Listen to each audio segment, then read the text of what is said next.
fuck.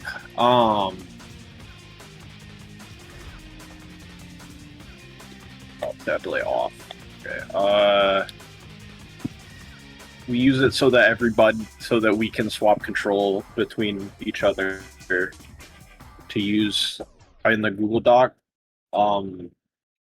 It makes things a little easier, and people can watch the Hyperbeam from if they want to watch it from directly on Hyperbeam, they can. Otherwise, I'll stream my Hyperbeam app as well.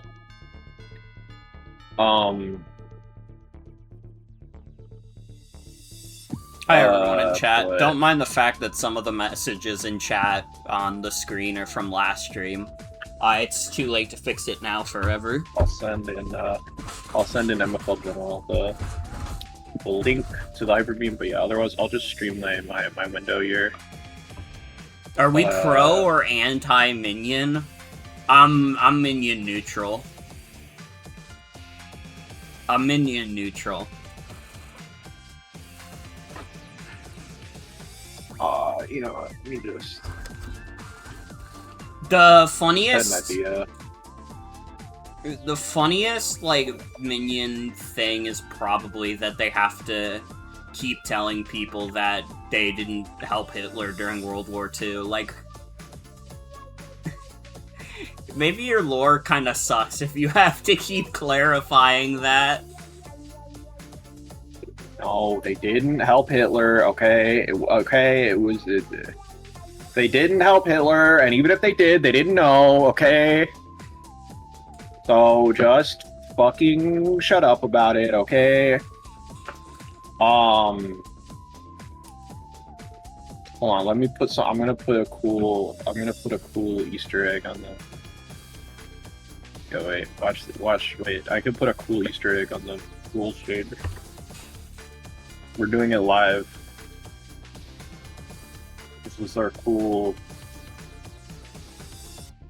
my cool Easter egg.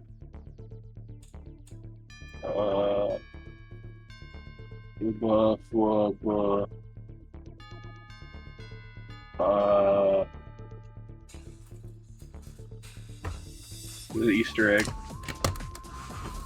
It's an Easter egg because it's huge and it's like it's like giant on the screen. Anyways,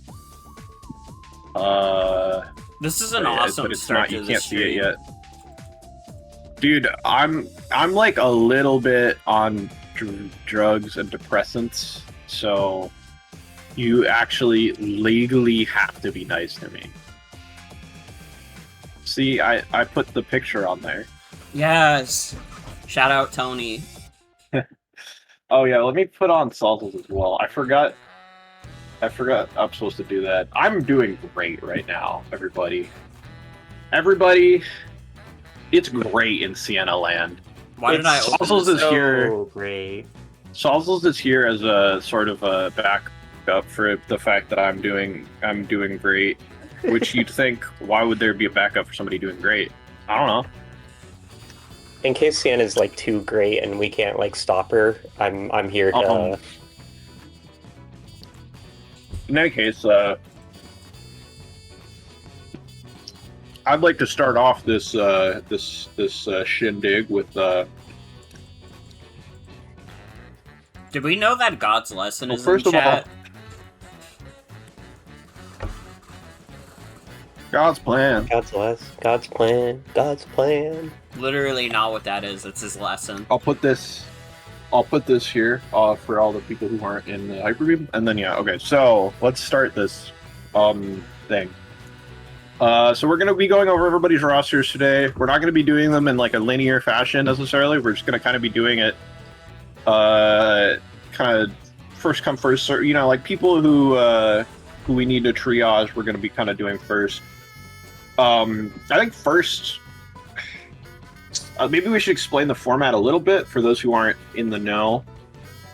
So this is a draft league. I'm not going to explain what draft league is right now, but I will. You go out of your way first. I'll explain it. You go out of your way to draft Pokemon. You're in the army. You're going to die in Vietnam. You don't have a choice. It's true. Charizard is going It's to true. get hit by a landmine.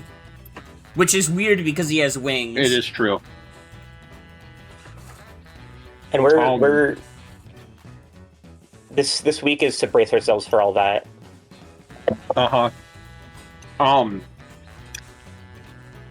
And we're at a really low power level. So at MFL 1 was kind of a OU power level type draft league. MFL 2 was kind of a Uber's power level draft league. This is kind of like our highest power guys are like NU. So we're going down there. We're in the mud. So this is the Shitmons. It's the Shitmons got out. As the picture that Tony made beautifully rendered says, the Shitmons got out. They're out. They're all over the place.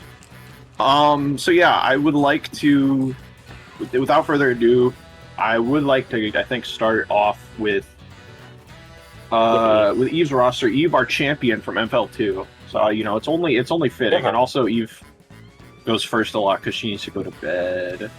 Because she gets tired. So let's zoom back in here because let's see what's a good Let's zoom get level. down and dirty with Wo-Chen's legitimate business group. Oh wait, this is a good zoom percentage. It's actually really funny. 6-7. So, if any of these Pokemon have 6-7 in any let's invite stats, Eve that's up gonna here be the to pit for have like a 5 little minutes. chat about. Hello. Hi Eve. So this is my roster. So like the stream description in the Discord, it was like that you mentioned Wo-Chen. Yeah. I decided Wo-Chen. See, here's how this kind of ended up. I was gonna go a completely different direction, and then I thought like it'd be funny to see like what kind of roster would you make around Wo-Chen, because that guy's really weird. Wo-Chen's a really weird Pokemon. And I ended up like thinking about it long enough and hard enough that I was like, wait, this is actually really fun. I like Wo-Chen now. I'm a Wo-Chen fan now. Fugi? I don't know if Fugi works with stages, does it?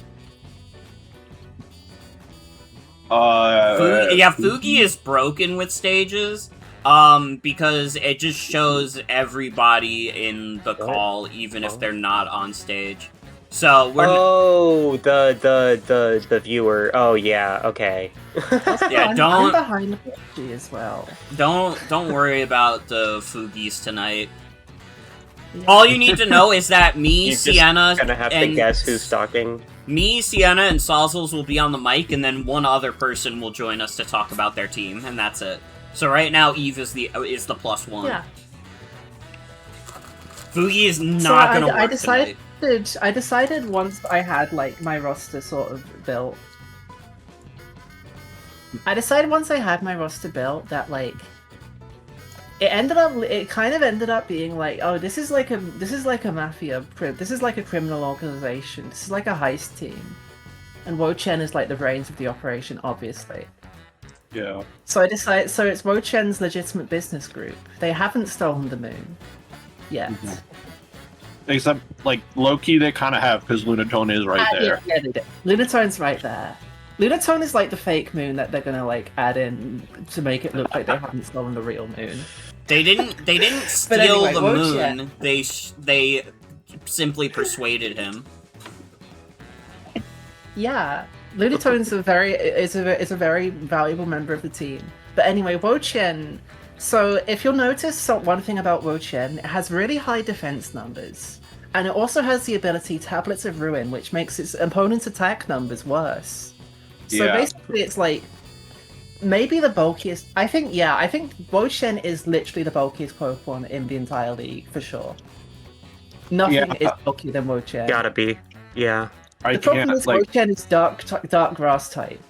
Yeah, arguably like the worst defensive types in the game. Yeah.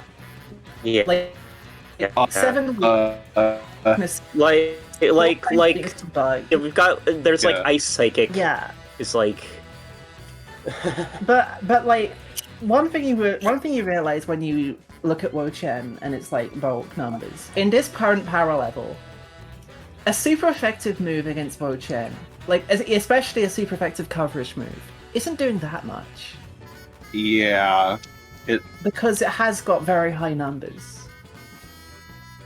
The numbers are really tremendous. Yeah, so Yeah. that's kind of the core thing. Is like the core thing with this roster is how much Wo-Chen's just blanket bulk allows it to just make progress and sit on things and like even just be like a win condition with Leech Seed, because Yeah. if you can't do enough damage to it and it can just like Leech Seed protects on you forever, then like that Wo-Chen Yeah. wins. But And it's Wo-Chen- not passive at all. yeah, it has these are like obviously by OU standards, these are not good attacking stats. But by our power level, if you'll see like my other Pokemon here, 85 and 95 are not bad. These are not bad numbers. And even with like the power like stab foul play and stuff like that, Yeah, like can stab stretch foul even play. further.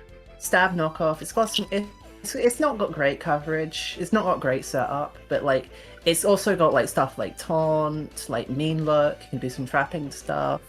Yeah. You can do a lot of things. But anyway, that's my main guy. Yeah. So Maybe What do a you quick think about- sidebar. Apologies to just talk about tier zeros. Yeah, so we have like you'll see this tier system we have here. Tier 0, you'll just see like this is like usually gonna be the centerpiece of any given roster. Like this is gonna be the main guy. This is gonna be like, you know, this is the tier for like all the very strongest Pokemon we have. You only get one of them, and they're kind of the centerpiece. So, these are the guys you're looking out for. Oh yeah. Go on. But yeah, so let's get into Drifblim for a second. So one of the things about Wo-Chen is that it's 4 times weak to Bug. That also means 4 times weak to U-Turn. And U-Turn is like one of the most common moves to be pressed in competitive singles. Like there's a lot of U-Turns around, and things will just randomly run U-Turn and be able to just beat the shit out of Wo-Chen. Drifblim 4 times resist U-Turns.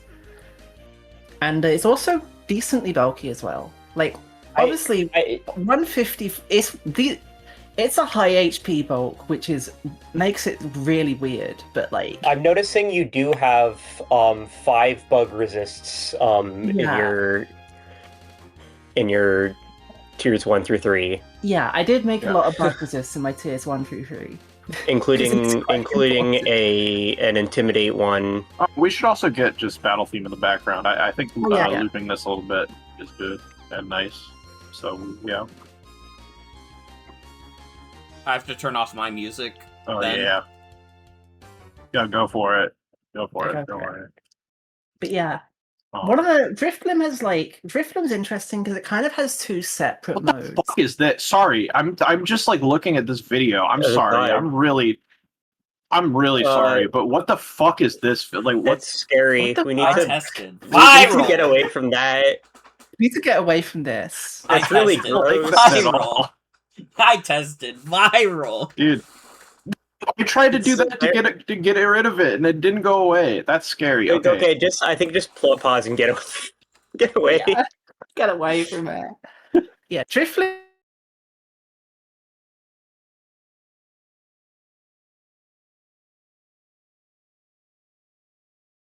Uh-oh, chat. I can't hear anyone. Which Is is you- like, Well, You cut out for a little bit. You're talking Okay. about Drifblim. Yeah. This is Drifblim. Anyway, Drifblim has kind of got both defensive and offensive modes going for it. Like Yeah. deep hex, from the way hex, or like it Well- can be dry pass, dry baton pass, which is a thing we're allowing. Yeah. Yeah, so that is baton pass is legal if you're not passing any stat boosts. Yeah. And the reason you want to do that is for turn advantage, like switch advantage reasons. Yeah. But then also, Drifblim's kind of also got a scary. Drifblim's also got a scarier offensive mode with Unburden, decent attacking stats as well. It can set up with Calm Mind, and just like just goes to town on things, because Ghost Flying is also a good offensive combination.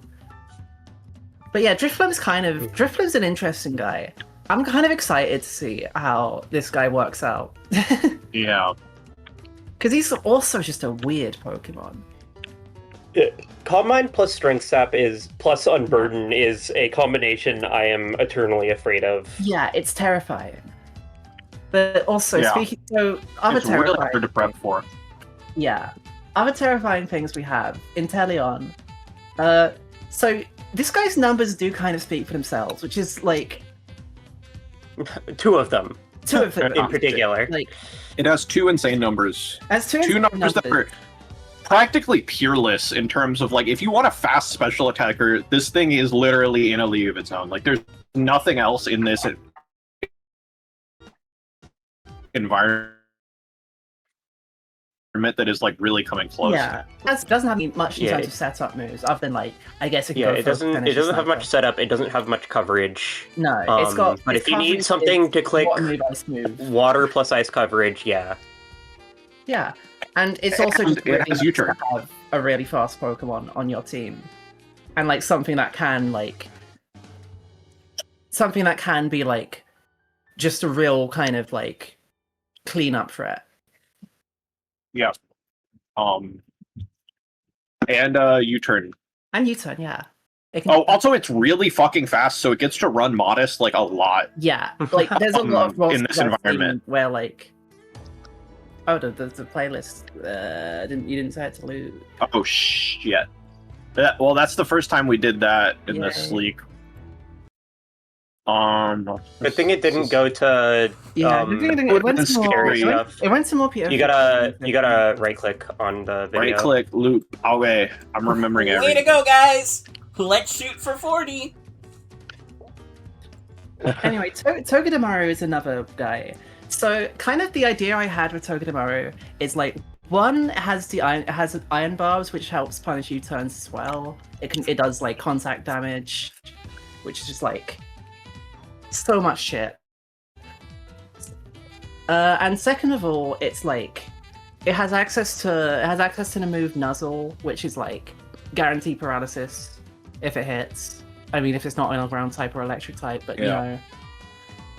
And yeah, kind of the idea was like, I think both Drifblim with Hex and Wochen with like a Leech Seed set can really take advantage of paralyzed Pokemon.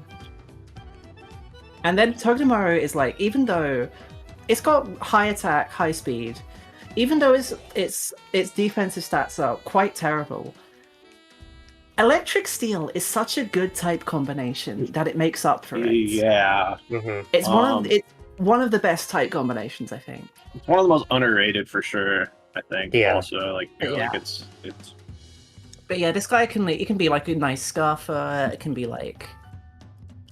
a kind of defensive contact punish guy. And it's got 3 fun abilities. It's got 3 fun abilities. And it kind of takes everything that, like, it kind of, like, its typing really helps it, like, with Wochen and Drifblim, because it kind of takes all the moves that those guys don't want. Yeah, I've ended up with a very nice type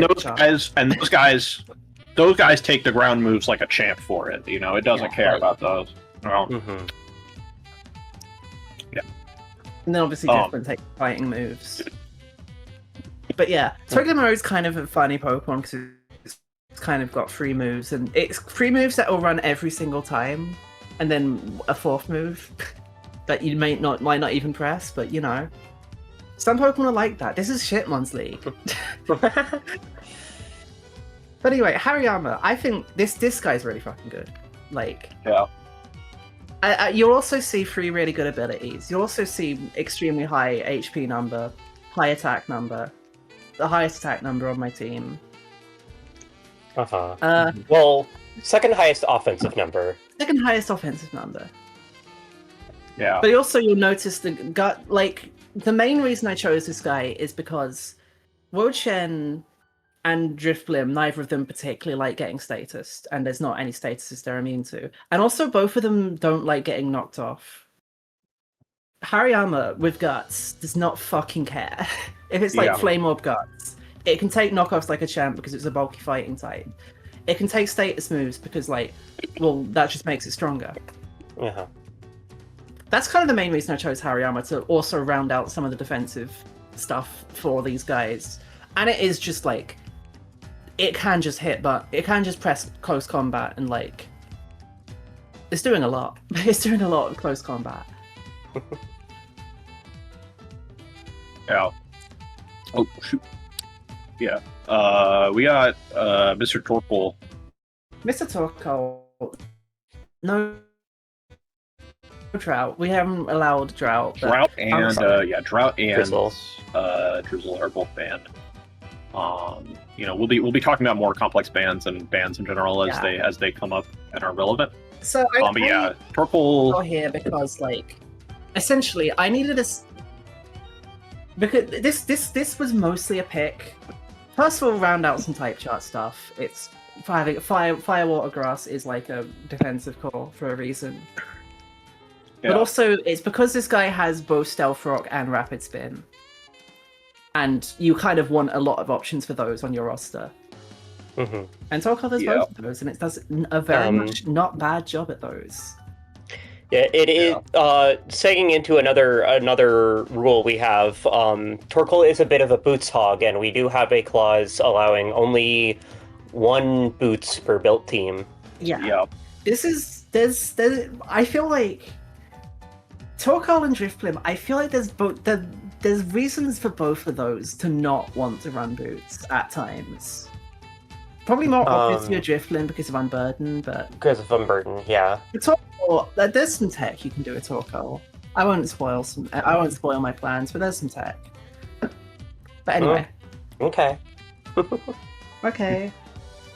Yeah. Arbok here because it was kind of, this is a Arbok for a couple of reasons. First of all, you need a grounded poison because especially when you have something like Wo-Chen, which does not want to get poisoned, it wants to like sit on things. But also, so obviously having like an Intimidate guy is another useful thing. But the other reason, also noticing it is a very good alternate at taking fighting moves for 2 of your main defensive core. Yep. Yeah, it's a good fighting move eater. Without being weak to dark. Yeah, but also it can take a. Also, one of its moves that really drew me to it was a glare, which is another paralysis move. This is kind of a paralysis spam roster. Glare is unique because it's a broken paralysis move that's like. It's the only guaranteed paralysis move that works on ground types, I believe. Yeah. Besides Body Slam, but... Oh yeah, I mean Body Slam's not guaranteed, but... Yeah. Oh, I think I missed the word guaranteed. Yeah, yeah. But yeah, Arbok is like... I think Arbok's gonna be a useful guy. I don't think Arbok's gonna like... I mean Arbok, it can press coil. There might be some Arbok sweep situations. I don't know if it will. There will be, but like... You can never rule it out. Coil is nice on poison types for the gunk shot. It's something you have to consider in the builder at the very least. Yeah. Rapidash Galar, this guy's like... I wanted something to fill the speed gap. Having a fairy type is nice, and just having like this guy who can sort of run away with games if you let him is really nice to have. Psychic Fairy is an interesting type combination. With the ground coverage is, obviously you've got the fairy ground. It can actually run a special, even though it's like, it doesn't have great special attack, but it can still run like a Calm Mind thing and have like mystical stored power. Stored power, mystical fire sort of situation. It has Healing Wish as well, which is useful. On a 105 speed guy, yeah. On a fast guy, yeah. And it's also like British, like you are. So it's that's a good element of it. One of the problems. Yeah, it's one of the most disgusting aspects of it. No offense. As you can see, it has 3 abilities, and only one of them is useful at all. Yeah, pretty much. And Poison immunity is nice. yeah, like it's not bad, but it's funny that like yeah, like the dude, like Runaway doesn't even let you like it doesn't even like escape you from tripping. It's not shed shell. It's not shed shell Like, still. Well, it makes Like it for no reason. they've given stench and illuminate like not very good effects, but still effects. I mean, like shed shell would be like a way better effect than fucking illuminate, but yeah, but like, rapidly, like the ability Runaway but nothing good gets it. Excellent getaway driver. Excellent getaway driver for our heist. Lunatone.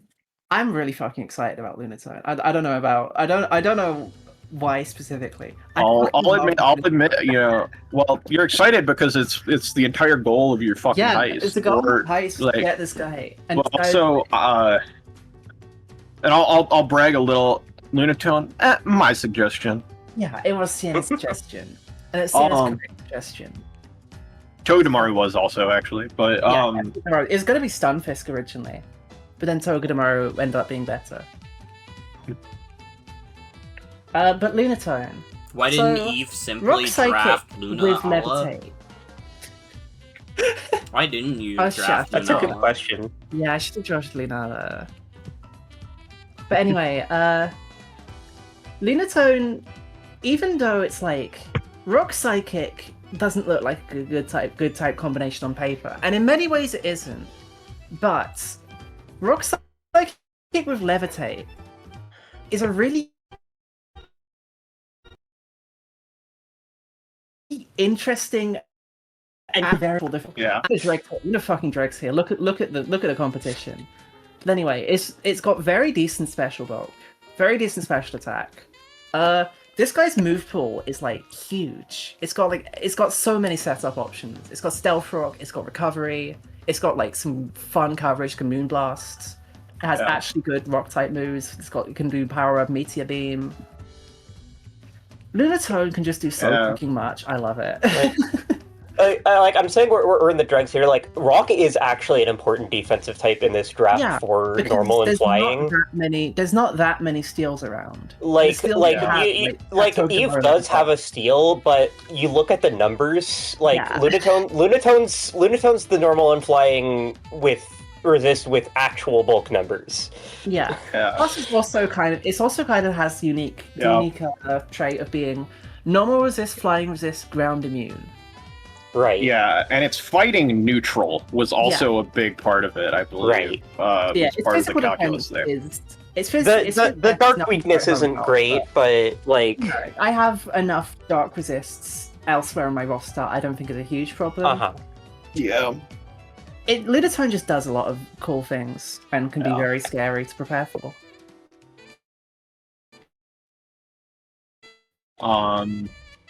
Now, always on this gang of no good crooks' trail is the intrepid Detective Gumshoes. Detective Gumshoes. This thing's down in tier 4, but it's fucking scary. It's fucking scary. Stakeout 110 attack. You look at like 110 attack with those abilities is like you know, it's famous for its stakeout, but even adaptability, like raw power, this thing is stronger than Crawdon. Yeah, it's crazy. It has pretty solid coverage. Or I guess with double edge over. Yes. Crab hammer. Specifically with its stab move. Yeah. Like I'm kind of like essentially. So Gumshoes was the last guy I picked because he was like he's the detective that's trailing us. I didn't decide who was on my team. The detective, we can't shake him off just yet. We got to keep things on the down low with Gumshoes around. But essentially, what happened is I needed a normal type because I didn't want to rely on Wo-Chien as my only ghost resist because Wo-Chien has some exploitable weaknesses. But yeah, I mean, I was originally gonna go with Double. Double got sniped. I was gonna Double whole thing that was gonna be the hit film. But Gumshoes did fit better for that. Gumshoes So, had to rise to the occasion. yeah, I think this guy could be a very real threat with like, because I have some very solid pivoting options with Togedemaru and like Driftblim and like Luminion. I think Gumshoes could be a threat. Yeah. And then you've just like alternately got the like, if you're like, oh okay, my ghost type has got this. Like if Eve like decides to go crazy and fucking run strong Rock Crunch. Oh yeah. Yeah. We kind of. I want to just everybody please remember. I just want to like before we leave Gumshoes behind completely. I just want everybody to remember Stakeout is literally 2x the multiplier. It's double. Yeah, it's explicitly like a 2. If they're switching out, it's a 2x multiplier. It makes fucking. What the fuck is the power of like double edge at that point? Like 240. Yeah, or with stab. Yeah, that's 360. Yeah, that's this guy's putting out 110 attack explosions and not even dying. Yeah. He's really slow though. He's really slow, kind of frail. But it does have been working for a long time. He's been on the case for a long time. Mudbray. We kind of had like. That's Donkey from Shrek. Actually, sharp in practice. We found that like we kind of realized after we were done with tiering, Mudbray is like maybe this guy should have been tier 4. There was a possible, yeah. Yeah, because these are not like these are good stats for an unevolved Pokemon. Like for Eviolite, yeah. With access to Eviolites. Yeah, with it's a and then plus stamina. With stamina, 100 attack is great for uninvolved. 100 attack is great in general at this power level. I don't know. It's not. You've got your trap inch earthquakes.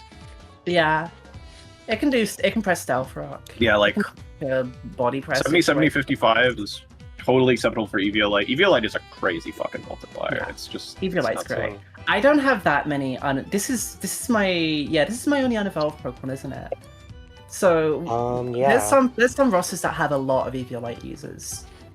Yeah, and that's why we specifically have. I mean, that's one reason why we specifically have Boots Claws instead of like Item Claws or even 2 Item Claws. Yeah. Eviolite. Yeah, we were thinking about it. And we were like, it would be miserable if people had to deal with like picking and choosing what guys get to have their thing that makes them function.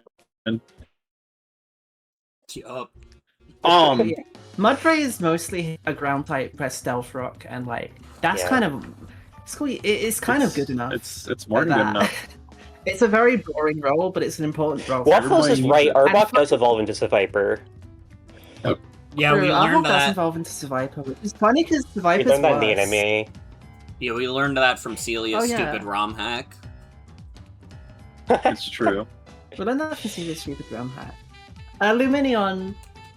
Last, but I definitely don't think least. Luminion is interesting. Oh. So, obviously, kind of bad stats. Let's not beat around the bush. Like other than decent speed tier, but like other than that, but it has a few nice traits. First of all, it's a water immunity, which is with Storm Drain, which is like nice to have, especially because now there's Flip Turn, so that's blocking another kind of source of momentum move. It has defog, which is it's another removal option because a lot of random things in Gen 4 just get defog for no reason. And it can press Scold, which is a good move.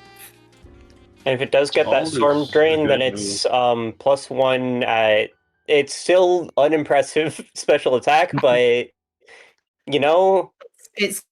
you don't want to switch into them, the Scalds. Bulk is better than Inteleon. They're saying Luminion has the funniest stats, though. Is this true? Yeah, that is. It's really really funny. It has its defense is 6-7 7-6. Oh shit. And this is like 98 upside down. Well, That's true. yeah, That's I never fucking thought of true. it. But yeah, despite how like 91 Skidoo. despite how kind of comically badly Minion is, I think this guy's going to be really useful because it has flip turn as well. It's a As water type. U-turn And even. U-turn. It has U-turn. Oh, U-turn yeah. as well as an option. It's a pivot with defog. It can be it's a water immunity. It can press skull. It barely has a fourth move, but sometimes the three moves you have are so like good that like it kind of makes you a Pokemon. And you when get to wouldn't be go otherwise. and you get to go funny mode with the fourth move as a result, which is nice. Yeah. I don't know, WAFFLOES. Like, Eviolite Luminion sounds like a really scary prospect. Yeah, Yeah. if they evolve, yeah. Yeah, this It guy would go is definitely instantly this go is- from ZU to PU. But yeah, there's a lot of comically useless. Luminion is not it's pretty bad, but it's not comically useless. It's not Love Disc. Yeah, like Anyway, that's my roster. I'm gonna spam status moves and then sit on things forever, which is what I did last week. And I won. Luminion with Eviolite upgrades to like discount Vaporeon status instead of like not even comparable to Vaporeon. Yeah. Vaporeon was too good for this league. Wasn't it? Yeah, we were not fought dealing with Vaporeon and we here. were like, damn, it has 130 HP. Yeah. That's kind of big. That thing doesn't die. That thing doesn't die, and it has flip turn as well, doesn't it? Mm-hmm. Yeah. All right. Any closing thoughts, Eve? I'm gonna win again. Okay. That's bold, but I believe in you. Shot called. I believe in you. I think this is a really good roster. I think I have like, if you I look think at we my have type chart, a it's few fucking, scary it's rosters fucking, you know, in the ring here. I got Yeah, some. it's scary strong. threats. I think I got a solid chance. I'm excited. I think I'm you do, excited yeah. to see what you pull out. I mean, you're a one-time champion. Yeah. All right, Eve. Peace out. You have a good night. Pizza. Good luck. That's All right, one. Diana was feature in requesting. the bag. Yeah. Diana, yeah. If Diana wants to go up next, like unless anybody else has to leave sooner, we can just put Diana up next. All right. I'm not. Give everybody 5 seconds. WAFFLOES requested to speak. You have to. You gotta leave. What? WAFFLOES unrequested to speak. WAFFLOES requested to speak. WAFFLOES unrequested to speak. WAFFLOES is typing. Let Diana go if she want to go. Lol. Yeah, Okay. I think besides Yeah, Diana has previous the obligations, we're just gonna go alphabetical. Diana has the time. Diana has a bit of a time. Shit, am I So echoing? let's do Diana. Oh. Nope, you're good. Okay, cool. Hi. Hello. All right. So this is no more youth theme song. This Yeah. is the The crack. you got to get the Kraken going. We're gonna play it for the full 9 minutes. I mean, yeah, it'll honestly probably start looping. I mean, we'll see, but we'll definitely get the 9 minutes, I think. Anyways, so yeah, this is your guys. Let's get a better view of the pictures. It's entirely to scale. That is the Kraken. This is a team. I beat you up. we're gonna get Whether beat the up. I there refers to Graplock or me personally, we'll find out in the first match. Okay. So we'll see. We will see. So if we kind of start off, we can look at Overquill here. So Overquill's a fish. Overquill notably, is a fish. one of the only tier 0 that was a fish, which was... It did inform my decision a little bit. And it's also one of the only fish that's not a water type, which is helpful to be. This is my least to blue add team some I've ever variety done. to your fish. It's honestly shockingly not blue. Yeah. Like I know. I know. You are not the bluest. I would. You are not the would like bluest team in the everybody to league. note- I would like everybody to note, there are like hundreds of fish in Wishy-Washy. That's right. So That's right. That's true. Thank you. Sienna actually has hundreds of fish on her roster, and she still has the most fish and has more fish than anybody else. So just keep that in mind before you start trying to judge her. And I can tell you're all trying to. Yeah, I know. It's so obvious, and it honestly makes you all look pathetic. So yeah, You're all dead to me. so Overquill is pretty cool. You got 3 good abilities. Got a contact punish and a like manual rain setup scary mode and the intimidate for the bulky sets. It's probably gonna be intimidate usually, but Probably, but the fact that it has options is one of Yeah. the reasons why I took Year Zero in the first place. yeah, Yeah, it's got setup. It's got an incredible type. Dark Poison is always welcome. yeah. And of course, due to our rule of we are allowing moves Pokemon can learn in Legends, it's got Mortal Spin. Yeah, which makes it very fucking scary. Because it is like very unique removal as a result. It doesn't like get blocked by normal spin blockers. And it like has like a very different matchup to most hazard setters than like a lot of things do. Like in general, just having a Pokemon that's generally good in all of its stats and in terms of its offensive presence that also is a removal option is good, notably. Do you have any other thoughts like on How's the stream chat seeing the zoom level, by the way? Is this? It seems okay on my end, but I can't. It's a little small. Me. Could be zoomed in more. A little more. Okay, yeah. I'll go in here like on this for now. If this is better, I'll I don't know. If it's how is that? That didn't zoom in much, but more of the roster we see. Here, I'll give up the funny number. This is good, probably, I think. So yeah. I'll just scroll over to the logo when it's time for stuff, so. Okay. So yeah, do you have any like other thoughts on like Overquill right now? Like on like why you got that guy or no? Well, I can't. I mean, you're my first opponent, so I don't want to talk to you about that stuff. Okay. That's how I live. Listen, I got tricks. Okay, I got tricks. Let me just say that. Okay. All right. This is a piece of coral that died. Yeah, we've got sea life, quote unquote. So what's life. up with that? So this is unkillable. Yeah. A piece of advice from Pokemon Sword's Pokedex: watch your step when wandering in areas oceans once covered. What looks like a stone could be this Pokemon, and it will curse you if you kick it. Aw, I was gonna kick it.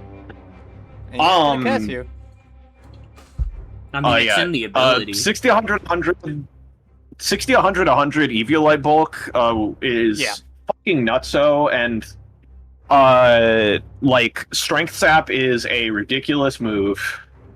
It is very hard to kill Galarian Corsola.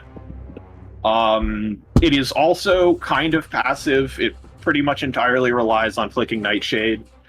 But it's very, very knockoff weak. It hates knockoff like so much. That's true. That's true.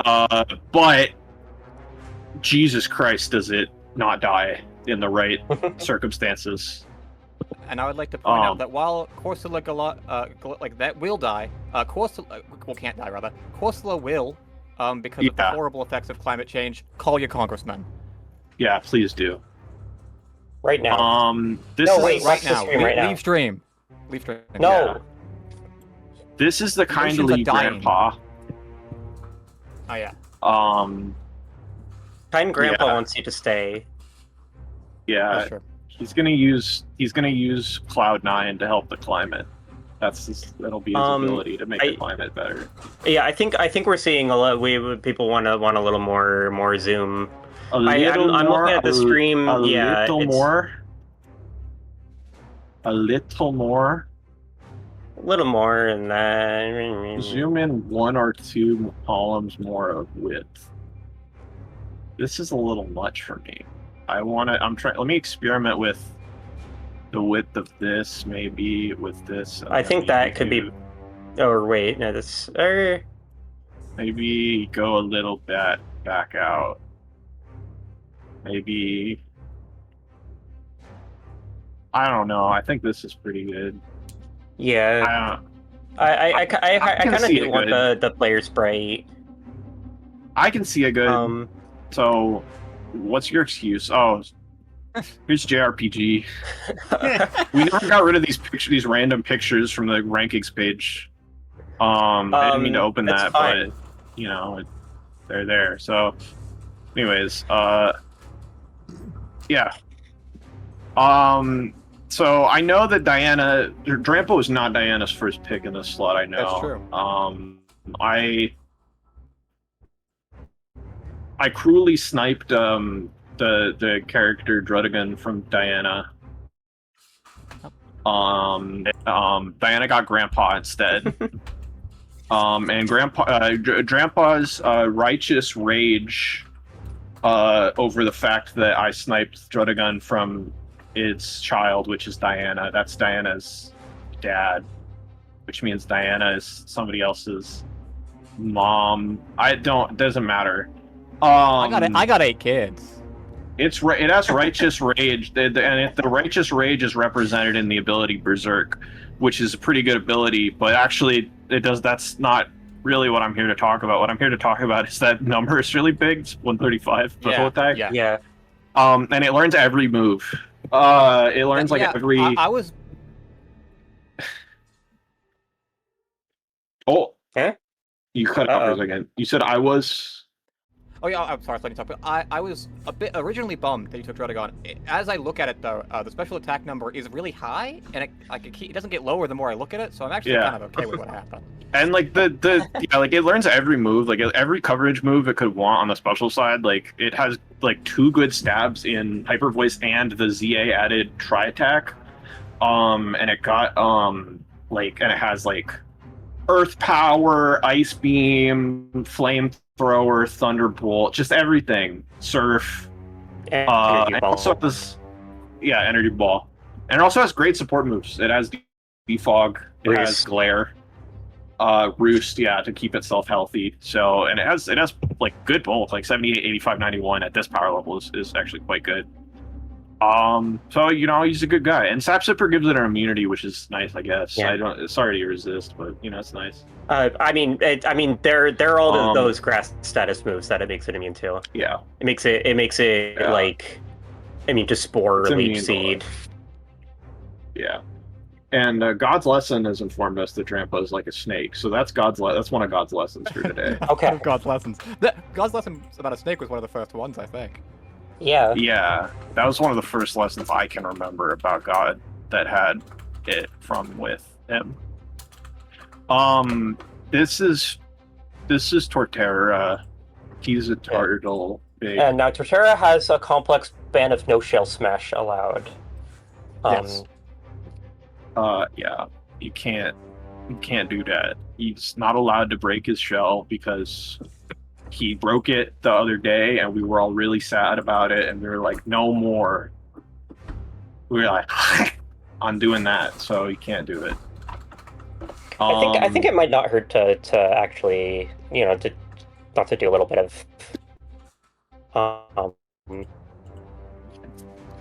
maintenance work live. It might not hurt to put a note there. I mean, I can't do that on the beam, but you can do it. I was saying I was doing that. Can I say something real quick? Yeah, what? Yeah? We're almost an hour in and we've done one roster. I do think we need to do this a little faster. Okay. Yeah. Okay, let's speed it up. Let's speed it up. We're getting adjusted. We're getting in the groove. We're gonna do it faster now. I promise. Okay, Morgan? Thank you. Okay? Keep going. Yeah, Torterra, good bulk. It's strong. It puts up rocks. It doesn't learn rapid spin, right? It's not a spinner. Yeah. No. So that's it's unlike most turtles, it can't I feel spin. like there's only like one turtle that's a spinner. It's I don't know, Blastoise. Oh, Blastoise and Torkoal. Okay, yeah. Anyway. Blastoise, Torkoal. Anyways. Ground type. Like obligatory ground type, and the offensive sets hit hard. The defensive sets also are tough to take down. Grass ground is a typing that has strengths and weaknesses, but the water neutrality doesn't really hurt on a roster that has so many water resists already.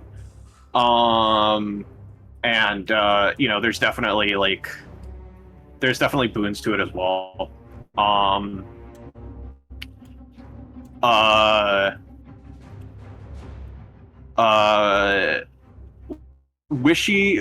Washington is it has a personal very big numbers. You might notice to begin 140 offenses are really fucking good, and 130 135 defenses are also really fucking good.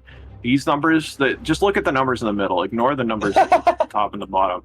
You might want to do notes on these on the solo form stats if you like to, sure. or just the solo form stats here. I'll do that later. But anyways, this is sort of a Trojan horse Pokemon where it convinces you it's good and then you use it. Yeah. So Wishiwashi, after it's below 50%, it turns into solo form, and it has the worst stats in the game. Yeah, the 130 or 135 down there. Bulk numbers are a trick. There's the 45 HP, and then also it only actually has 75% of that. Yeah, so it is definitely a strange Pokemon to use, but the firepower is insane, man. I was doing some calcs with Wishiwashi the other day, and it was just uninvested, and I was terrified by it. I was like, holy moly. So it's fairly easy to deal with, but if you don't, you're gonna get schooled. Yeah. Yeah. That's fucking true. This is a creepy. Do you guys remember the creepy clown sightings? Wow. This is one of the guys from that. It was one of the creepy. That was if you were wondering where all the clowns went from those creepy clown sightings, they went into the ocean, and that's what happened. Okay, I don't condone this. Mr. Mime is not a clown; he's a mime. Mm-hmm. The rest of that is true. Yeah. Well, it's unclear if he's a mime or not. The Japanese doesn't make it. The mime. Mime is really an editorialization. In Japanese, his name is Barrier. And like the reef case closed. Oh fuck. Okay. Mr. Mime is pretty fast and has reasonable special bulk, but it's mostly just pretty fast and strong, and for some reason it has rapid spin and stealth rock. Stealth rock is a ZA edition. It is quite good at pressing various buttons of various types. Did it also get Moonblast? Or I believe it did is get it still a Moonblast Gleamer? in ZA. Okay. I think it did get Moonblast in ZA, I want to say. Okay. Can I make an attempt at talking about Mons? Because I think I think maybe I think I got the brevity in me. I think I can might do speed it well. it up. Okay. We can provide the color. Yeah. The color, as it were. So let's give it a shot. So, are we done with Mr. Mime, or you guys still have something to say about him? I think we're pretty much done. Just scary offensive, scary utility. Yeah. So Lantern, you'll notice, has 6-7.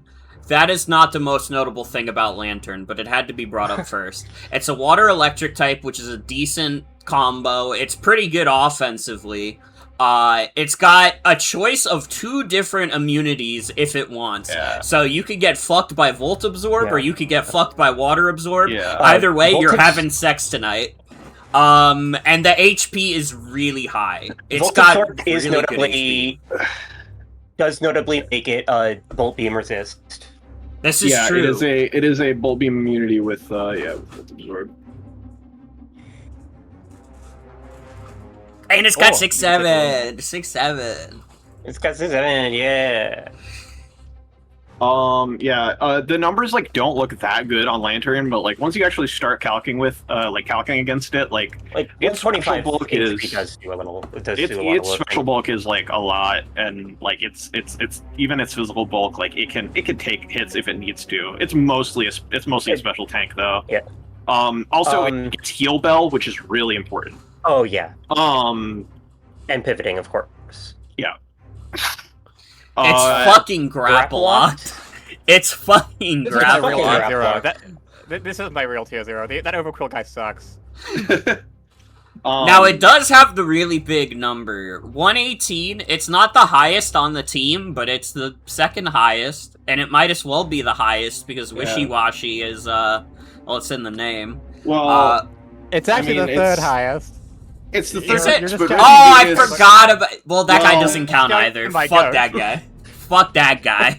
My fucking goat, Reggie Gigas. Who will win? Every single... I'm gonna...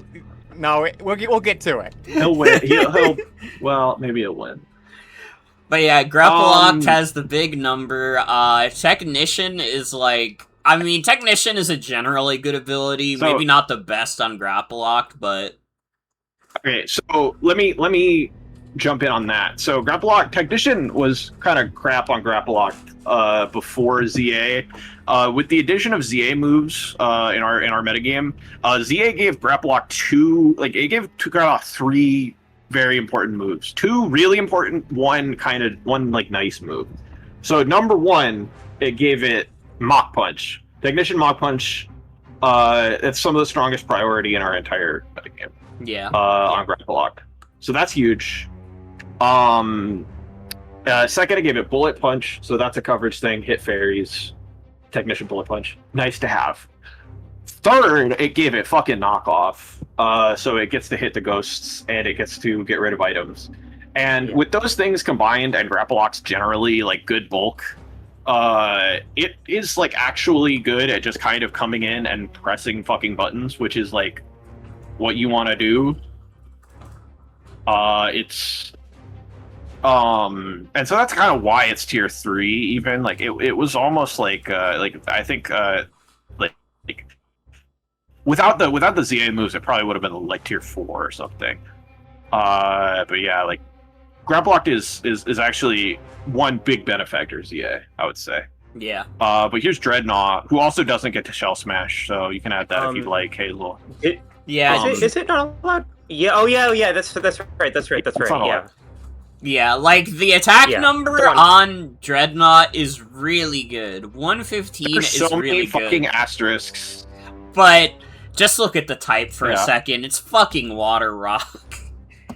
It's Yeah. fucking Water Rock, and, like, the special bulk isn't amazing.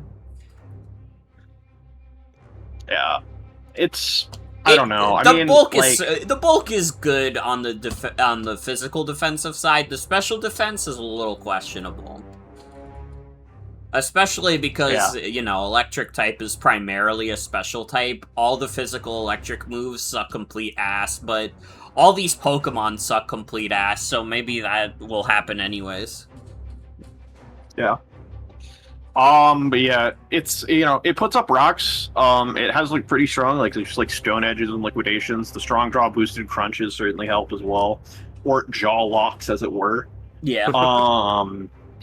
Water rock. I mean, like Morgan was just dumping on it, but it actually does have like some benefits in this environment, just because it makes you a like flying. It makes you a flying resist combined with water's traits, which is really nice. like not combined with all of water's traits, but like flying and ice resist at the same time is kind of a like hard thing to come across outside of course steel, but again, seals are a premium. Let's talk about the big man. I Yeah, think. not the biggest man on my team, of course, because Graplock is larger if you've seen the picture. Yeah, just to double check the picture, Regigigas is here. He's pretty big, but yeah, I mean, Graplock is fucking here. Graplock is a lot bigger. Regigigas is a ticking time bomb. It is a Pokemon whose ability is complete and utter dog, having its attack and speed, which means not what you think it means. You see this and you'd be like, oh, so it's like 80 attack, 50 speed. Oh, it's worse than that. But theoretically, Regigigas has gotten some tools over the year that make it a little easier to get through those 5 turns. If Diana gets through those 5 turns, yeah, Regigigas is a bit of a nuke, but it's all about getting those 5 turns, and it's also all about not getting threatened out. And in terms of, and then there's just kind of the question of, hey, do you even care about getting through those 5 turns? Because let's look at Regigigas' bulk numbers, which never get affected by slow start. 110, 110, 110 is stellar bulk in any metagame, not just this one. And Regigigas is a good paralysis spreader and just general switch into things. It's a bit of a momentum sink, and it's not going to fit on every team by any means, but it certainly has defensive utility beyond the fact that, like beyond its theoretical offensive prowess after slow start. I don't know why you're talking about slow start. I didn't read the ability, and this Pokemon's awesome. You got a huge fucking nose. I mean, 160. Gotta love it. Butterfree. Everybody loves Butterfree. It's obviously like a pretty weak Pokemon, but which one is the one that ups its accuracy? Is that Compound Eyes or Tinted Lens? Yeah, Compound Eyes ups the accuracy, and then Tinted Lens makes your Tinted Lens makes the it makes not very effective moves double damage. Powers. So Yeah. it makes it has to be quarter resist to actually resist. Yeah. Yeah. So both really good abilities. If you need, it also comes with Quiver Dance. Of course. Yes, it does come with Quiver Dance. Quiver Dance is not banned on Butterfree, because if Butterfree didn't have Quiver Dance, that shit would be tier 7. Yeah. Yeah. So it's got Compound Eyes with both the Sleep Powder and the Hurricane, which is really nice. Tinted Lens Hurricanes just hit like a truck as well, and Quiver Dance. Yeah, like it's its 70 speed is pretty slow, but if it gets set up, like 90 special attack is enough to get the job done. It can certainly make things happen. It is not even close to the bottom of the barrel in terms of tier 5s. So I think Butterfree's pretty good. I will say, look out for wide lens Butterfree. That's all I'm gonna say. Yeah. Now, Volbeat has Prankster, and it is like a Prankster bot. I don't even really have anything else to say about Volbeat. Like, it's fucking Volbeat. That's why I picked it. Yeah. It has Prankster, Thunderwave, Encore, Roost. It's just annoying. Prankster Defog, Prankster, Defog, whatever. But Prankster Encore is like 99% of the reason you draft it.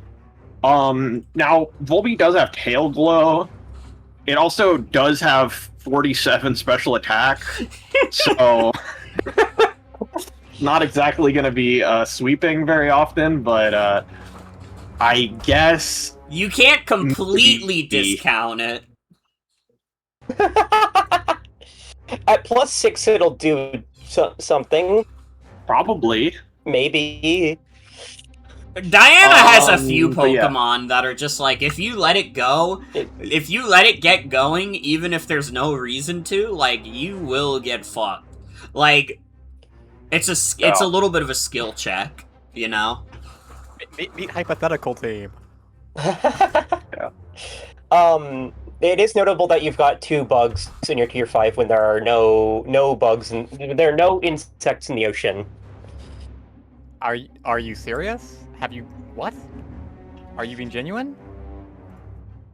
Huh? Move on. I don't want to talk about this. Move on. Okay. Yeah. So, any final thoughts, Diana? Oh shit, hold on, my closing stream statement? just disconnected. What the fuck? Oh, God. Fuck. They're not ready for me. They can't handle me. Twitch was trying to turn off the signal when you started talking about if there were bugs in the ocean. Yeah, literally. They're like, get this fucking fraud off the air. Okay, reconnection successful. We're good. We're good. Okay. Any final thoughts, Diana? Any closing statements? Yeah. So, in contrast to Eve, I don't think I'm gonna win.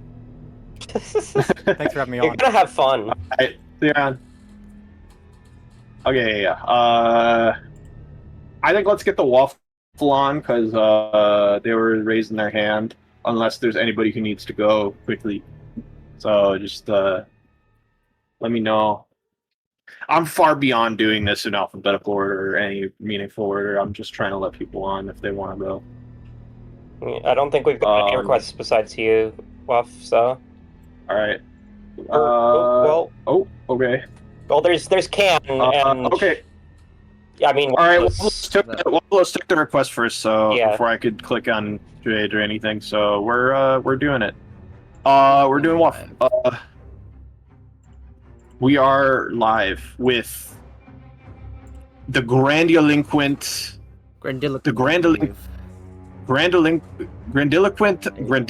Gen winners featuring Norlax as morally great dog and various other has-beens / washouts. There you go. Wow, I can't speak. It's a lot harder to put in that one, yeah. So yeah, let's get cracking on this. Snorlax is kind of the man of the hour here. Oh yeah, Norlax. Norlax is huge. AKA Norlax, aka Borlax to some. And Borlax. Yeah. So this is your favorite guy. Like this is your number one. This is top your one. This is the best guy. This is your numero uno. Yeah. So, I think it was always kind of going to be Norlax for you on this slot. Theme. Oh yeah, let's get that theme going. Let's get that team song going. Well, Norlax has a lot of names like Ron Flex is a very common one in Germany, I believe. Yeah. More stiff, maybe. Yeah. Yeah. It's a little He's just loud. powerful. I'm gonna go I feel do like this. even just beyond my bias for him, like Yeah. my main thing with this whole roster, my theme per se is I got a lot of like washed up guys on here. Like they're past their prime, they're overshowered, they're not in the limelight, but like they're fucking ready to like show up for this league. Norlax is like the top one most like not washed up, but like he's had he's past his glory days for sure. Yeah. But in this environment he can really shine. For sure. Like Snorlax has a million sets.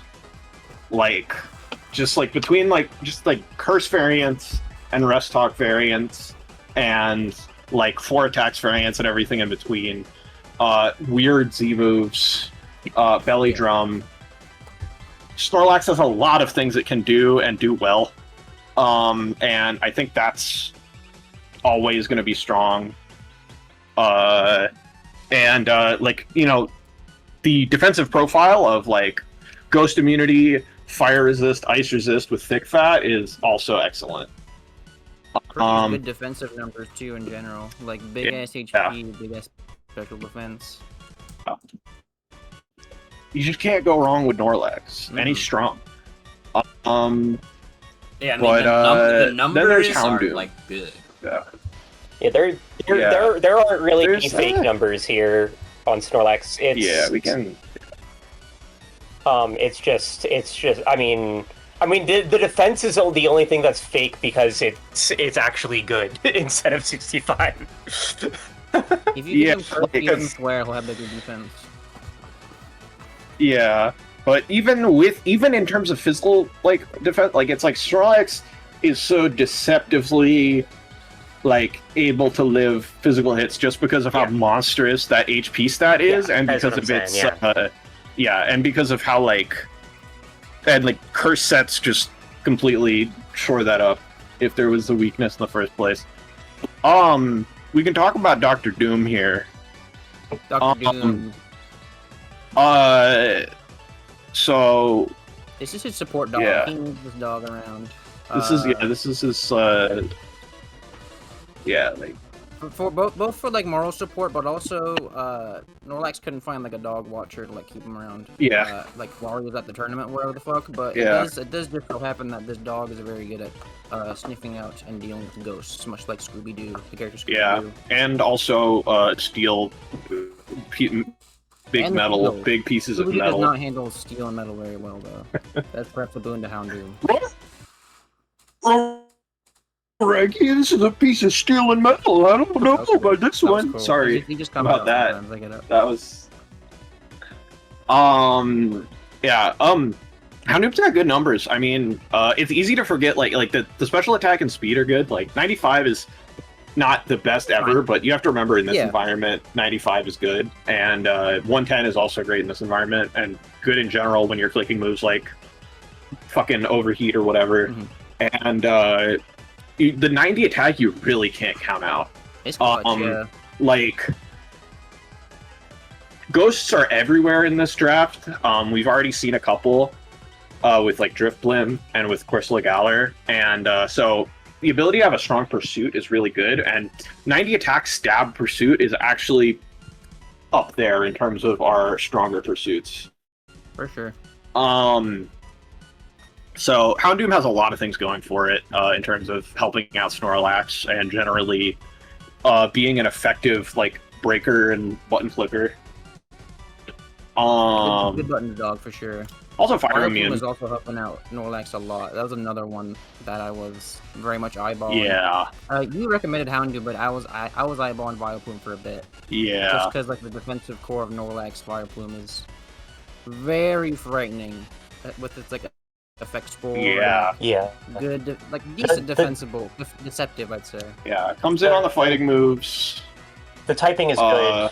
To just good. like work with a lot of guys.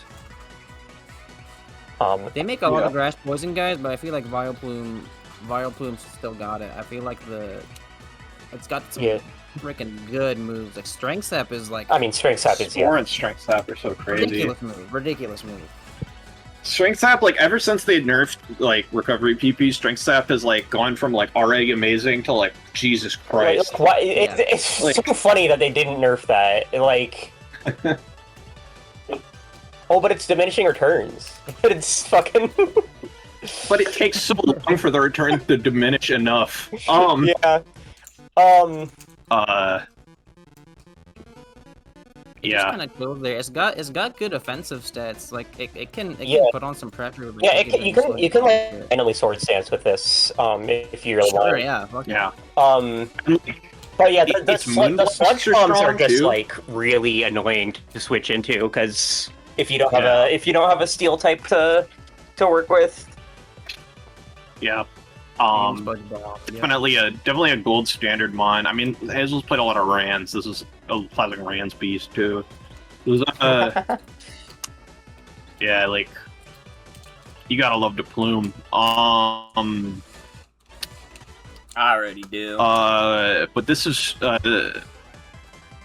this is Simmy and Jimmy. Yeah. We've got decently fast 120 close combats.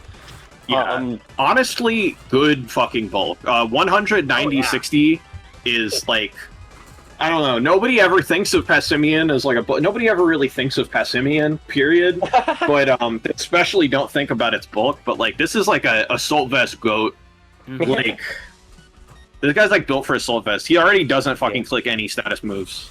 He's been on the field. He knows that defense wins games. You can run like some bulk up AV sets or some shit. And if you bulk up AV, special don't attackers, run AV, please. if you go with the special attackers, the bulk up set is just like And that ghost already dealt with Norlax's dog, you know. And then you've got it's a defiant guy to discourage a lot of crap. defoggers, intimidators, and everything in between. Webs. It's just builder pressure, yeah. And They can use Scarf, like knockoff U-turn to be a piece of shit. It's yeah. just, it does so much. Yeah, U-turn knockoff. Man, U-turn knockoff like stab close combat is like almost all a Pokemon needs. Gunk shot Yeah, pretty much. for the fairy. It's got gunk shot for the fairies. It does more than that. It's crazy. Crazy. Yeah. Yeah. That's, you know, I mean, a pretty simple guy. Excelgor is, I mean, he's accelerating that's for damn sure. 145 is a giant number. Yeah. For our environment, it is and 100 faster than you'll ever fucking need. Yeah, 100 for our environment is like not bad at all. 100's like the bar, like 100. The special attack is strong. Yeah, and especially when you're getting like a like a throat spray bug buzz to proc on burden, and then you're clicking and it's and bug buzz and bug buzz. After unburden, it is just completely unscarfable. Even modest, even like low speed investment. Yeah, you're not fucking touching this thing after unburden. Yeah. Of course, the bulk is fucking nothing. The bulk is garbage. But, you know, the special attack and speed are really what we're looking at here. And, you know, it's also got some good support moves. I mean, it's got, it's got toxic spikes, doesn't it? It gets spikes and toxic spikes. And toxic spikes. Toxic spikes, yeah. You don't expect to get, but it also gets moves that, like, you think it gets. Toxic spikes, knockoff, like... U-turn. The knockoff U-turn guy, yeah. Fucking, it's got water shuriken for, like, well, I know why it has it. It's like a ninja guy, but, like, it's, you know. Hey, just in case, I guess. Just in case, something. Like, you need to out-prioritize something. Yeah, and water shuriken being special now is, like, yeah. And, like, sticky hold if you need it, I guess. I don't really... think you're gonna be switching into knockoffs. Yep. I don't think you're gonna be switching into many knockoffs with this guy. I'm gonna be real. Hydration is there, I guess. Hydration exists. Yeah, for my you can have it run Rain Dance as refresh. we might need the Morgan speed up again. I'm realizing. Okay. Yeah, Piloswine, another Bolt Beam resist in our draft. Bolt Beam immunity, or not immunity, but Bolt Beam resist, and just generally good defensive profile. Like the Eviolite bulk is really fucking good. Yeah. Like, those are Stealth Rock. Guy up. I had to pick him up. It's got priority. It doesn't even need Eviolite. Like, it can go no Eviolite, like Choice Band or something if it wants to, which is great. Ice Ground is scary. Ice Ground is... Yeah, it is, like, arguably the best stab type to have.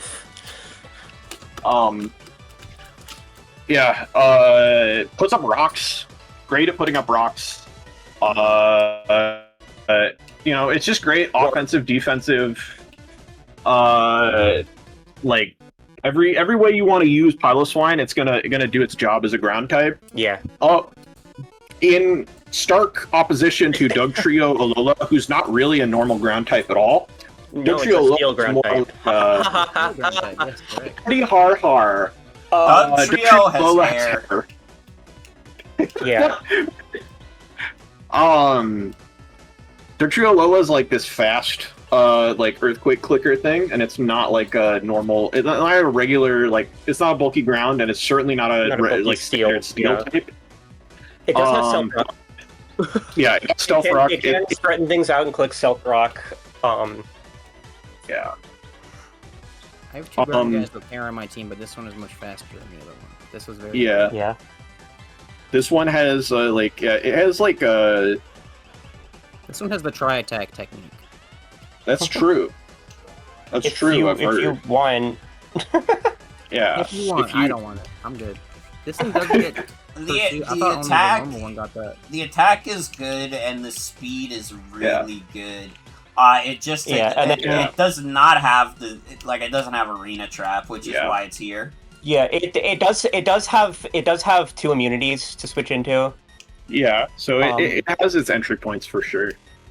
Definitely a terrifying choice bander. Yeah, and then it's got tangling hair just to like as an emergency, just like slow something down while dying.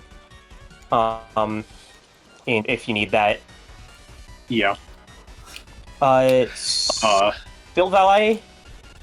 Silvally has a lot of fucking moves. Yeah, and we're gonna be talking about a few This is- guys in the world. Yeah, so it might be worth giving a little bit extra time to Valley just to get through like all the things this guide does. So Valley clicks. The big thing that Valley clicks is probably defog. Valley is going to be the main defogger on several rosters. But Valley also is a U-turn and parting shot clicker. So it has 2 pivoting options that are both equally valid. It has like all the coverage under the sun, basically, on the special side. It has wacky coverage where it's like it's got mixed coverage, but it's like only mixed in some cases. Yeah. So there's also a lot of rosters only like primary knockoff absorber because you can't knock off its item. Especially because it's got a signature move multi-attack, which is a 120 power no drawback physical move, which that's just an excellent thing to be able to click. Effects. Especially for an electric type. That's just like not something most electric types get.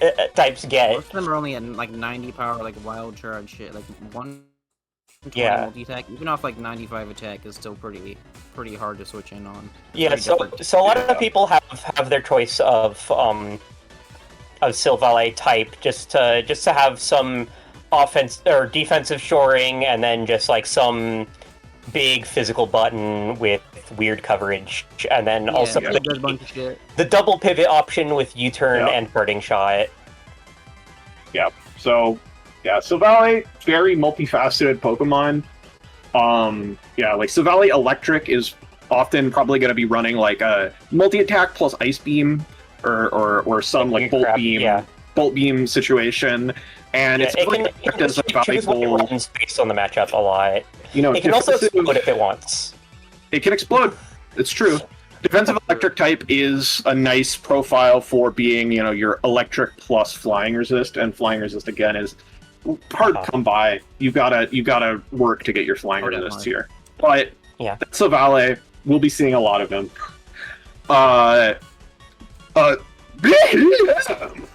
Yeah, BEM has a really big number, and it has the ability that makes its number bigger. The speed is not good, but, the bulk is, like, serviceable for this, especially on the special side. The speed isn't good, but it at least synergizes with, Analytic, at the very least. It makes the buttons big. Trick Room, and then... recover to go with its bulk too, so like it can do some shit. Yeah, it's got recover. It's got teleport. It can like trick room teleport. It has future port as well as an option. It can like do like a Calm Mind like stored power situation. And it's got a lot of nasty plot. Like and Meteor Beam. I didn't even know that. That's interesting. It's got so many different options for various situations because it's it's got ways to mess with folks, like it's got Thunder Wave, and then like disable trick skill swap simple beam, just like whatever the fuck. It's a very weird shit. Very nice utility plus wall breaker Pokemon. It's like a bulky pivot and a wall breaker in one. Nice slot. It does have Steel Wing. WAFFLOES, do you plan on bringing Steel Wing at any point? That just fucking ruins my whole strat for next week. That's a big I mean, come on, spoilers. I'm sorry. That was gonna be my my Abra counter. It's fine. Okay. Yeah. Sorry. Okay. I'm sorry. It does look it's Nat Dex. It's still it's Nat Dex, so it's like it's that. But yeah, for everybody, yes, this is National Dex plus ZA moves, so it's all crazy. I don't. It wasn't a Hydro Pump Extra Drill thing, but I also don't think it gets it in Gen 9 if it's even in Gen 9. It's I don't in Gen know. 9. This is Flipper. Yeah. Flipper. This guy, I got this guy because I couldn't get Cramorant. As we mentioned, no Drizzle. Yeah. No drizzle on this guy. But like water flying's still good. It's got like decent defense. It's got like really Decent decent physical. defense. Water flying is a really scary type combination. Yeah. Both And it clicks offensively and knockoff and defensively. U-turn. It clicks knockoff and U-turn and Scald. Yeah. Yeah. And Defog. I don't even know. That's like probably the exact 4 moves that are going to come most games. Well, Roost. Oh yeah, you gotta pick between knockoff and Roost. Yeah. But yeah, it's Just a bird. I mean, Silvally It's a can be the defogger, and you've got options. Yeah. yeah. This is a Triceratops.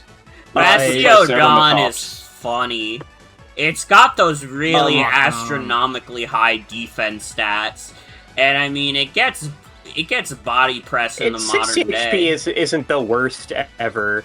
Yeah, It it's has- like serviceable For and 168, 138, it's better.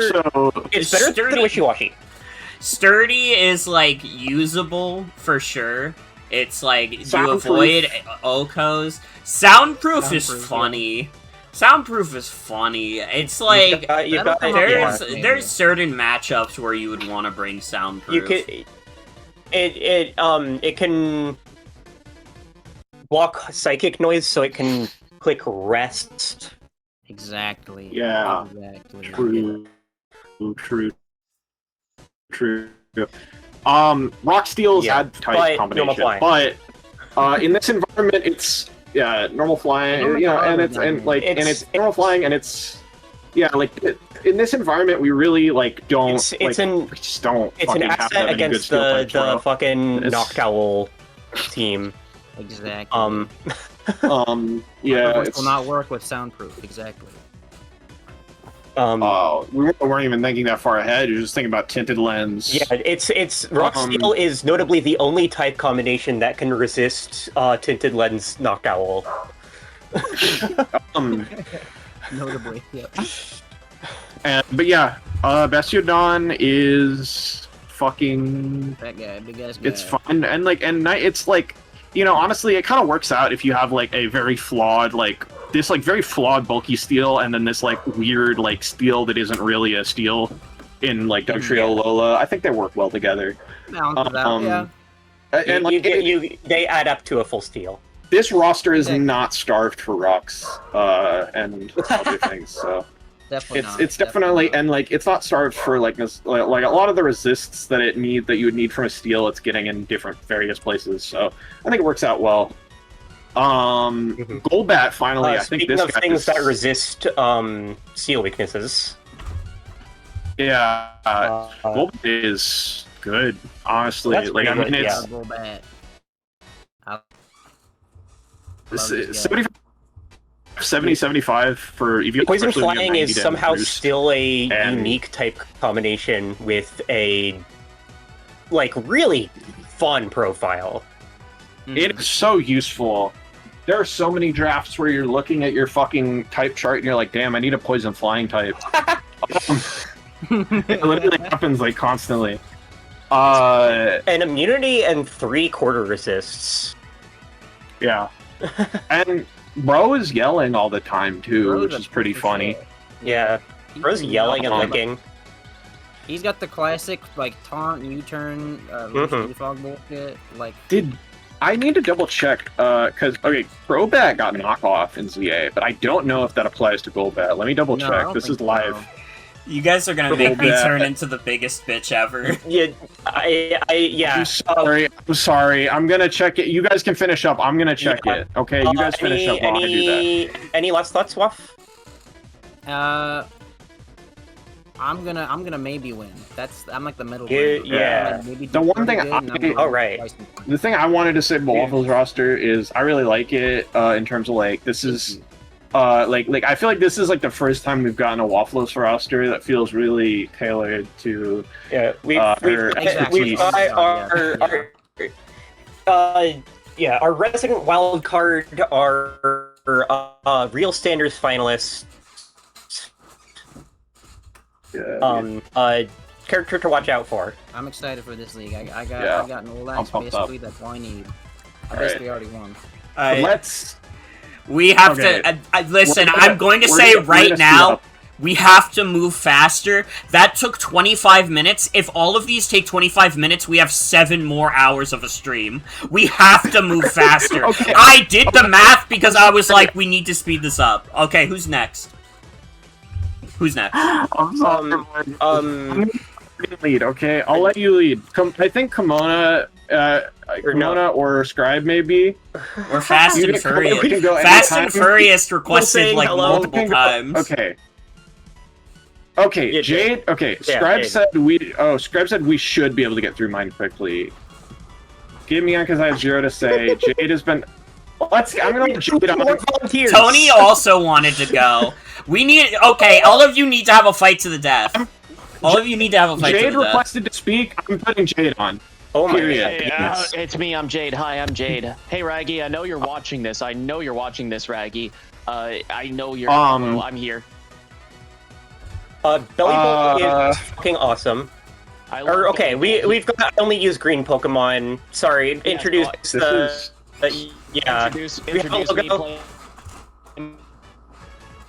my theme. The theme.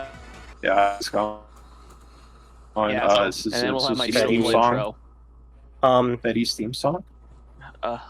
You would know it was Fred Bear's theme song. Alright, anyway. No logo yet. So it's just I only use green Pokemon. Yep. Yeah, I'm working on the logo. We're working on it. We're hard at the MS Paint Minds working in my logo. It'll be ready when it's ready. But I only use green ones. Yeah, there's only green ones. As you can see, Articuno is green, so that's a big deal. Yeah. Let's start. Belly Bolt. Let's start with Mr. Belly Bolt. Belly Bolt so fat. Belly Bolt. So fat, so big, so fat, so round. Big HP, uses Volt Switch, and heals itself. I like it. Strong. Good. Electromorphosis is crazy. Static is fun. Yeah. Damp. Yeah, two great abilities. And then, also, I really like Belly Bolt because it's, like, the only fucking good user of, Soak? Of fucking Soak. And, dude, if you ever want some fun, like, you need to be on by 10 Eastern because you're commentating a tournament. That's fine. Yeah, we'll get you on sooner rather than later. Just needs to be in text chat. Yeah. Let's just keep doing the... Anyways. Electromorphosis is... It's like one of the only good soak users. If you ever want a good time, go go do some calcs with Belly Bolt. Like, after something gets soaked, it takes nothing from all stab moves. But Belly Bolt, funny as fuck, cool, cute, charming, lovely. Bulky pivot, nice centerpiece to this roster. Yeah. Let's talk about Articuno. Who's green? Who's green? Very green, also bulky, uses U-turn, another pivot. Immune to ground for Belly Bolt's only weakness. So immune to the one weakness. Yep. And then pressure is lucky broken ability, but we can see that when it's time to fight. Just great numbers in general, but it is an ice flying type, which definitely limits it somewhat. Scary for rocks, which is a concern. But otherwise, if I can keep away rocks, very bulky. Another big pivot. You'll notice I use a lot of pivots, and I like them bulky and big. Yeah. Yep. Something that can get rid of rocks is Hitman Pop, who is resists rocks. Gets rapid spin. And I didn't know he was green. I didn't know he was built like that. But Hitman Pop is notably green. One of the greenest ones out there. Intimidate is just a very useful tool to have. Intimidate for the bulk. Technician, Lock Punch. Technician for the power. Yeah. You got 2 good options here. Steadfast. Yeah. 110 special defense is no slouch. Steadfast is there, I guess. Yeah. It's got bulk up sets. It's got assault vest because its rapid spin is its main utility. Yeah. No pivot. It's a priority user. It's a pursuit user. It's a close combat clicker. It's a spinner, and it even can be a dry pass user if you're, but not on the same set as rapid spin, notably. Yeah, and then it's friends. It's good defensive friends with Belly Bolt and Articuno, taking the rock moves, having a switch into the flying moves. Yeah, yet another bulky fellow because I can't help myself. Yeah, none of us can. Nidoking, if you take a look at him, you'll notice he's green. Yeah, famous green Pokemon. Nidoking is Sheer Force banned. Yes. So this is old school Nidoqueen. You might, if things about competitive, you might look at Nidoking and go, "Why is this in the Shitmons League?" And it's because we banned its good ability. Yeah. Yeah. Much. Originally it was going to be Nidoqueen, but that got taken. So this guy will do just as well. He doesn't have as much, but he can still. And he's not quite as green as Nidoqueen, but he's close enough. Yeah. He's still pretty green. Good enough. Yeah. Set rocks main concern. The speed tier is nice. Set rocks. Grounded poison is a big part of that. Good moves, like tons of different move options. X-Cloud is really fascinating. Boom Burst. Boom Burst. Boom Burst. X-Cloud has the Boom Burst and plus Fire Blast, notably. And Scrappy Boom Burst. Yeah, Scrappy Boom Burst. One of the two reasons I have so many bulky pivots is this motherfucker right here. I just want to use Boom Burst, and I don't want to have to think about getting a good switch-in opportunity. Yeah, so for those at home who don't know what Scrappy is, so Scrappy, or even what Boom Burst is maybe, so Scrappy is an ability that makes normal and fighting moves hit ghost types, and Boom Burst is an 140 power, wildly powerful, normal special move with no drawbacks. So even at any one special attack, it is going to hit hard. Yeah. It is very difficult to switch into with nothing being immune to it. And then it has Fire Blast and Surf for the Steel and Rock types. Who dare to exist. Yeah. So it's a scary Pokemon, but is only 68 speed. Its bulk is fine. But it'll usually slow. He's frail, but that's why I have so many bulky pivots just to try to get this guy to use Boom Burst more. Now speaking of a guy who's frail but not slow because he's fast is Ninjask. Yeah, 160 speed is the highest speed in the league, and honestly means you basically never have to run speed boost. Enjoy Infiltrator, which is not completely useless. Because it does mean, one, you can hit through substitutes, and two, because you're not boosting a stat, you can use Baton Pass. If you really want to, you can just use U-turn, your stab U-turn. That's true. Actually, do you have U-turn? That my friend Eve noticed that I only took slow Pokemon and said I should take someone fast. So I said, I figured Ninjask is fast enough. Ninjask is fast enough, it'll count. Now you might wonder, is it a bad idea to take this and Articuno for multiple rock weak Pokemon who are 4 times weak to rock? And the answer is don't worry about it. Persevere. Do not feel fear. And Ninjask is green. So Ninjask is green, and 90 attack is not huge, but it's gonna be adamant. It can run adamant most of the time, so it's like a little better. The moves aren't great though, but another U-turner though, U-turner. So fitting the turning into things. Here's Kingler. Kingler is fucking awesome. Kingler has really big numbers. Green for real on the shiny version. Yeah, Kingler's got shiny 130. Shiny Kingler's green. You're noticing my game plan here. I just have 2 guys with extremely big numbers, and then a bunch of other guys to support those 2. I love that. I smiled at. That's like my MFL1 roster where my offensive core was mostly Crawdont and Blacephalon. Kingler is a real sheer force user. Yeah. Unfortunately, only has liquidation and body slam to take advantage of sheer force with, but I mean, the stab liquidation is gonna be enough in a lot of situations. 130 attack. So, if you're not using liquidation, it's probably because you have some kind of super effective coverage, and 130 should be enough for that. It's a horse, I believe.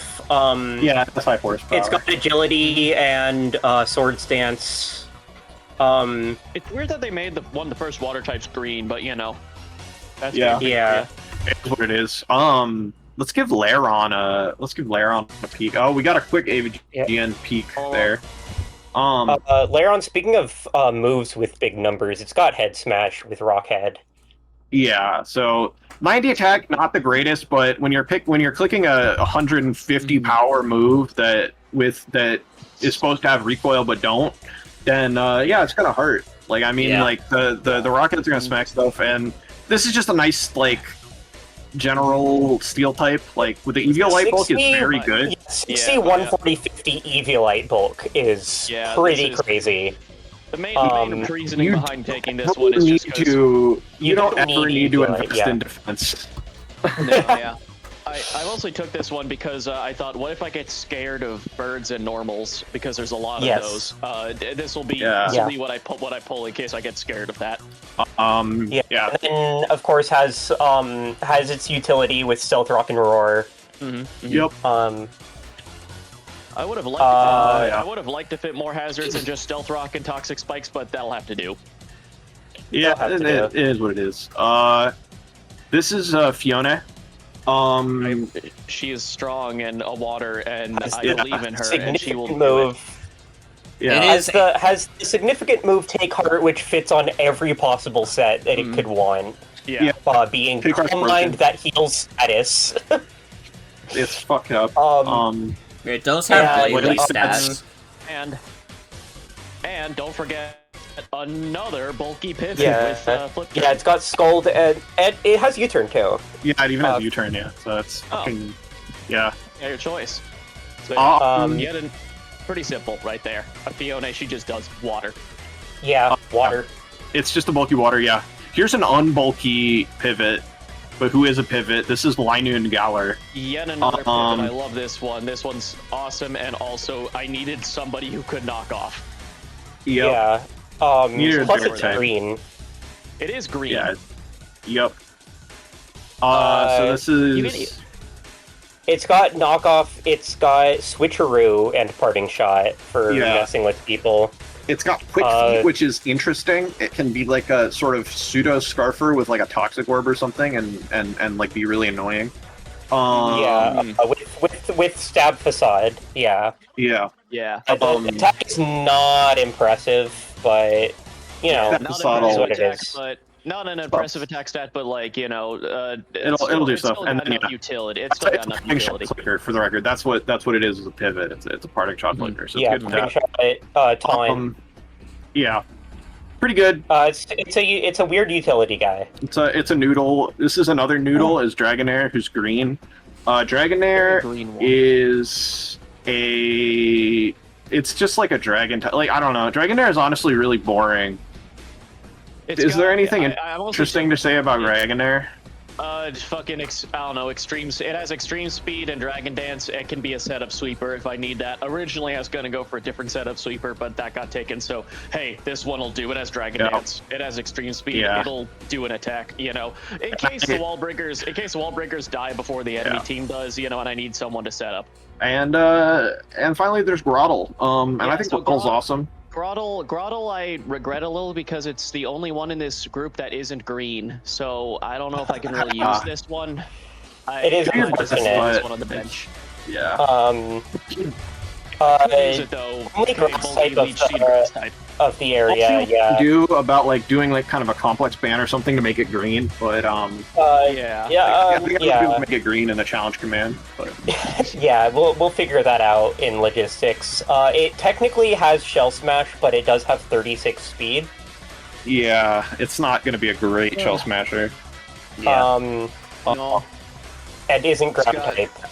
Like it's Yeah. dead. It's got. But the bulk is good. Like the Eviolite bulk is Yeah. pretty damn good, and you know, with access I'm to looking at that, and that's stuff, like pretty it's nice. a super solid grass type. Yeah, it's just a generically decent bulky grass type. Wait a minute. I don't need Dragonair. Agility Kingler, that's the sweeper. Okay, yeah, no, I figured it out. Anyway, Anyways, any final thoughts? Green thoughts. Green It's thoughts? loud, so big and so loud and so strong. She's my Kingler's Okay. delicious. All right. Yes. Okay. All All right. right. So, Yeah. bye Bye. bye. So I think. All right. Let me double check this situation. So, it says Comona. Okay. So let's do Tony and then Comona. So let's get Tony in here. Tony's been waiting. Tony, Aka, funny onion.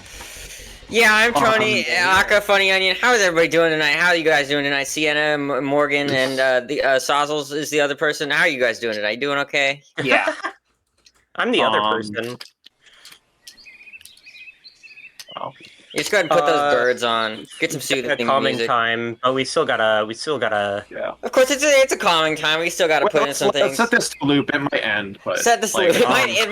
We might run out of time because So, as we know, last time I had sort of a colorful group of characters. They all had their own stories. They all had their own like names and individual characteristics. And this time is not particularly different. Obviously, we've got Sigalith up at the top. We're gonna go all the way down top to bottom here. Sigalith, he is sort of an oddball. He only speaks Swedish.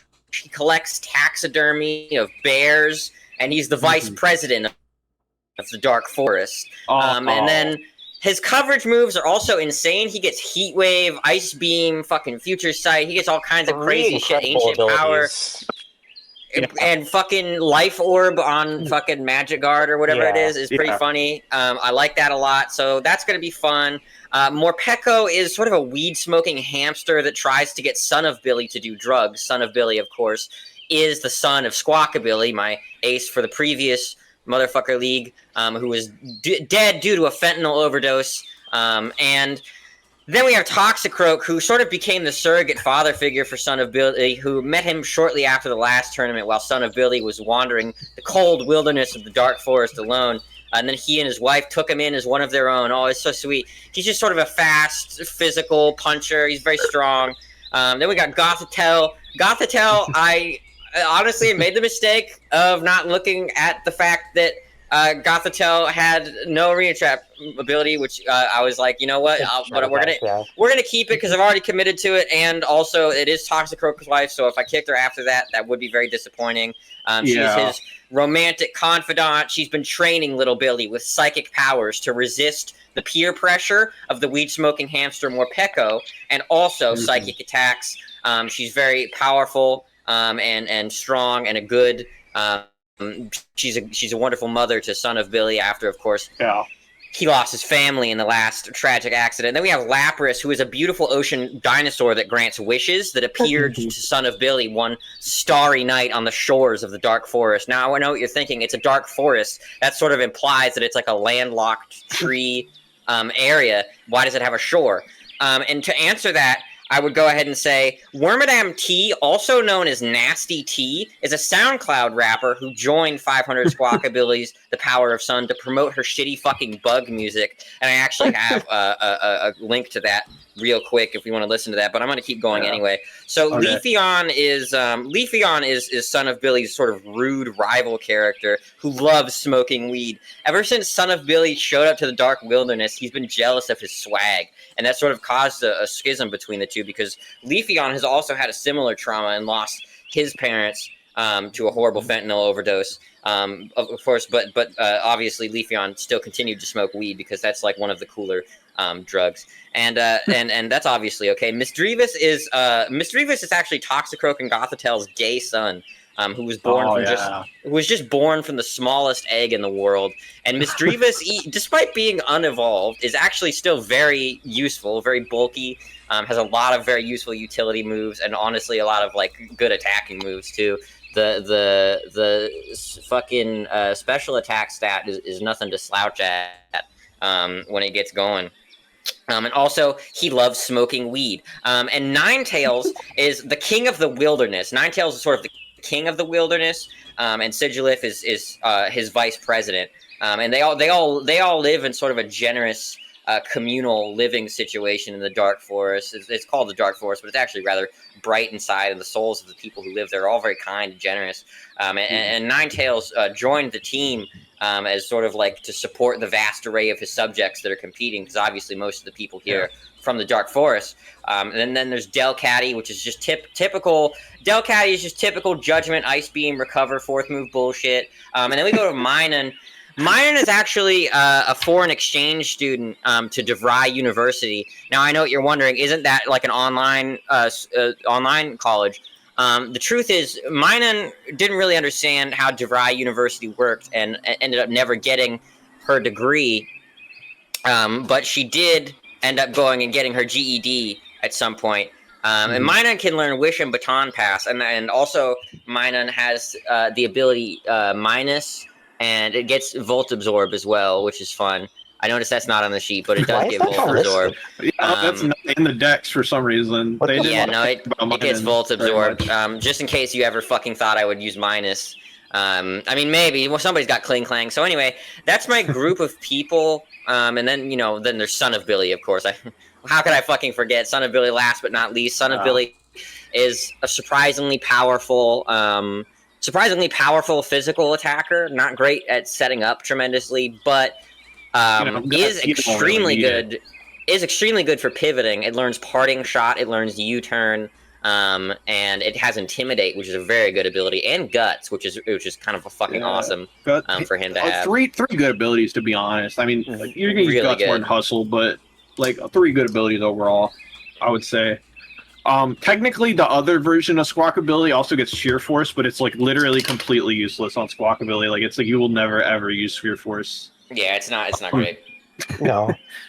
Okay. Also, I will note Minun is a tier 6. Don't worry about it. Yeah. Any final thoughts? Like any kind of closing thoughts on 500 Squawkabillies of Power Sun? I'm really looking forward to a lot of these characters. And like how their storylines are going to shake out. Yeah, thank you. I just my final thoughts are with the team, and I hope we can pull it off. We're all very determined. Son of Billy obviously is very excited to follow up on the legacy of his father, and you know what? Just I hope he can make him proud with a few wins this season. You know what? Final thoughts. Shout out motherfucker Morgan. Shout out Sienna. Shout out Sauzels. Shout out my dad, honestly, and shout out my 4 little mice. My 4 mice, very brave. Mouse, Tony, Lawrence, and Evil Money Baby Genius. Shout out to my mice. I love them so much, and I'll see you guys. Week 1. Okay. Bye. Buddy. See ya, Tony. That was beautiful.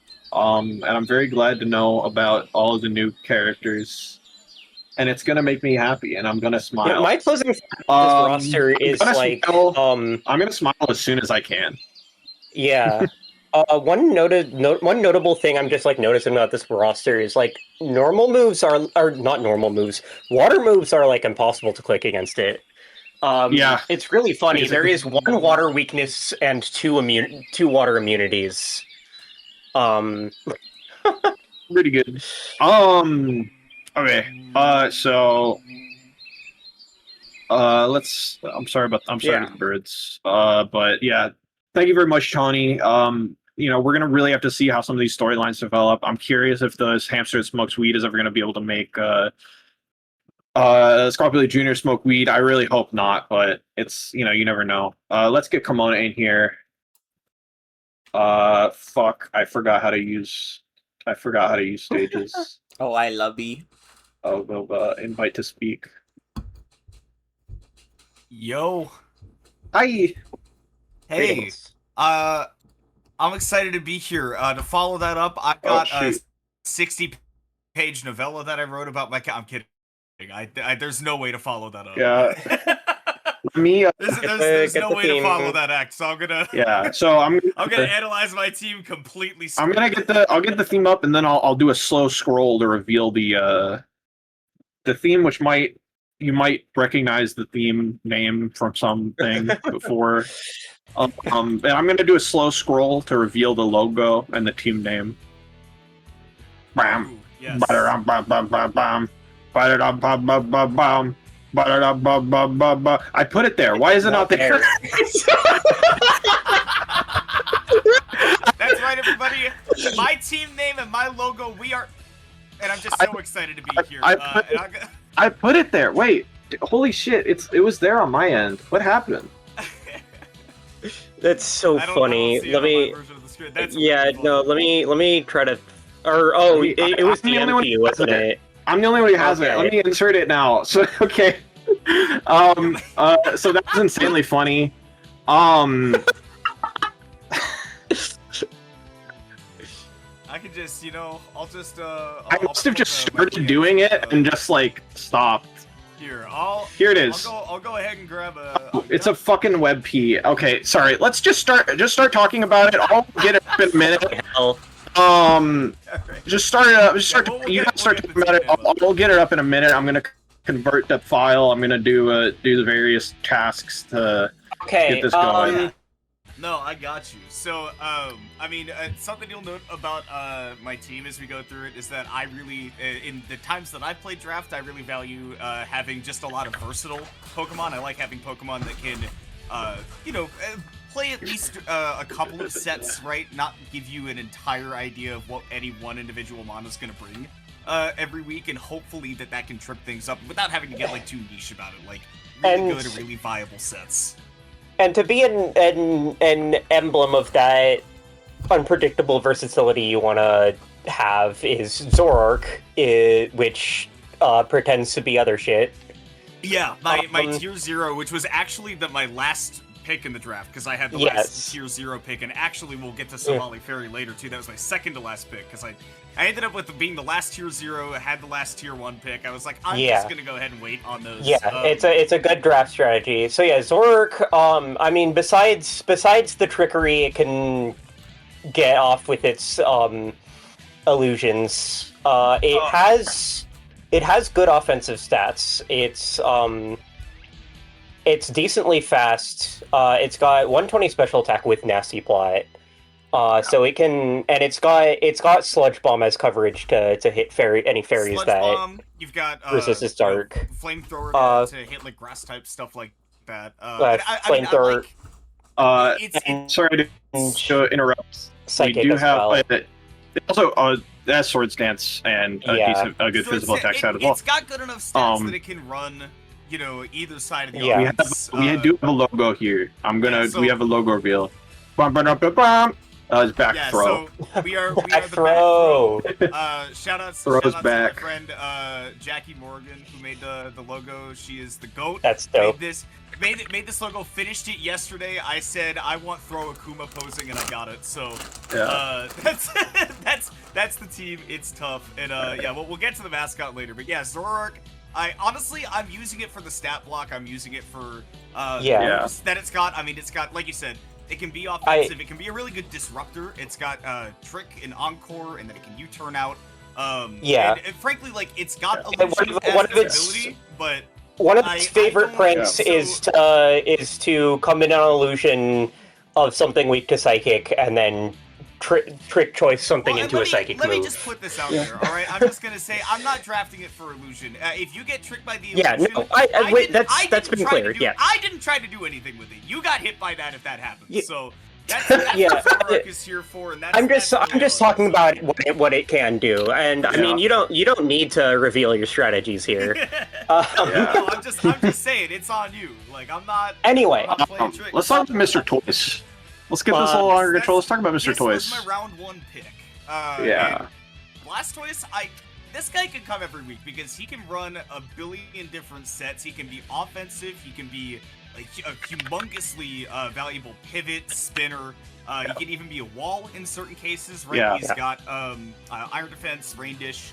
You know, so I love the versatility that he's got. He can be doesn't have any boosting moves since I can't run Shell Smash. But you do have Z Celebrate, which is actually an interesting option for him. But aside no individual non-Z boosting moves, right? But obviously Z Celebrate gives me don't discount Z like that's you can't think of that as like just a gimmick. That's like a real thing. It's a real use of an item slot. That was one of the big reasons that he was, you know, my round 1 pick. Is I went, okay, like this guy can be a really good defensive core. He can come every week because water is a great type. But obviously, again, being able to run offensive, run Z Celebrate, it's great. How did that happen? I didn't do that. Anyways. Does bulky water like scald stuff? No recovery, but does have rapid spin instead of that, I guess. Silver Life Fairy, unless he has something to say. No, that's about it for Blasters. Yeah. So Silvally Fairy is another removal. We've talked about Silvally. Another everything you said about Silvally Electric basically applies to Silvally Fairy. Another notable type to have a strong accurate physical move. Off the wall. Sadly, it does have to go mixed to really hit like the steel types and stuff because it doesn't have. It unfortunately doesn't get Earthquake has 0 ground moves in this environment, and it has. It just has flamethrower. It doesn't even have bulldoze. It has nothing. It has flamethrower. But like other than that, just a really strong, bulky fairy with a million different options. Defogger, pivot. It's Silvally, but a fairy. Archeops is cool.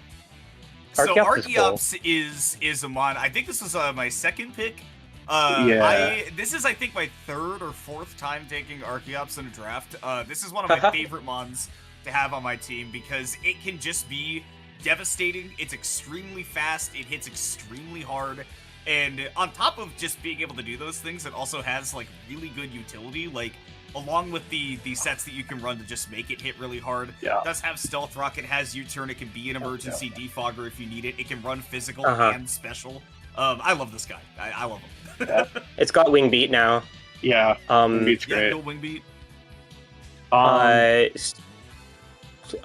Abomasnow. Weather. You know, plain and simple. And I was eyeing this very early on because there are a lot of ice types in this Shitmons draft because a lot of ice are types bad. perform early. And I like that I had options for it too, right? There's Sand Slash in tier 1, Bear Tick in tier 3, who I did end up taking. Can run Blastrier in tier 0 as well and just get that defense boost in the snow and say, okay, try to kill me. So Abomasnow, we did ban Light Clay, specifically just to make the snow warning guys a little easier to slot in to our tiers.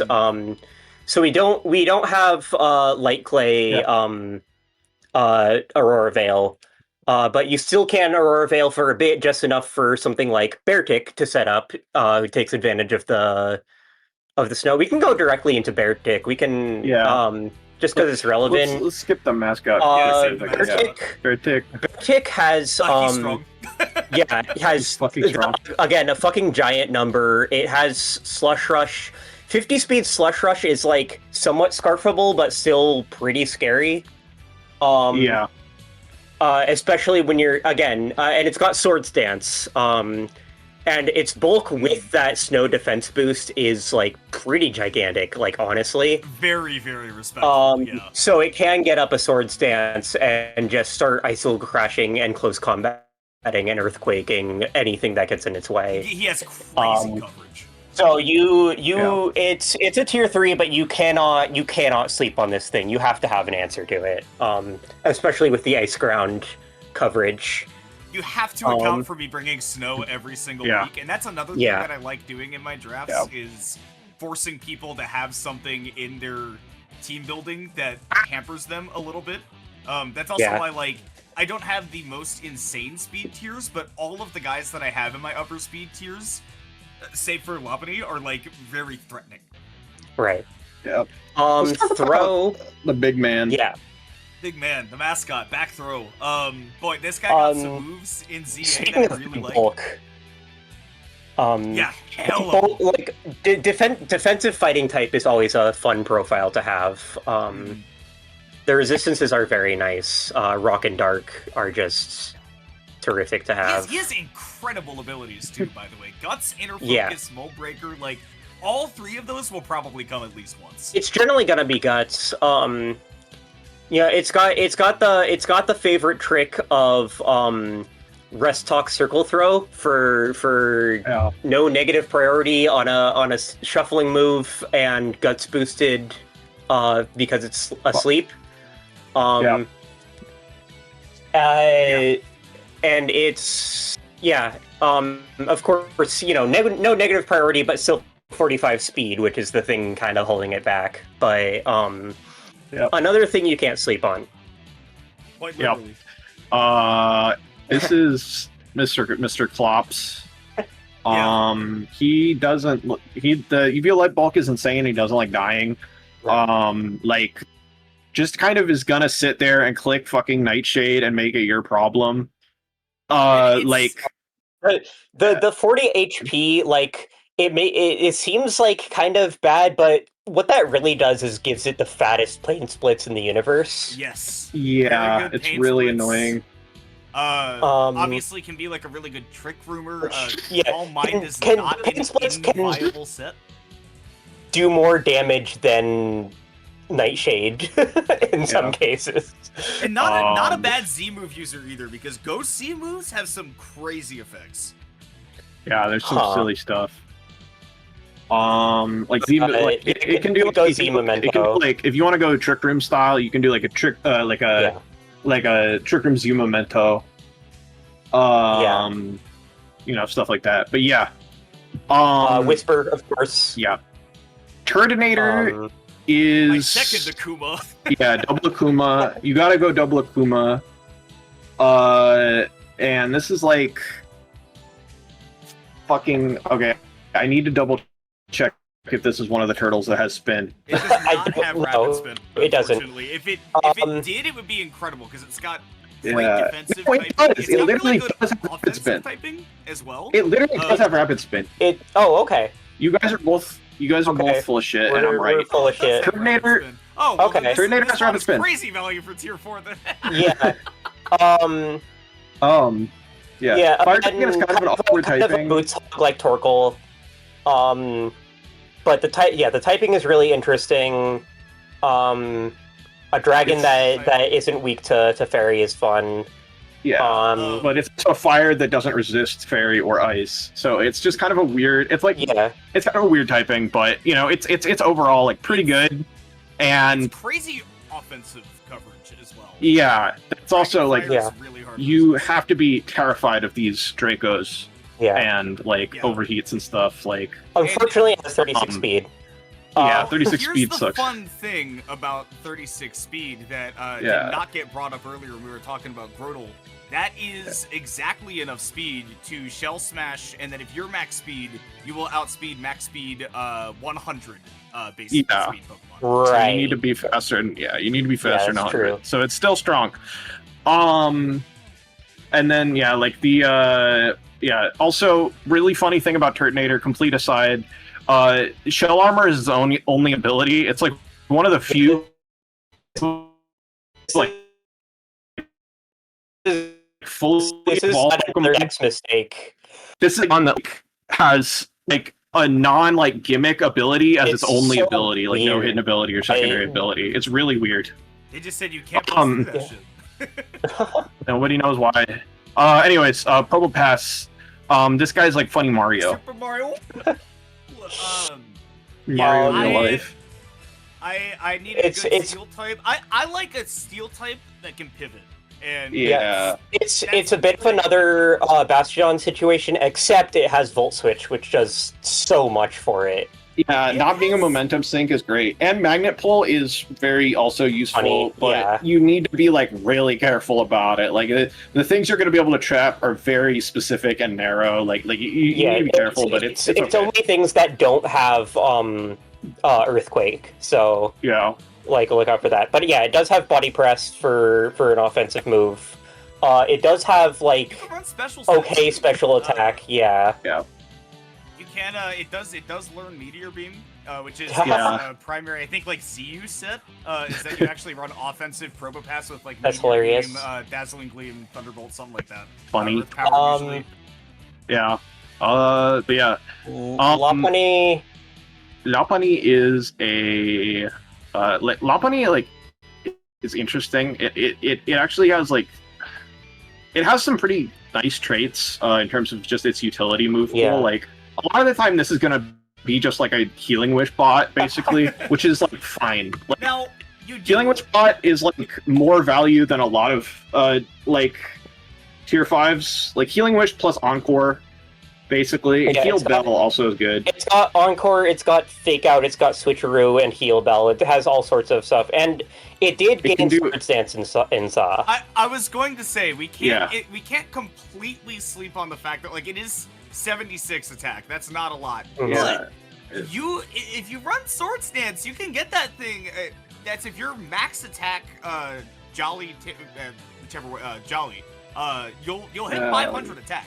And it has it's the most discount knockoff in the world with Klutz entrainment. Yeah. Klutz. And I mean just Klutz funnies in general. Lots of Klutz funny. And then Lopunny, like interesting move pool, nice speed tier, nice things going on. And then we have Dowdler. Yes. Here's Dowdler. I'll tell you about Dowdler. Yeah. I love that this guy learns both Sticky Web and Trick Room. He has 2 forms of speed control that will keep my and a U-turn. And a slow U-turn, right? Or no U-turn. Only Orbeetle gets it. Only Orbeetle gets that? Okay. Right. Unfortunately. However, Dowdler, it does still get Iron Defense and Body Press, which is worth keeping in mind. And might I add that you can, in theory, run Calm Mind, Iron Defense, Stored Power. Right. And I've done the math on this, but if you get Calm Mind, Iron Defense, Stored Power, Recover, right? Yeah. If you're able to get to +2 on each of those, your... So what was I doing the math on this? It was like your Psychic can basically do the same damage as like Life Orb Alakazam. Hey, that's not nothing. Stored Power can do the same damage as Life Orb Alakazam. Yeah, it is notably one of the few like low tier Eviolite users that actually gets Recover. So that's nice about it. But yeah, do you have any like closing thoughts overall on your draft? I'm just excited. I like having versatile guys. My goal in draft isn't always to win. It's always to show off some really cool sets and to make somebody go, "That's sick that you thought of that." It's too bad that you lost this week, but that's sick that you thought of that. I mean, that's certainly something we encourage here. Exactly. Yeah. Well, if we're doing a Shitmons draft league, then that's what I want. Yeah. Shout outs again to Jackie who made my sick logo. We can look at it one more time.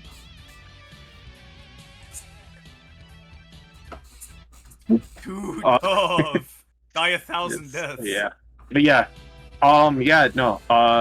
thanks for your time. Let's go on to our next combatant. Are we thinking it's Scribe's prepared? I guess Scribe's the only one who's spoken up so far. Let's get Scribe. Let's get this thing on. Alrighty. Hey, I'll get my music going. But I keep fucking accidentally flicking the thing. Yeah, so we got fuck Cuomo here. This is Hashtag fuck Cuomo. That's what I'm talking about. We got Jazzy NYC. I mean, we want an NYC that's jazzy, and Cuomo doesn't want that jazziness. He doesn't want that jazz in New York. But the team name is a little bit pandering towards me, but I'll allow it. I'll fucking allow it. Yeah. Got the logo here. This is Look. genuine. Scribe's a New Yorker, as in New York State, not New York City, but still, you know, still hates Cuomo. It's as he should. So yeah. We've got a few water types here. Yeah, we got 3. I mean, yeah. it's been downgraded from 4 to 3 now. It's been trimmed a bit. The original plan. So I had help from a mysterious manufacturer in putting this together. The original plan was a rain team with fucking Samurott as my rain setter, and then I traded it away because I realized regular Samurott does not get Ceaseless Edge. But yeah, Kingdra. Kingdra is still it can abuse its own rain still. Interesting mon, decent defense. Can do a few scary sets. And Water Dragon is of course an incredible typing. Yeah. Water Dragon, great. Yeah, like swim sniper, good abilities. Yeah. Just like good fucking stats. Like 95, all 4 middle stats is very good. And 75, 85 on the HP and speed is not bad either. It can run like a special rain set with like stabs and hurricane. It can run Dragon Dance. It can do a few things. Gotta be careful on this thing. It's got flip turn for like choice sets. Yeah. And then we got Quag. So Quag is, you know, famously a Pokemon that can exist in any environment. It's capable. This environment is no exception. Quag is not too strong for us, so he's here. And Quag's bringing rocks to the table. He's bringing spikes to the table. He's bringing recover to the table. He's bringing unaware to the table. He is a versatile, like very solid water type. Only weak to grass. Water immunity optionally. Absolutely a real ability to have. Gives it an incredible defensive profile. Yeah. And yeah. Ferroseed is great value Ferrothorn. Yep, pretty much. It does Ferrothorn things, yeah. If you don't know that, I mean, it's got the Iron Barb's contact punish. It's got a really interesting defensive, a very good defensive type. Spike's like cheap knockoff. Like, it unfortunately does not have a power whip, so it's not very good at like hitting like with like grass moves, but it's still got the 10 speed gyro ball to do something to something. Yeah, you are never underspeeding this in Trick Room. And 44, 91, 86 is just extremely real EVLA bulk, especially with the rest of this defensive profile. With its resistances, and like it's got a lot of friends to scare off fire types. This is Crustle is not Shell Smash banned, so it can click that move. Yeah. You gotta watch out for that. It's got Edge Quake, and the X Scissor for when it needs it. Can also be a sturdy like hazard lead. Can do sturdy cuss stop shenanigans with its stealth rock. And spikes, pretty good defensive like not Bug Rock as its profile is like not great, but good defensive stats. It's got some bulk. Yeah. Speaking of got some bulk, we've got Altaria. Yeah, Altaria. Very nice. Like that pigeon. Very nice defensive profile with the dragon flying, and then a 75, 90, 105 bulk. Also has offensive and defensive options. Not the strongest, but the strongest. if you're dropping Dracos, it doesn't matter so much. If you're DDing, it's it's reasonable. It can get a good few DDs up. It's got Roost, it's got Haze, it's got Will-O-Wisp, it's got Defog. All sorts of good stuff. I can feel I was about to say something, I was like, no, I shouldn't tip my hand. Natural here to absorb status. Cloud 9, if you really want to fuck with something, which you do have to remember Cloud 9 does not remove weather; it just disables it while the Pokemon is out.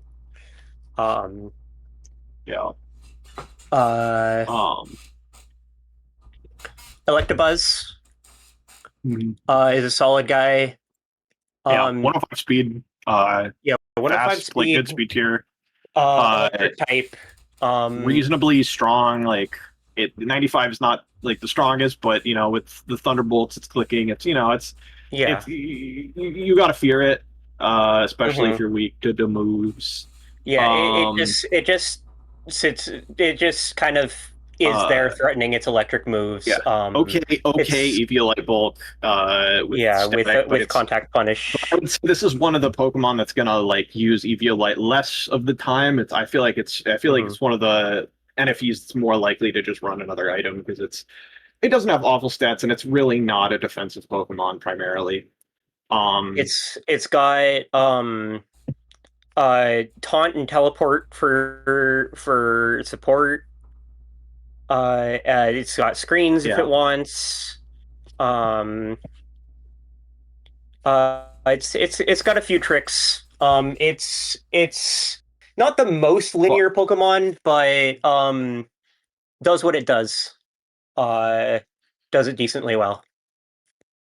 Ludicolo is another Swiss swimmer. Yeah, secondary Swiss swimmer and nice defensive typing, nice bulk overall, and really good utility move pool with it's a fucking Encore, right? It's got big hands. It's got Encore and I believe Taunt and Knockoff and Scald and it's it has Sword Stance for no reason. It's just generally a pretty solid guy. Synthesis because it's a grass, so it gets to sit on things a little bit. I don't think it gets taunt. Don't get taunt, just so we don't it. Okay, no lies. Yeah, pretty good. Murkrow is little crow guy and cutie pie. I love Murkrow. All right, just wanted to make sure Morgan was still listening. It's got good prankster shenanigans, which is mostly what you want to use it for. With Defog, Taunt, Thunderwave, and Haze. Yeah. Did you mean to shut off the music as a way to make me listen too? Because I noticed that a while ago. No, I forgot to press the loop. I forgot to press the loop button. I'm sorry. It's okay. I wanted you may this. Kill me as penance. I wanted this to go fast, so I just kept letting you talk. All right. Murkrow. It's nasty plot too. Yeah, 85 attack, dark, 85 attack, stab pursuit is actually pretty fucking good at dealing with ghost types. Oh yeah, sure. It's a little trickster. Yeah, it's a little trickster guy. Not gonna lie, main reason I took it is just because I got halfway through the draft and realized, oh fuck, I don't have removal. Also, this is the first removal I was planning on picking. Hitmontop got sniped. Also, this is gonna be a good manual rain setter for manual rain mode. Oh, for sure. Yeah. Swalot is another little bag of tricks, sort of. It has a really nice it's a bulky grounded poison, which you want the grounded poison, and who've been complaining about some more bulk. It has a lot of great utility moves between Encore, Knockoff, Pain Split, Taunt, Haze, Thunder Wave, T-Spikes, and it even has Swords Dance for no reason. So it got Swords Dance in Gen 9. much to everyone's surprise, and has pretty good moves to take advantage of it. Yeah, it even has it can even do an acid arbor body press situation. It is a nice versatile Pokemon, and then it can choose between not losing its moves or just surprise fucking with any draining move user. Not losing its item is what I meant. Yeah, Sticky Hold is amazing, and then it can just decide, lol, no Leech Seed for you, which is great.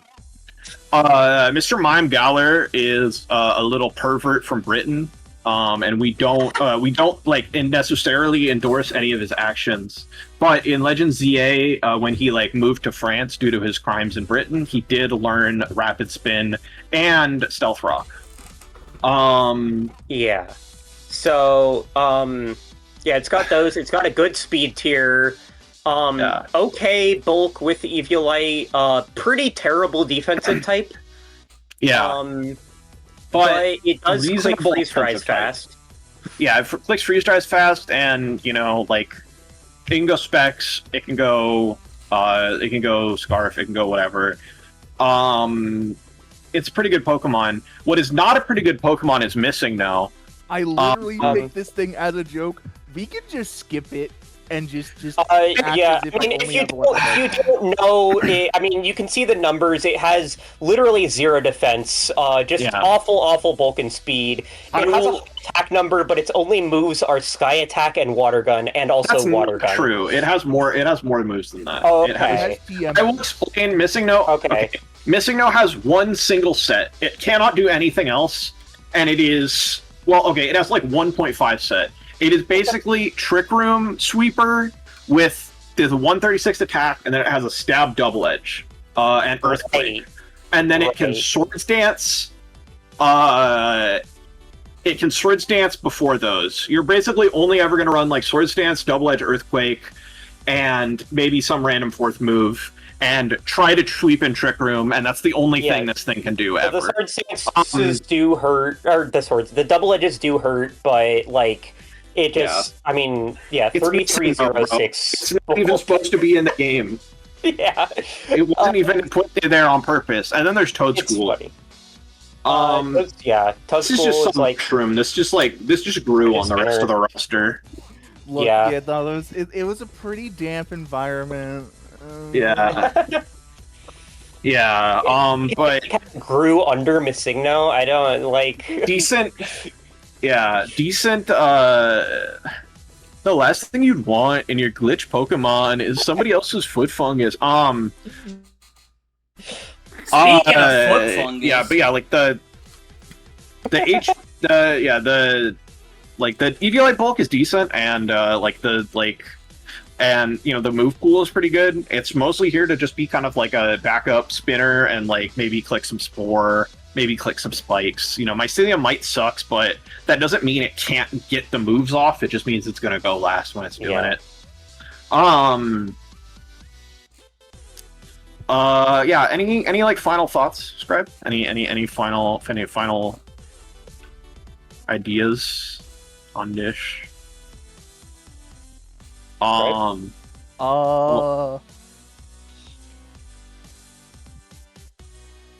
No, not really. Aside from just fuck Cuomo. Fuck Cuomo. Yeah. Fuck Cuomo. Yeah. All right. How are you feeling on pace right now, Morgan? Are we doing okay, or still need to go faster? It's definitely better than it was before. We've been doing better. Okay. How many teams? Yeah. I don't know. I haven't been keeping count. I don't know. Yeah. Bell is typing. Ray is requested to speak. Out me in, Coach. Bell has said. Bell did request earlier. Yeah. Bell needs to walk probably after this, so let's do Bell. Oh yeah. Out me in. And yeah. Hi, Bell. Hey. That's kind of like a Colossus tribute. We're gonna go through your guys now. Yes. Okay, these are all some of your favorite characters. It's all my favorite characters. I love Meowth. So we have. Oh yeah, good to have this. Wait, I should probably close my stuff right now so I don't have 2 FM synth soundtracks overlapping right now. Okay, there we go. good. Foreign. Belle loves Meowth. Foreign music. All right. I love Meowth, so we got a Meowth. That's our tier 0 Berserker. Berserker can do a lot of. This one I actually do know a lot about. Kind of weird bulk. I don't really know about it. I don't know about it surviving much stuff. But physical stuff's good. Okay, Special okay, bulk okay. not great. Okay, yeah, no. But no. Just a weirdly versatile guy on offense who can run a lot of kind of like normal or not normal sets that are good, which I like. Yeah. So guy has Steely Bell Spirit. Yeah, Steely Spirit. That's why we've got the Rostrum and the Royal Scammers here. Yeah. It's Steely Dan tribute. Now there is kind of the scam element of this comes to play with Berserker. You know, I'm not gonna tell the whole story right now because we're already rough on time. And then some shit happened, and don't worry about it. Yeah. Guzzlord is a Pokemon I've always thought was fucking cool. Like low key my favorite Ultra Beast. But nobody it's not popular and it's not very good, and so I don't get an opportunity to do anything with that guy. So you know, Shitmons. Hey. Yeah. That's a Shitmon.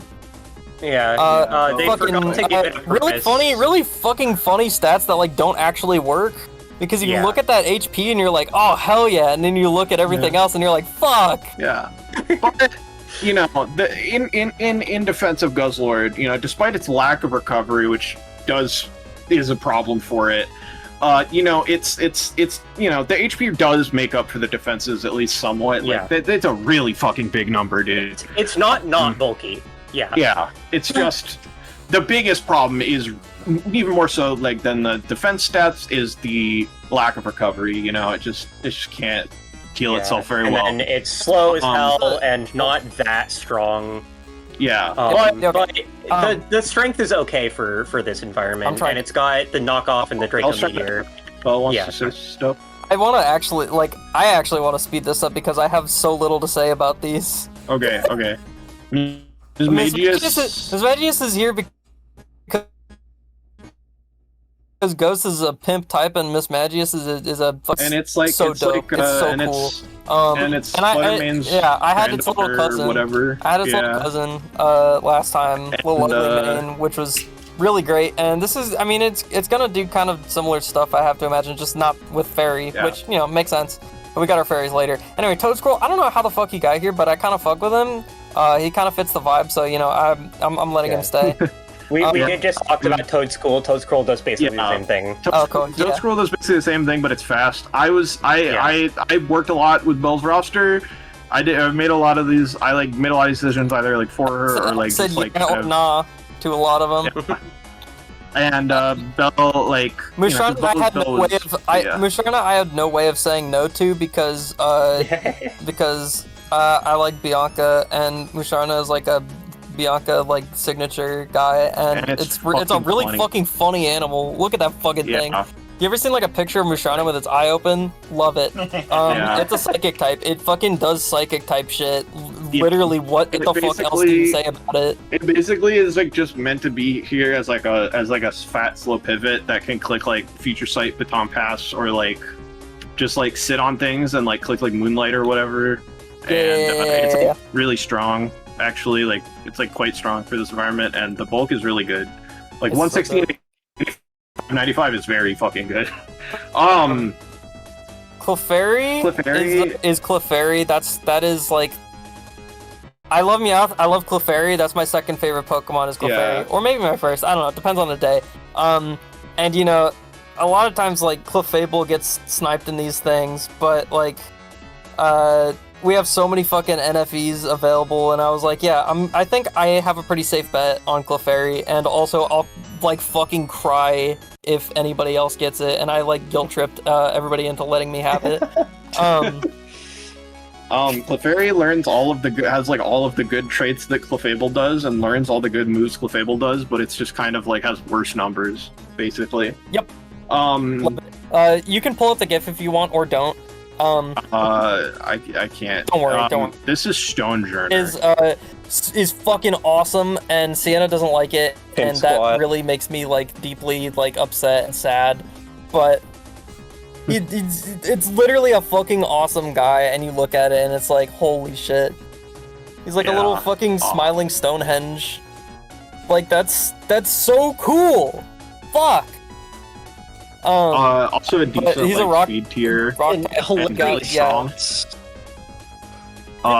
Pretty high stats. Just like physical. Fucking atrocious special defense, but it's okay. Yeah. I think this was mostly here to switch into flying moves, if I remember correctly, because there's a bit of a flying issue. And so I thought a rock type needed to be here, and this is a pretty okay rock type. And yeah, Phalanx is Phalanx is another one that like it was kind of a questionable addition as far as like I was like, I don't know, fucking Phalanx, yeah, sure, that's fine. Yeah, I was saying it's probably but fighting type. it's a little cutie pie, so I don't mind, and it's a good fighting type, and it works. It's like it's good at doing stuff. It has the close combat good, and it has the move. It's got good physical stuff, and it's a fighting type, and everybody likes that. Yeah. What is battle armor? Is that anything? Never mind. Never mind. Marini you want to fight. Okay. Marini is baby Toxapex. Marini is so fucking cute. There were a lot of waters that I wanted, and I think we landed on Samurott, and then Samurott got taken, so I was like, okay, fuck it, Marini. I love Marini now, so it's all good. And then Samurott got untaken. Yeah, that's right. I forgot about that. Look off into the distance. I forgot about that. But Marini's here now, and she's here to stay, and I love Marini so much. It's a fucking little fucking sad, wet creature. Literally. Yeah, it's true. Literally like wet, dripping creature. It's like so sad. The wolf and numbers awesome. aren't extremely impressive. What's the type in regenerator is nice. Yeah. Okay. I was gonna say like what are the abilities that are regenerator used, is but the it's ability. regenerator. It's regenerator. Yeah. That's a stupid fucking question. I'm sorry for asking a dumb question. Vespiquen is here because it's that's another mon where it's like that's a fucking dope mon, and like I'm never really gonna get to like see this thing again. And like Vespiquen, I never really thought about it before. I was like, that's pretty cool, and I wanted to be because I've been playing like a lot of like shmups lately, so I've been playing like Dodonpachi, and like if you ever played Dodonpachi, that's like kind of a game about bees. The true last boss of those games is always like a little bee that's on fire, and it shoots like the fucking craziest bullet patterns you've ever seen. And it's called Hibachi. So that's my Hibachi is Vespiquen. Yeah, and a couple other things about Vespiquen. Spikes and toxic spikes, really nice. Defogger, holy shit! Defogger. And it has the funny trait of like it. It's a signature. One of its signature moves, Heal Order, is like a recovery move. It was removed from Gen 8, which means that in national decks it doesn't have lower PP like all the other recovery moves. So it's a 16 PP like recovery move instead of 8, which is incredible on a fat pressure user. Yeah. So a lot of nice advantages here. It's also just a nice like fighting resist for like the like Berserker and Guzzlord and stuff. Like although Mismagius also fills that role. You gotta have options. Yep. Furret, I kind of just said was gonna be here, and Bell was like, okay, that's fine. I don't know. Bell was like, I don't even know what else I'm gonna do. It's removal. Yeah. I do it. But Bell might learn to love Furret.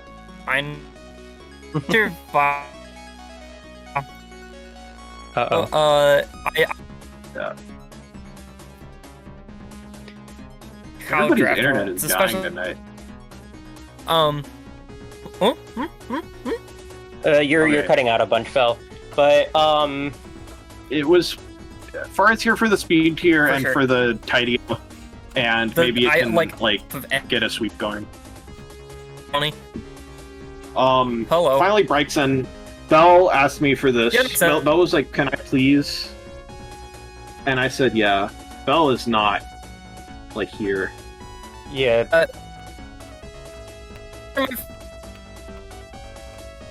First and second favorite. Could have it here. Previous draft. Why is it labeled? Yeah, Brixton is here because Belle's a pervert. God damn. I like Bright. Awesome. It's like brave. Yeah, I think Belle is not aware that she's still cutting out a lot. Evo Pokken winner Tono-sama. It's a tribute. That's the only thing that comes. It was a fucking tribute. Okay. That's right. What? All right. Any final thoughts, What do you Belle? mean I'm that's sorry the only that thing none that of comes your. through? What came through? You were fucking cutting out the entire fight. It just the thing about the Evo winner. It was a tribute. Like that.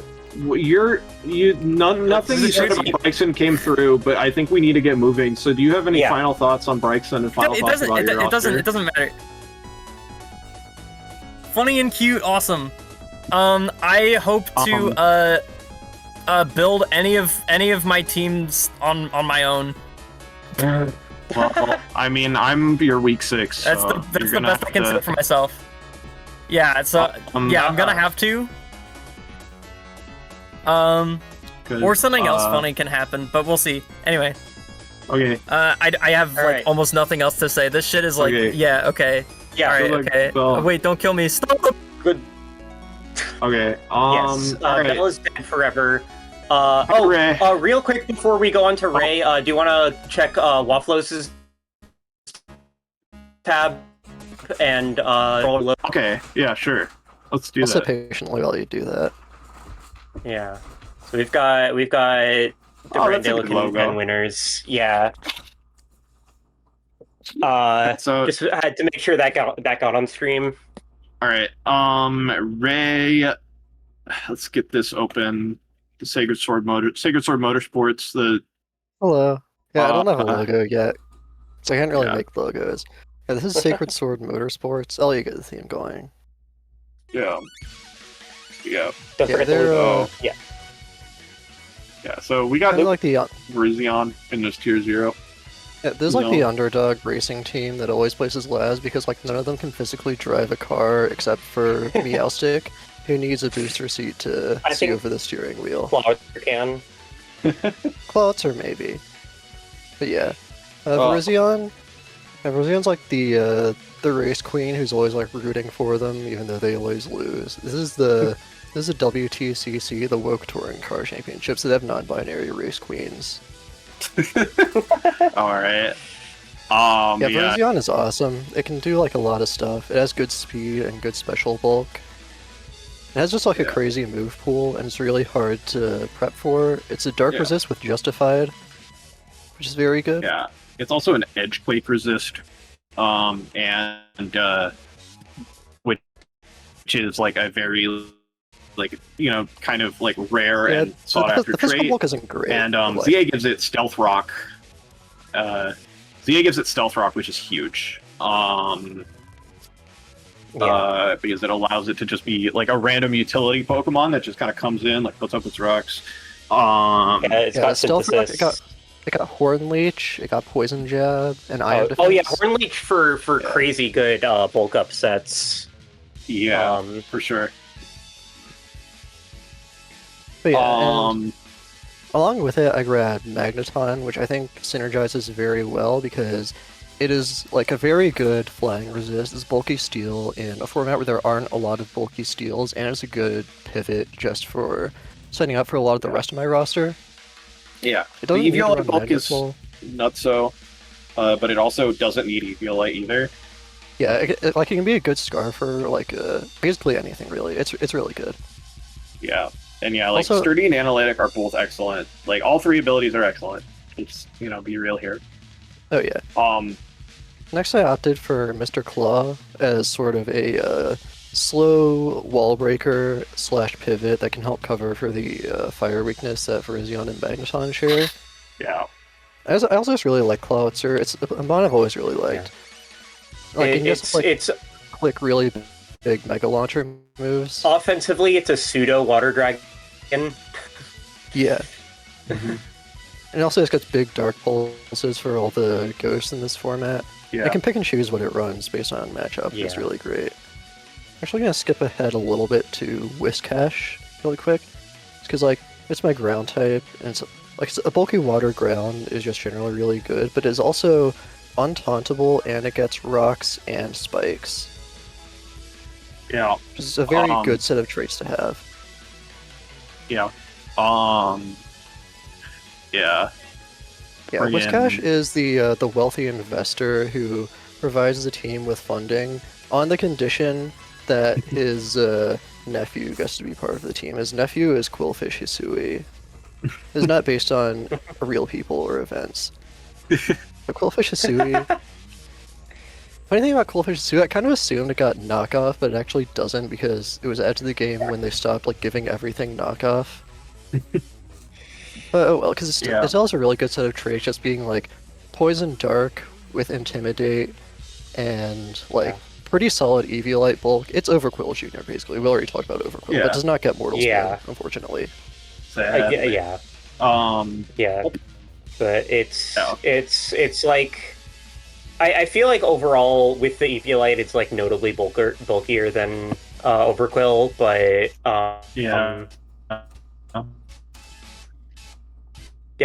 a lack of Mortal Spin. It's another hazard stacker, which is I think really good for my roster. I think I benefit from stacking hazards.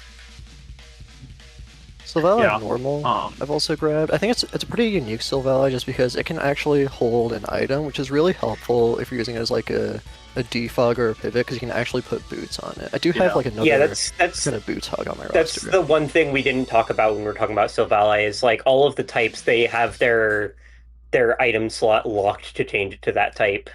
And you can't remove it for anything else. Sylvala normal doesn't have that trait. Yeah. Also, can you loot my theme really quick?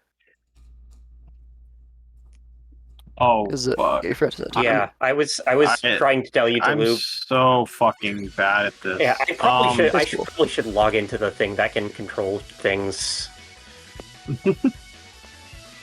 Yeah, so normal gets a nice roll compression of like a pivot, a ghost immunity, a defogger, and it can also be like an explosion merchant. It gets storing explosions. The stab explosion is nice, but yeah, like other than that, it is a Sylvala. You know, we've seen them, we will see more. The item slot thing is definitely a difference, but yeah. I also like I don't know, Whiscash. I mean, you've already explained his. Yeah, we talked about him. We got Rotom Fan. Yeah, this is a returning character. Yeah, that's what I had on my very first draft roster.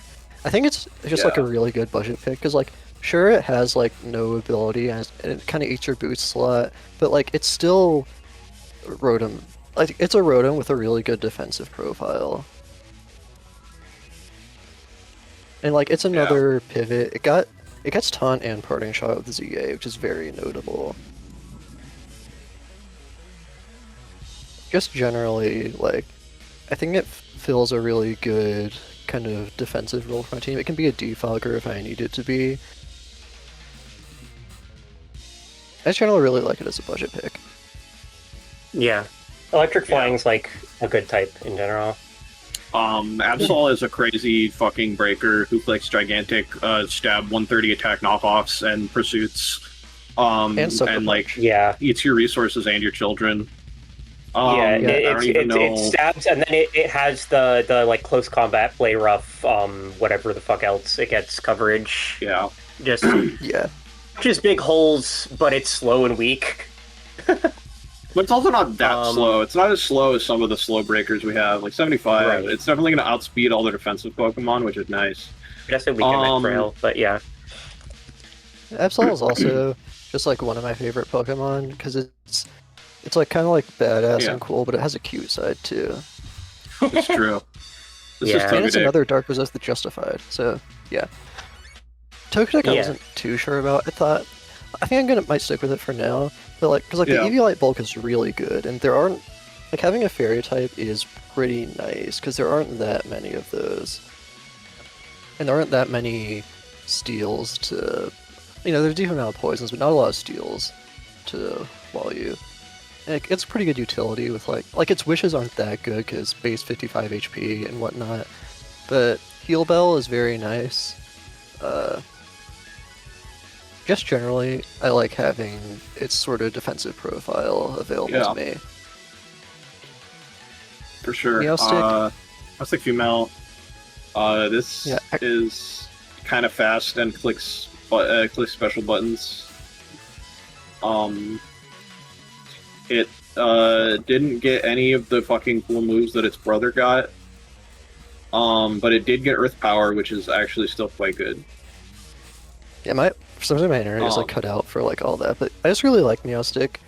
I like Meowstick male a little better design-wise than Meowstick female, but they're both pretty cool. It just like it adds to my type chart a little bit. It's a nice speed tier to fill the gap between like Verzion and Sylph Ally. In general, I try to have like as few speed gaps on my roster as possible. Yeah. Okay, so this is the fucking Ray signature, like, builder pressure. Troll, builder pressure, annoying bitch.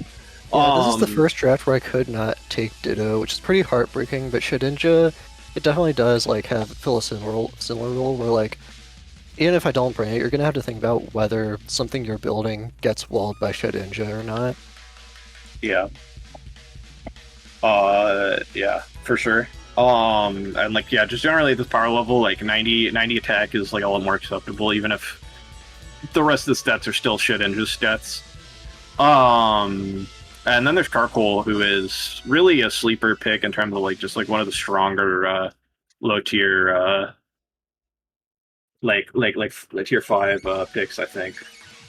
Yeah, Carcoal is like a car basically. Yeah, he's like a little car, and he has a crazy face. Car of the racing crew. It's true. Yeah, like, you needed to have a car. It's got rocks, it's got rapid spin, it's a contact punish. It's just a really good like roll compression to have, and a good way to like fill out the type chart. Yeah. Yeah, and then yeah. So any final thoughts? Any big plans for Sacred Sword Motorsports in this season? Yeah. Hopefully this is going to be their season. There's always the doubters and the naysayers, but yeah, I have faith. I like this roster, so I hope things work out this draft. Oh, all right, awesome. Thanks for your time. Yep. Let's talk to who are we talking to next? Joan. Step right up. Okay. Banshees on the boardwalk. Play the theme. The theme. I need to play the I need to play the Liam song. Okay. I'll play the Liam song. The Lemur song. Dude, I need to get more water. This. It is still this, yes. Yeah, okay. This is a good thing. I trust you guys. You better not still be on Runerigus when I get back. Oh no, the trip through the haunted house should be quick. Oh, fuck yeah. Yes, wonderful art drawn by Tony Funny Onion. Made it just in time. It's awesome. Hell yeah. Hell yeah. I got a commission with Tony lined up too, so we're gonna see what happens. Yeah. Alright.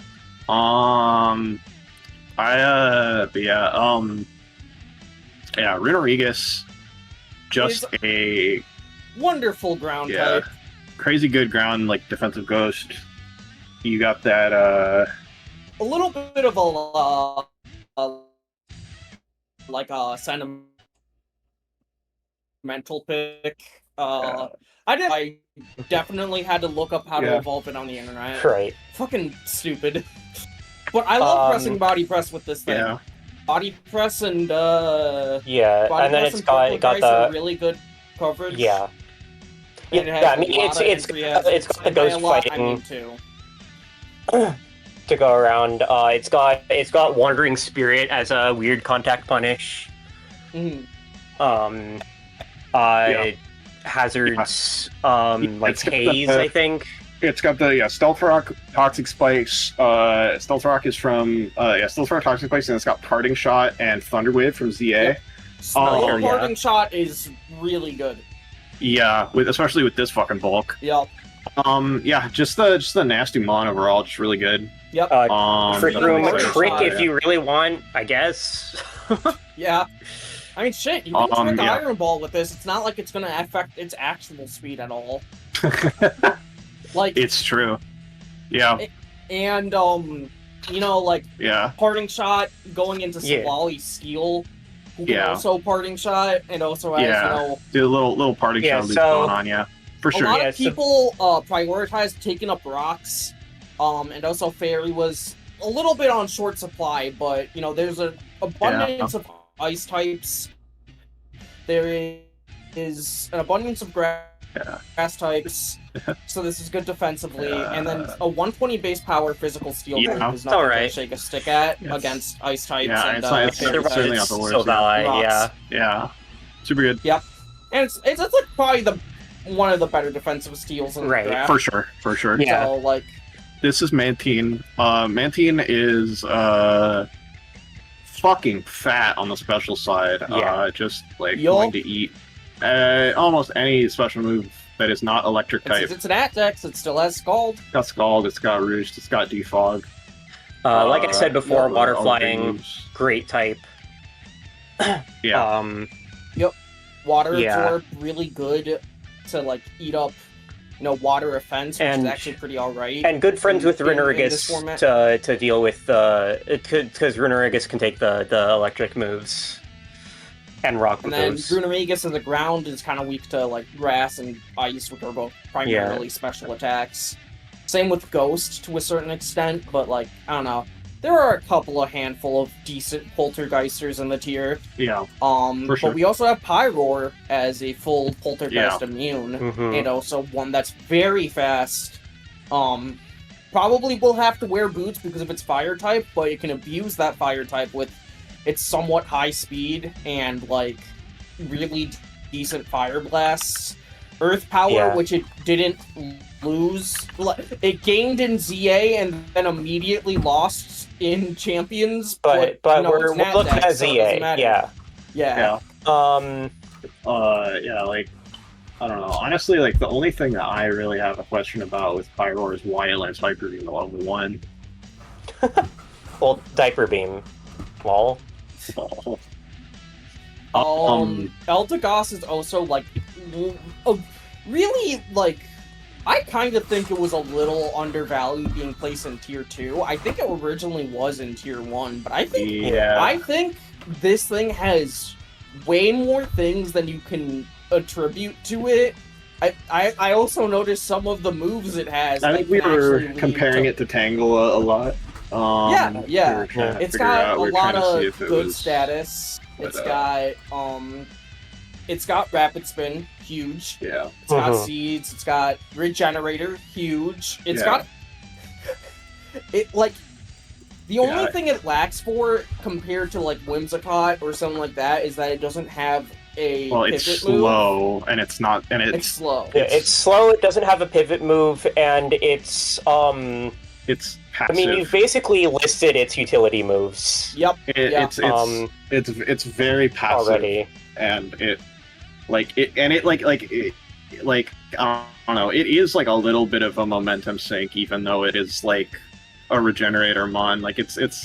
It's not necessarily giving you momentum. So I don't know. It's weird, but it's definitely strong. Let's not make no bones about it. This is a strong. Strong Pokemon, and it's gonna be hard to kill. It's gonna be difficult to take out. Speaking about a strong Pokemon, Rotom Frost, also a pretty Rotom high Frost special attack. They're really, I mean, Bolt Beam. Technically, it can't use Beam. The rare stab Bolt Beam, but you have to rely on Blizzard accuracy for it. Yeah. And that is a pain point, but it's a pain point that I'm willing to deal for a decently powerful and somewhat fast-ish electric type. Obviously, it's probably gonna need to rely on Scarf to outspeed fast threats, but... And it does resist Bolt Beam by virtue of being Bolt Beam. Yes, also true. Obviously Ice not the greatest defensive type, if possible. Might need to run boots on this, but then, you know, I have two other fire types, a flying type. There is a little bit of pressure on that with the one boots policy, but, you know, Mantine getting defog, Eldegoss getting spin, that can help out there. Yeah. We've got Crocodile, which is this are good, bulky, unaware with recovery. Yeah, and it's you know, it's a key attraction at the fucking Banshees on the Boardwalk haunted house. We have the amazing singing crocodile. It has egg on its head. Yeah, imagine he's in there. He's in there. Actually, we should edit that image so that he's like very lightly transparent inside the. I think that would be funny. Anyways, yeah, Crocodile is. I mean, fucking... shit, it is literally a singing crocodile. Yeah, if I wanted to be crazy, I could run like. And it has a ghostly element as well, so you know it just fits all the criteria. I'm also saying that it could run sing if I so desired, but that's like that's a little crazy. It's got good. It's got no. It's, well, okay, no, it is crazy. Unaware bulky guy, maybe I don't know. Yeah, Crabominable. Is a fucking. It's like a fucking truck. Yeah. It is slow as shit, it has a bad defensive typing, and it will destroy things, and it got Mach Punch in ZA. Yep. It got Mach Punch in ZA, and that's insane. I forgot about that. Yeah, that's... Yeah, it's huge. This was one of the first megas. Obviously, we don't have the mega here. That would be fucking scary. Yeah. So the first mega I tried out in Champions, and like I still kind of love it. My team was like slop, but yeah, we gotta keep talking about the relevant stuff. Yeah. Duosion is also another regenerator. Previously, I had two regenerator, one other regenerator on this team. Yeah. Yeah, that's right. You still have 4. You still have 3 total. Yeah. Yeah. You still have Fluff. Yeah. The regenerator. I did drop Blowjob Brother number 2, which was Cloth. But I still kept Duosion. Psychic is still a really strong type. And with Eviolite, this bulk is, like, workable, but mainly it's there for that huge 125 special attack. I have a lot of really good special attack breakers, as well as, you know, obviously, Probominal there can be a pretty decent, and Savati Steel can deal decent damage on the physical side. It's also, there's also the possibility of running it with Magic Guard, just to Magic Guard and, you know, like, Calm Mind so that I don't get Toxic as, like, a late game option. When I've cleaned out anything that can, like, knock off or really threaten it. Golduck is another choice, that I think isn't the fastest. Surprisingly utile. Yes, very utile. It's got a lot of things it can do.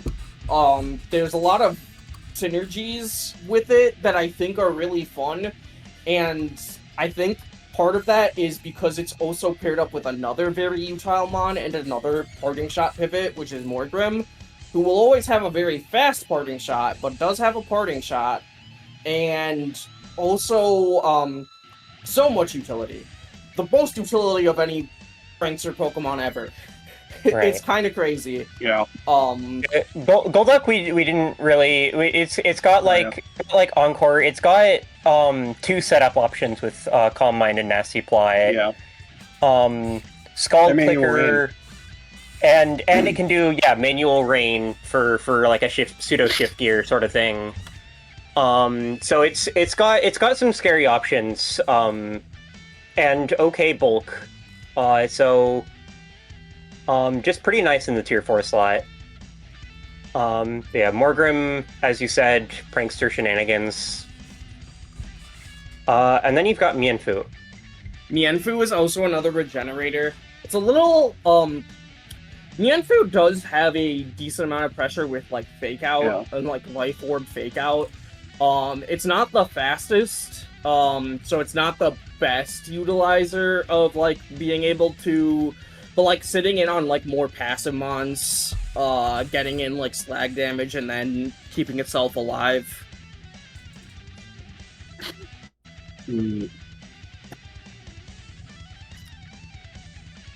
Huh. Okay. I've just noticed something. For a second, I was like, "Oh, Golduck also has the utility of like silencing Final Gambit." It does not silence Final Gambit. It only silences moves with explosions. Yeah, not all sacrificial moves. Any last thoughts? No, but I expect to see you at the line at the carnival. So come visit. I'll try to be there. Yeah, week 8, Sauzels be on the line. Week 3, I'll be on the line. You know, so we got, you know, we're all coming down to the carnival. It's was a good time. And all have so much fun. All right. All right. To gather a next person, but Ribbon was just typing. Yeah, we can bring on Ribbon next. Thank you for your time, Joan. Ribbon in here. Yeah, thank you. My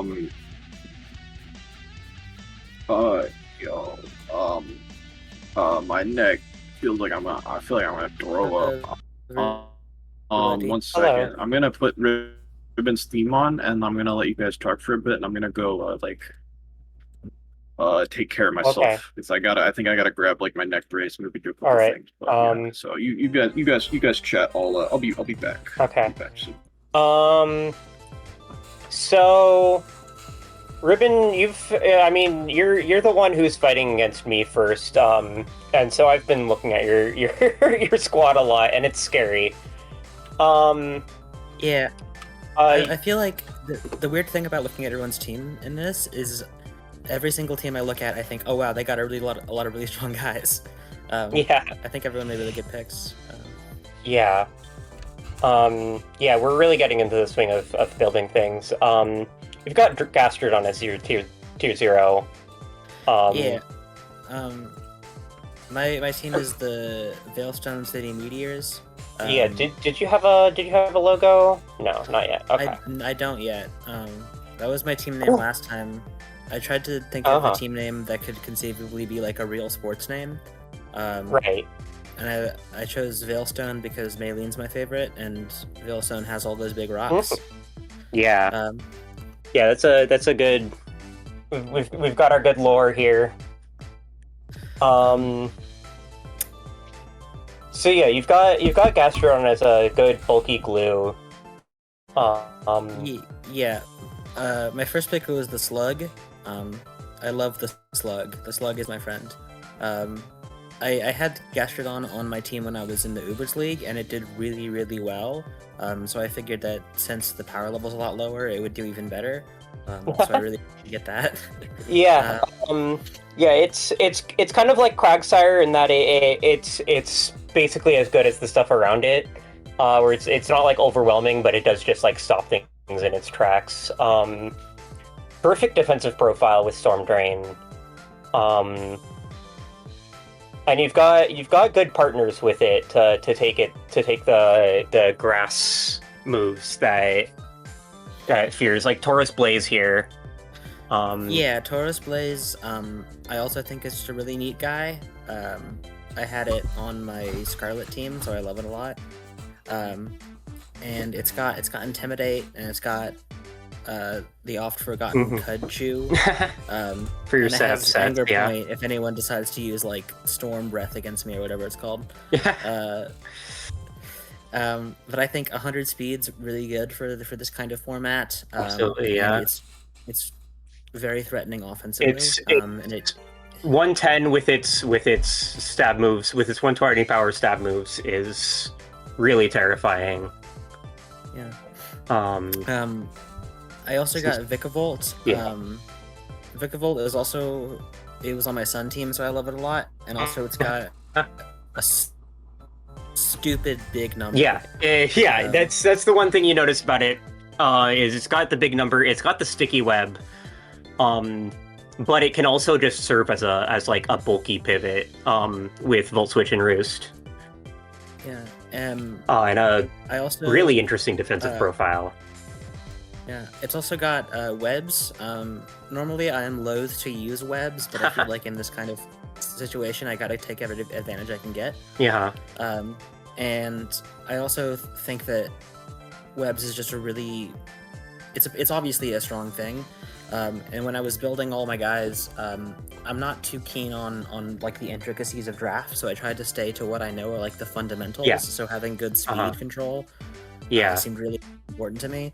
Yeah, so 100 speed on the Tauros is definitely very scary under webs. Yeah. My next guy is Doublade. I'm realizing that a bit of an unusual steal. Yeah. I'm realizing that like all of these guys have been on an in-game team at some point because I played the game too many times. But Doublade, I think, was a WAFFLOES suggestion, so I have to shout out WAFFLOES. I didn't give it much attention, and then I looked at it and I realized, oh, it's like really, really good. Yeah, it doesn't do most of the steel type stuff, like it doesn't get rocks or anything, but it's got this great Eviolite bulk, great typing, and sword stance plus priority. Yeah, plus no guard Poltergeist is just a really nice thing to have.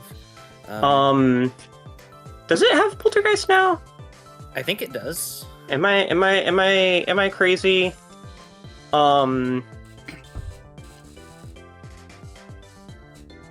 We can but yeah, Sylvie Dragon. While I'm double checking that, Sylvie Dragon. You know, we've got Sylvie again. It's another grass resist for your Gastrodon.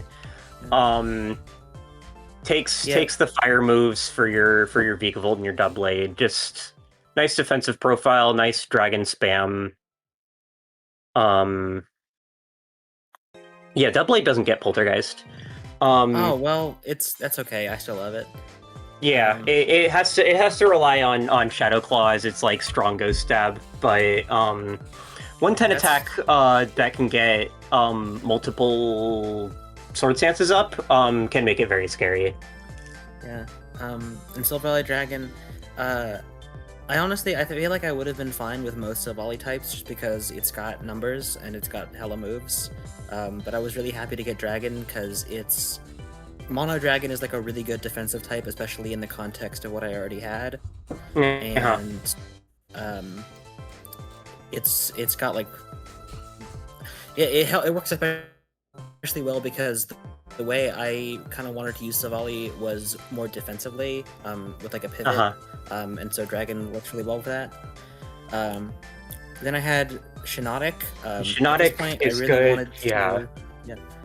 One of the rare fairy types. I wanted to complete the Water, Fire, Grass Core and the Steel Dragon Fairy Core. And the Fairy Steel Dragon, yeah. Just because having that kind of like trifecta was like very psychologically satisfying to me. Yeah. And I was looking around and I saw Shinotic, which has both those types and which gets Strength, Sap, and Spore. Scary, the two scary moves, yeah. It's got the two really, really fucked up moves. Yeah. And then can just mash Moonblast otherwise. Doesn't have a lot of utility outside those, but like that's, I mean, for what it wants to do, that's basically what it needs. I was talking with WAFFLOES, who's been like my partner in crime. And I said my 3 priorities for picking things are how cool I think they are, what the nickname potential is, and their coverage depth. That like the kind of thing that makes you say, "Wait, that gets Temper Flare? What?" So God, who even guys, if you look at them, you'll notice also they're just really neat, and Shinotic's very neat, I think. I'm a long-time fan of Shinotic. Yeah, Honchkrow, I really wanted Honchkrow's another one with a big number. Yeah, I really wanted a hazard remover that wasn't Silvally, so Honchkrow had Defog, and it also has a really big number. Yeah, great pursuits, great sucker punches. Mediocre defense and speed, but workable. Especially, the other thing was I knew with most of my picks that I was going to have webs, and so something like Honch Crow's 71 speed, like normally not very good, but if you get webs up, then it outspeeds a lot more things, and if you get like Moxie boost or something, it gets really, really scary. Yeah. The other thing about Honch Crow is it evolves from Murkrow, who is a notorious bastard. So every time I look at Honch Crow, it learns another move. It gets like Taunt and Haze and Defog and all these crazy things. Thunderwave, yeah. The thing about its bulk is that, like, you know, the 52/52 isn't impressive, but the 100 HP does let it click a lot of Brave Birds before going down. Yeah, I felt like so it was a good aspect. It was at this point that I realized that both my hazard removers were defoggers, and if I clicked that, it would get rid of my webs. So you'll see later on the list, I kind of scrambled to get spinners. Yeah. So, we can talk about those next. Yeah, we've got Hitmonchan, which is a spinner for some reason. I guess it uses its fighting prowess to spin around. Got decent special bulk. Has its Iron Fist moves.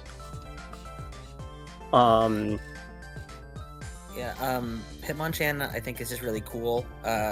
It's surprisingly especially bulky. And it's not the kind of thing you would expect to spin. Some of the Pokemon like move pool factors here, I was low-key kind of banking on people forgetting that certain Pokemon learn certain moves. So I think although this week 0 does kind of ruin that.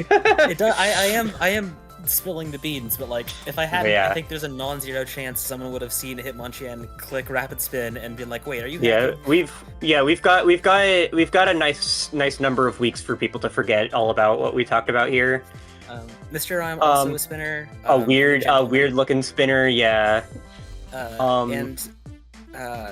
I was kind of looking for both ice types and psychic types just because I thought that offensively those fit with what I had. Yeah. But there was an ice psychic type that could spin, and that Fat Freeze Rise. With his 110 is pretty good. It's also, out of all the Pokemon on my team, I think by far the funniest. So I love it for that reason.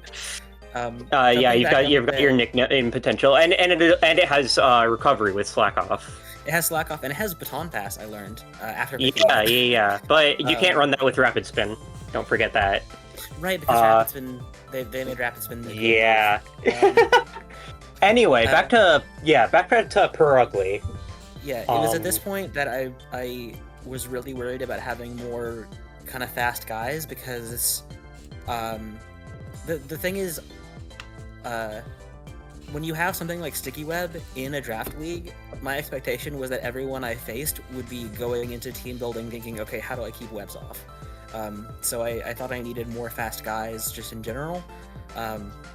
Perugly is just a good mon. Definitely has the speed. If there were also, hi, I'm here.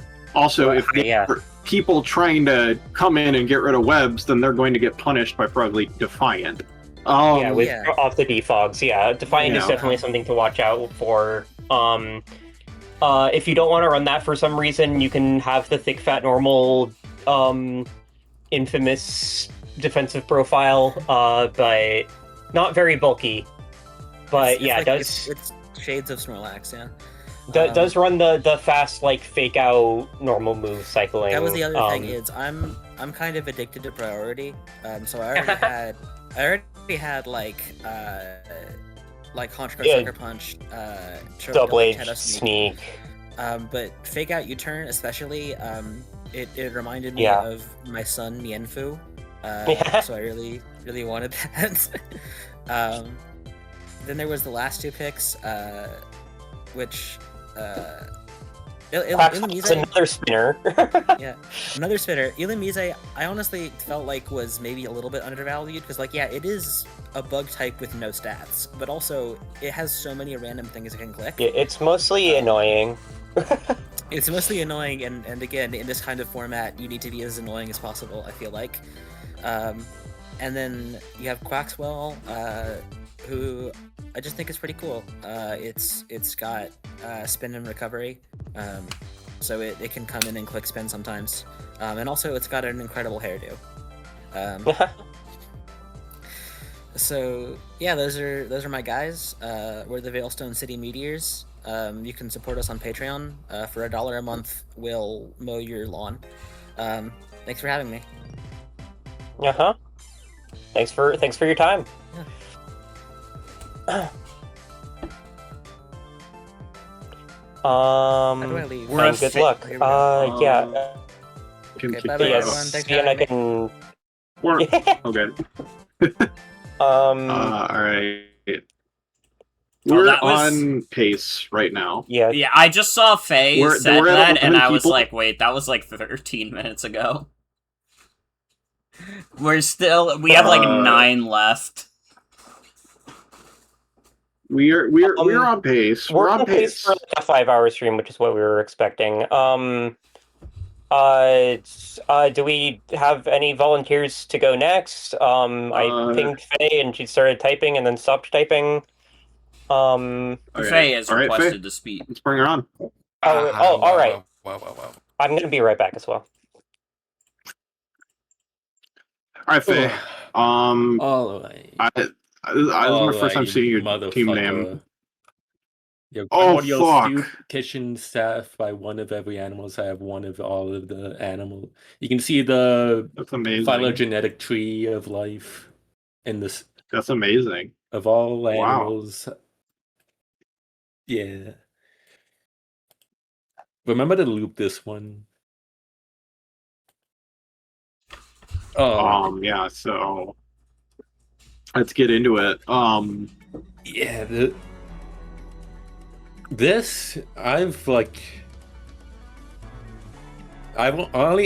going into this, I only drafted like 2 Pokemon I was expecting myself to draft, and that's fucking basically the only, like, going into, like, from the very start of my initial plans, like, the only Pokemon I was like expecting to draft was fucking Ramble, and then like fucking everything.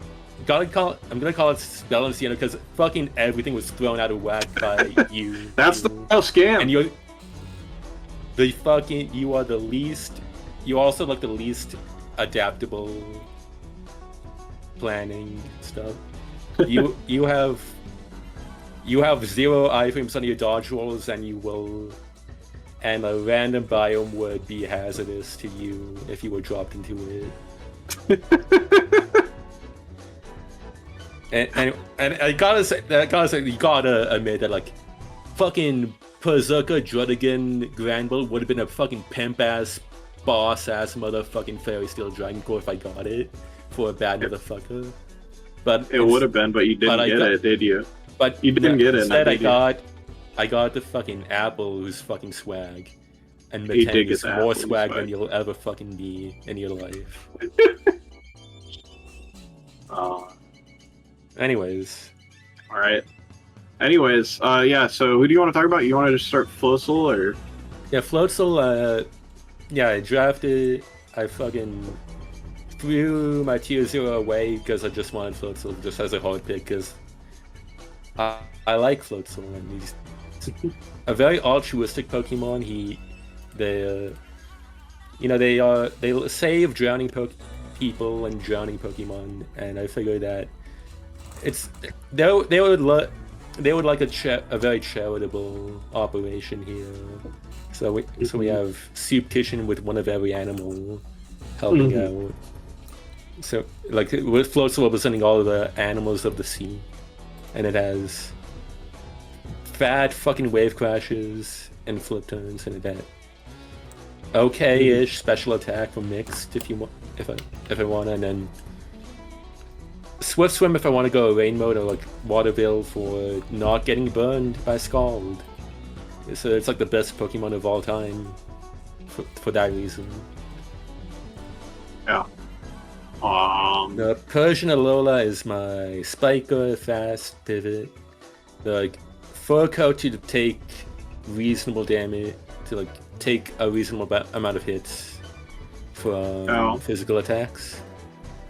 It can spike up, it can parting shot out, or it can like can nasty plot, do like it can a knock nasty plot off. thing. Yeah, It has you can utility put T-Wave. setup. Jolteon is my electric immunity and even more speed control. All 3 of my top tiers are super fast. And it can... Jolteon has, of course, absorbs electric attacks for Floatzel's sake, and can Volt Switch around as a pivot core, or... Yeah, you've got triple fast pivots, by the way. Hello. Yeah. Triple fast pivots, like setup. And... yeah, Jolteon is just fucking, like... Jolteon is, in a way, it's like a little, like... Raiko's nephew, if you think about it. And, like, it can, like, catch rats. It does get the Combine. Yeah, and it's like it's my tier 1's also like Tom and Jerry if you think about it. Yeah. We got fucking. I'm gonna skip ahead to Granbull because I really like Granbull. I think he was like the 4th overall. Like I skipped over tier 2 at first and just went straight for Granbull because Granbull is really good. He's like basically you can like count on your hands the amount of good offensive fairy types in this environment. Right. Granbull is one of them, and it has good, and with Intimidate it has good bulk. It has it's got high attack number, earthquake coverage, everything good a fairy could want. Yeah, good coverage, good attack, and then like some nice utility moves like Heal Bell and Roar and Thunderwave. Thunderwave, yeah. The Hatchrim, magic bounces stuff as like. As a hazard, bit of hazard control. A lot of the hazard removal options I did not like because either they took up a high tier slot that I wanted to use on something else, or they sucked. So Hatchrim's pretty nice as like magic bouncing to like keep the hazards off and then like dry pass out of there with like pretty decent evil eye bulk and like take special hits pretty good. And it has like Nuzzle and Healing Wish and just a bunch of good stuff. Oh, of course, the next 2 listed are both hazard removal themselves. Yeah. So yeah, there's a Kamala, Australia, Jimmy Cool approved. We got Australian representation. We've got Mons of every type and Mons from all over the world in this roster. That's true. One Pheasant is from New York. Yeah. Kamala is a good status absorber, pivot, knockoff, and fucking spinner, and it has pretty good attack for like wall breaking. It has like decent coverage with like knock, earthquake, and the like. Okay, like do like wish support sets as well, and there's like decent special bulk for that. Okay, rising back up to tier 2. Going zigzagging around, fucking Appleton is fucking swag as fuck. It's like a grass type that was this fire is like actually like really good roll compression for like defensive typing. Yeah. Right. Because it's like I really wanted the grass type, but I didn't want to stack fire weaknesses, and this is a fire resist, and it can drop that Draco dropper. You say stack fire weaknesses. You don't have any fire weaknesses on your entire. Or no, you have Matang. Oh yeah. That's the only one. Well, you can just count the fire resist, and you can see that. Right. It's like there's not the that fire many resists are a little So it's like I didn't want. Yeah. The Appleton is fat. Doesn't die. Recovery, Seeds, Draco Meteor. Yeah. Draco. See, what the Apple Acid is like pretty decent, like wall breaking tool because it drops can piss you off. Yeah. It can hurt you, and like whittle down the special tank that way. If it's not leech seeding them or whatever. Yes, Sylvali Ghost is a Sylvali type that is good.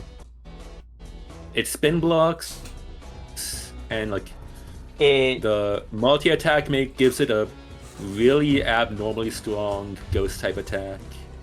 And it doesn't take it takes 65 power knockoffs. Yeah. So it's like it's still super effective, but like not the worst it could be.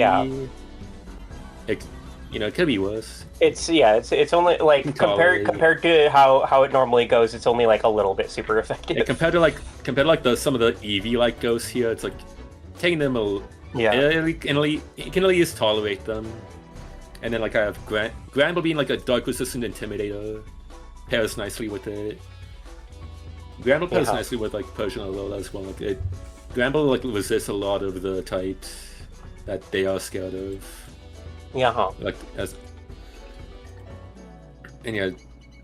you probably talked about Sylvali like 7 times already, so yeah.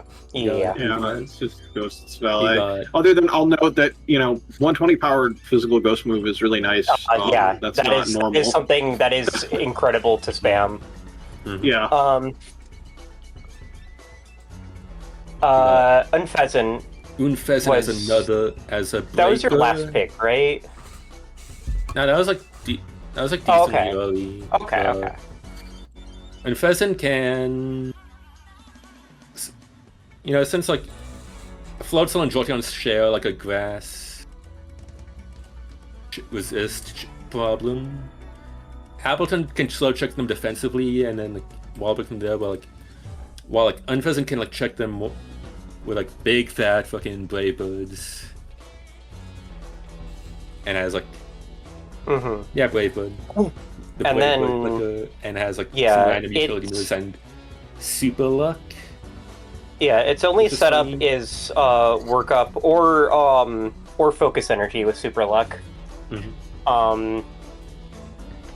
it has Wish. It has 80 HP Wish, which is a nice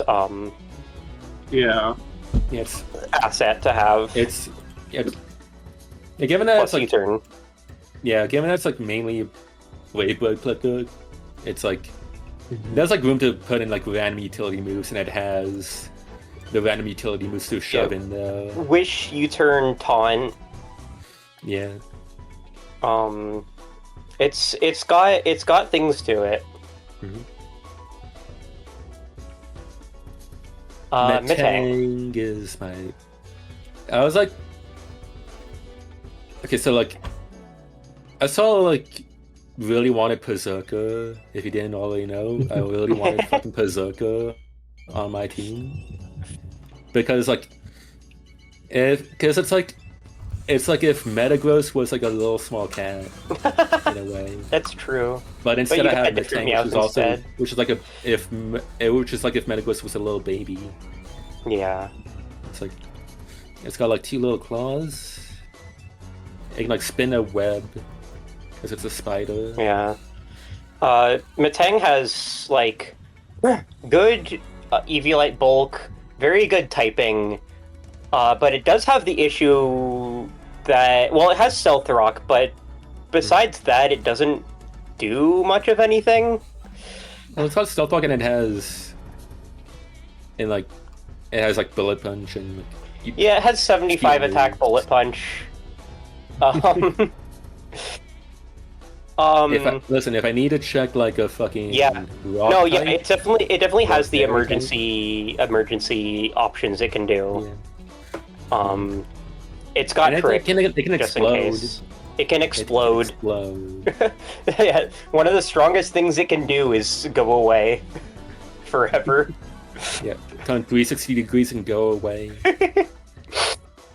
It's like a round disc, so like it'll attack from in all directions. It could make your opponent think it has rapid spin because it's around. Speaking of removal, you got Primplup.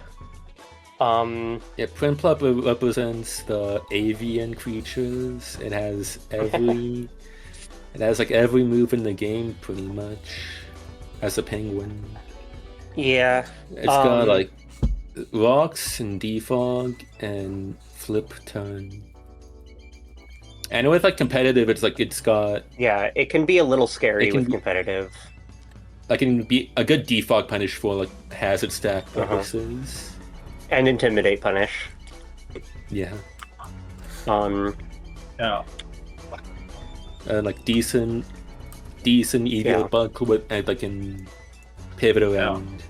And then, yeah, and then Trubbish. Trubbish is the one. Your grounded poison type. Trubbish is a grounded poison type that is the one thing that Faye. It's the little revenge Faye got on me unintentionally. Faye sniped this fucking thing from me. The only snipe that happened to me during the entire drafting process was Trubbish, which was not even on the sheet.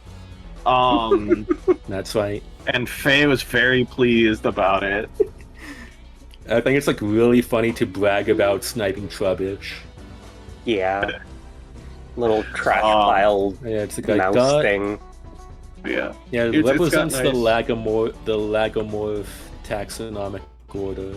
Yeah, and it's got nice. It puts up little spikes and corrosive gases. You can paint it. And paint it and other things like that. And it can keep its Eevee forever and ever. And it's a cutie pie. It's got. And it's a cutie, adorable cutie pie. Yeah, it's got haze if it can live against the setup sweeper. But yeah. Any last thoughts? Yeah. From the Primordial Soup Kitchen? Yeah, if you want like a tomato soup or an apple soup, we got you covered. Or if you want like a shark, if you want to pet a shark, Lotso can give you a ride and take you to see one and you can kiss it. And give it a hug. Okay. Yeah. Alright, makes sense. Also, fuck Sienna. and fuck Belle. Okay. Boy. The royal scam itself. Alright, let's get Lobster in here, who has been waiting for so long. Oh, we've got Lobster, okay. Ready. Before we start, I should probably link a theme that like loops. Because it's that one's one. No, I can just click the loop button on YouTube. Yeah. If it bothers you, that's 1 minute long. Nah, it's good. On my team, it's first things first. You got the big guy himself, the Trick Room Grim Reaper, Coffagrigus. Duh coffin. Yeah, you say bulk. Trick Room. The first thing I notice about your roster at a glance is that no speed is triple digits. Yeah, but I think that's the first thing a lot of people are gonna notice is that I am pretty much just running a Trick Room team. Like, all right. So Coffagrigus. Oh. Yeah. Coffagrigus. He's big. We talked about Runerigus before. This is like kind of the special version. Like offensively the special version, that is. Yeah. No ground type. And then presses these Stealth Rock spikes, or no, not spikes. Stealth Rock, Toxic Spikes, Thunder Wave, Parting Shot, Pain Split. Just really good moves. Can you guys? I think it has T spikes where Runerigus doesn't. So. No, they both do. Can you guys? Okay, it has something that Runerigus doesn't. Can you guys? It has Pain Split, which Runerigus doesn't. Okay. Fuck. Can you guys put an asterisk instead of the A in Coffagrigus? That would mess with the Top decks. Vegas. Oh wait, that would mess with the decks. Yeah, sorry. You should have. You should have thought Here, of that. wait. Let me do.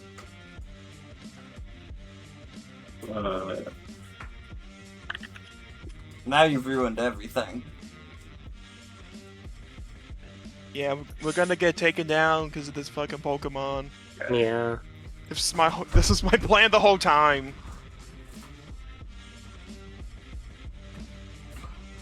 Don't. Okay. Don't say swear. Swears, yeah. All right. Oh yeah, Sock. So yeah, Sock. Sock is a like karate type character, sort of a karateka. Yeah. Sock got a lot in ZA. One of the big ZA beneficiaries. Sock received Swords Dance and Mach Punch, most notably, but also got a nice Drain Punch and Iron Head and Blaze Kick. So it's just it got some nice move pool additions. But Swords Dance is definitely the biggest, which allows it to kind of do, various like kind of sweeping actions. Like 125 attack is extraordinarily good. Its bulk is acceptable. And its speed is pretty good. Like it's mostly just a tremendously good breaker. For the power level, and like Swords Dance Sock is something to be terrified of. Magmortal, he's just like a really good flamethrower guy. Yeah, like, he's you can special just breaker. press that shit. That was something sniped from me. Yeah. Sauzels was considering Magmortar, but considered his little brother instead. Yeah. Also, I think that I feel like a lot of people aren't going to notice is his two abilities, because a lot of people wanted Flame Body, I feel like, but the ability to just not be slept is kind of huge. It's notable. It does scare off a lot of. I mean, it switches into a lot of the grass types, so a lot of the spore clickers, yeah. So if that's a worry, yeah. It can definitely be a matchup call. Yeah. The eel is always scary. Like this thing learns like fucking every move and has balanced enough stats to use almost any move. And of course, electric with levitate is a great defensive profile. Yeah. Your flying resist. Yeah. The thing with him is that you don't know what you're gonna get when you fight him. It's always a scary thing to think about. Yeah, got two pivot options, got coil for setup, got Giga Drain and Drain Punch for like AV sets. Just all the most random coverage. Water options, which is great for an electric type. Yeah, it's got it all. Yeah. Yep. Kabutops. This was a late edition. This one was a trade. I don't remember what this guy was before, but it was originally Quillfish, and I got Quillfish because I thought Quillfish learned to like rapid spin. Yeah. Which I could have sworn I seen a Quillfish doing a rapid spin at some point, but I might have just had like a false memory. Yeah, but Kabutops does learn rapid spin, and it's a pretty good spinner, and it has a lot of other good traits. Pretty nice speed stat, strong. Like Swift Swim. Like Swift Swim and Weak Armor are both good abilities for it. Like the Swords Dance Weak Armor shit is terrifying. And, not the bulkiest, but not the least bulky either. Yeah, it can always take like a decent super effective hit unless it's like grass. Yep.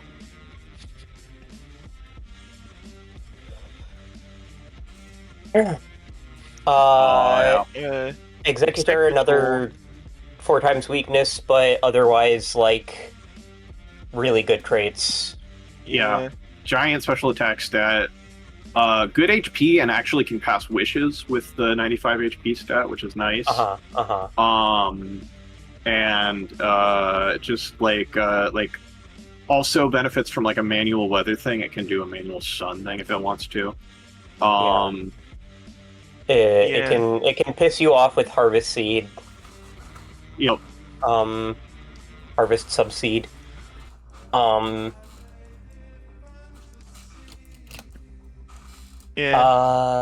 Executor was like made in the lab to like piss the opponent off, and you got like a really lot of good options to do that with. Can blow up, if you want it to. Got some fun stuff to it. Wall Rain is fat.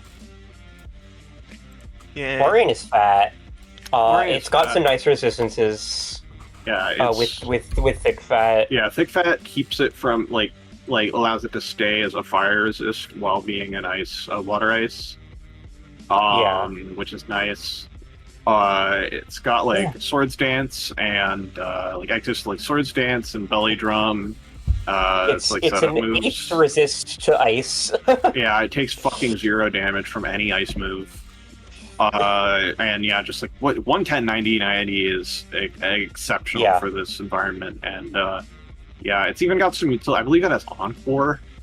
I want to say. Yeah, that sounds right. I think it does. You know, it's got some nice utility, so it's a good one. Weak to rocks, unfortunately, but you know it is what it is. There aren't many. You can just kind of sit there and press moves for this, so it's fine.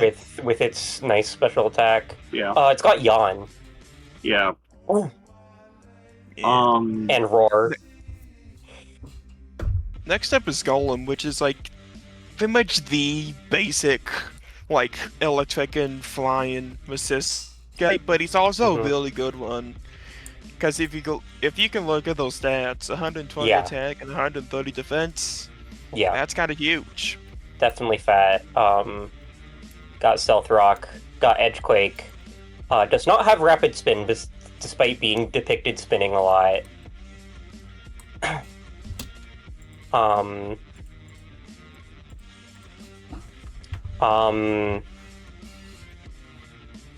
Rockhead for some reason, if you want to run double edge. Yeah, if you want to run like Rockhead Golem to like kind of catch the opponent off from you running Sturdy. Which I don't know why you want Sturdy. It's got like a couple 2 times weaknesses, or 4 times rather.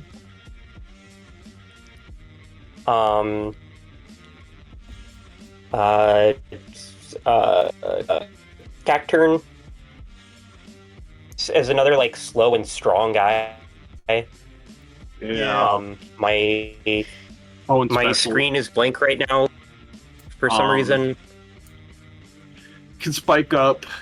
Has a lot of the nice buttons. Yeah. It also has the Hoenn special of having both the attack and special attack being the same, so you can run either physical or special. Yeah, it does get, I believe, both Swords Dance and Nasty Plot. Yeah. But it gets Sucker Punch, and I feel like a lot of the time it's going to want to click Sucker Punch when it's not clicking spikes. But it also has Leaf Storm for the special side. Yeah. Not a lot. I mean, it's a water immunity, so that's a. It's a water immunity that can also decently keep Ghost at bay. Yeah, Spiky Shield, of course. A fun asset to have knockoff. Encore at 55 speed, if you want to make a prediction or something, or if you're encoring a wall. It's got options. Yeah. if you can position it well. Sylvale Psychic is another Sylvale. Yeah, we already talked about Sylvale like fucking 3 times already. Yeah. The one thing that's different about this one is that I can't really take knockoffs as easily, and it just has a. I mean, but it is nice to just like not be as weak to dark types as other psychic types. It's also the only tier 4 Sylvale that isn't fucking weak to stealth rock. Yeah, that's why I chose. That's why I chose him, because the other tier 4 second defogger or a second removal. Fog, ice, and bug, which are not very good defensive types. Yeah. We got Grimer Alola, which is a fun little guy. Yeah. I'm predicting this mon's gonna get slept on. Like 80 HP, 80 attack. You slap a fucking Eviolite on that guy. Yeah, it's quite. I mean, I've talked up Poison Dark a lot. This stream. It's got. Does it have Shadow Sneak or is that Muck only? I don't know about Shadow Sneak, but it has reasonably strong pursuits. Yeah, strong pursuits. No, it does have Shadow Sneak. So it has like priority poison touch chances. Yeah. Grimer also just learns like a shit ton of moves you wouldn't expect it to learn. At least Grimer Lola does. It's got like decent coverage, surprisingly. Yeah, it's got Ice Punch, knockoff, of course. Hex for some reason. But yeah, it's got all the punches, and clear smog, for anti stuff. Yeah. Pig Knight. Pig Knight is a Pig fat like the ultimate guy. backup. Yeah. Fat guy with Eviolite. Honestly, like 90, 55, 55 is totally good. Eviolite bulk and Big Fat with that is very interesting. It's got your bulk up and flame charge and whatever. Yeah. It also Drain has punch. fucking Scald. It has the Fence Call rollout. If you want, Yeah, if you want to be a little funny with it. It also has Gyro Ball if you want, I guess.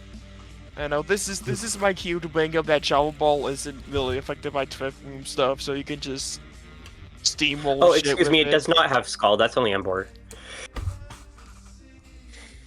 But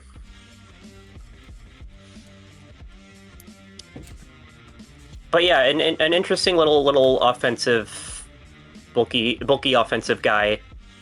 Can fit well into the Trick Room. In a pinch. Yeah. I got 93 attack, but powerful. Yeah. But yeah. Overall, like, do you have any closing thoughts? Any final thoughts on your crack smoking wizards? Not really. I don't know how good I'm gonna do actually. Because I feel like I'm thinking about like every mon on everyone else's team, when I really should potentially be only thinking about 6. But it's just like, which 6 do they bring, right? Yeah, I mean that's always the challenge of draft, but it's a skill you develop, and it's fun either way. So I just want everybody to enjoy themselves. Yep. But yeah, thanks for your time. Peace out. Peace out. I did get confirmation that Mike is going to be too tired from work to make it, so we can bring Faye on to speak for Mike here. Okay. After we do Mike, can I go? Since we don't have anyone else in call. I mean, we have you two, but yeah. We've got the 3 hosts. Yeah. Yeah. How many people do we have left? We have the 3 hosts. We have Mike. We have Piku. We have M and O. Yeah, and then we have Bowser. Yeah, and then I think we're done. So we got like 6 more. Yeah. Yeah, and I think Bowser's stuck on the salaryman lifestyle. I don't think he's gonna be. I don't think he's gonna be. Well, actually, no, he's not salaryman. He's a locals. Yeah. Never mind. And I know Piku is doing like an all-night. Life. Piku's doing an all-night stream of Wii games, so I don't think she's showing up. Yeah. All right. Yeah. So.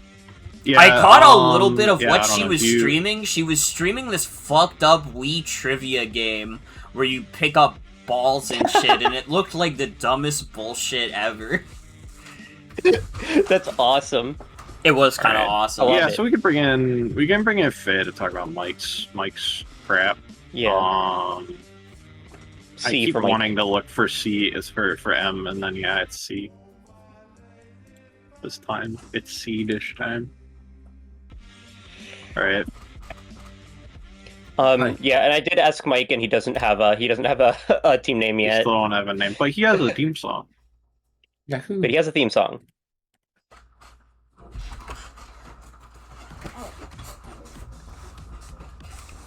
Anyways, the Warhammer fucking player. Oh. I provided support for this draft building process. I didn't like. I wasn't like super like. I gave a light and general guidance.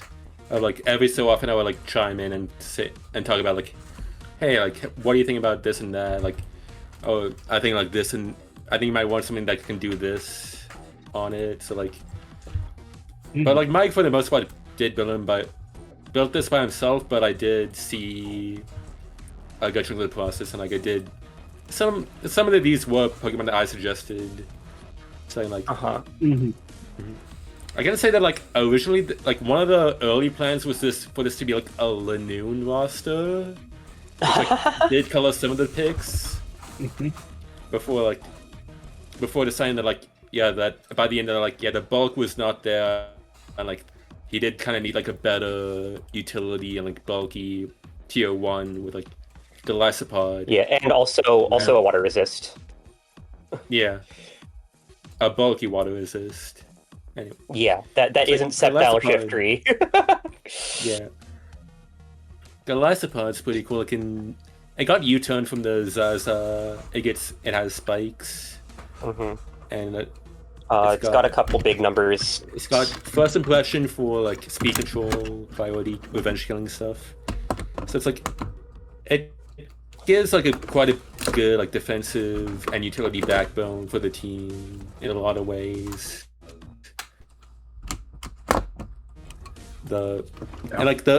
This team is like overall like pretty frail with like a lot of like glass cannons, but like Galacipod right on and like Silvally fighting cover like a decent number of bases, like at the very least, and then there's Porygon with Eviolite is like also pretty okay.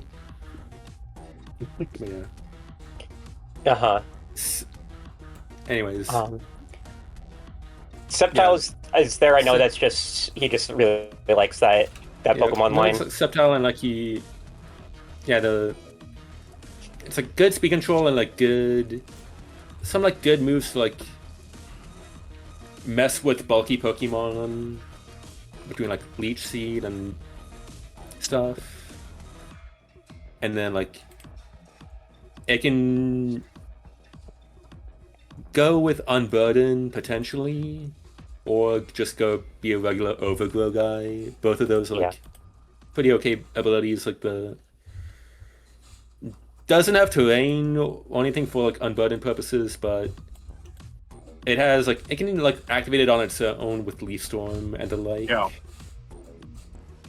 Rhydon is a big fat Eevee. Rhydon is a beast. Yeah. Like stab Edgequake coverage with 130 attack is really good, and like Stealth Rock and just good physical check and like good ground, and it's a good ground type. It's like, sword stance. This is like one of my suggestions. I'm pretty sure, if I remember right, where like it like feel a nice balance between like good wall breaking and good defense of the options that like he could have won with tier 1. Yeah. Haunter and Sneasel, I think, pretty sure that like Mike did just choose a lot of guys he thought were cool and nice. Yes, I have official word that 90% can be described as he just thought it was a cool dude. Sneasel covers the speed, as another speed tier guy, where it's like more physically oriented than Sceptile. Yeah, nice big like just choice band buttons, buttons all around. It's fun to have two NFE offensive guys in the tier 2s. Yeah, it's fun. Mike's got a lot of interesting NFE going on. Yeah, it's like interesting that like neither of these are like super big EV like guys. He's like middle stage like, choice items. Yeah. I know Rhydon and Sneasel aren't middle stages, but like, you know, they kind of look like them. Well, Rhydon is a middle stage, technically. Oh, yeah, it is. I literally forgot Rhyhorn existed. Dude, Rhyhorn is funny. Haunter is the one failure resist on this team. So it's like it's better than nothing. And better also than has, like, nothing. Good special attack, and like levitate plus ghost type gives 1 billion immunities that are appreciated on this team. Yeah, and it like does help mitigate the fact that it's made of glass bones and paper skin. Yeah. This is, I feel like, not gonna often be an EV Light holder. Mostly wants an offensive item for that AC 115.95. Same with Sneasel. Shifty was one of my suggestions because I thought it could be like a decent like suicide lead with like fucking tailwind of all things, and like it has like taunt and or defog to keep off hazards early, and can toxic spikes to set its own hazards. So it's like it's got decent a solid utility set of utility moves for this roster. I mean, it's a decently good cleaner with that too.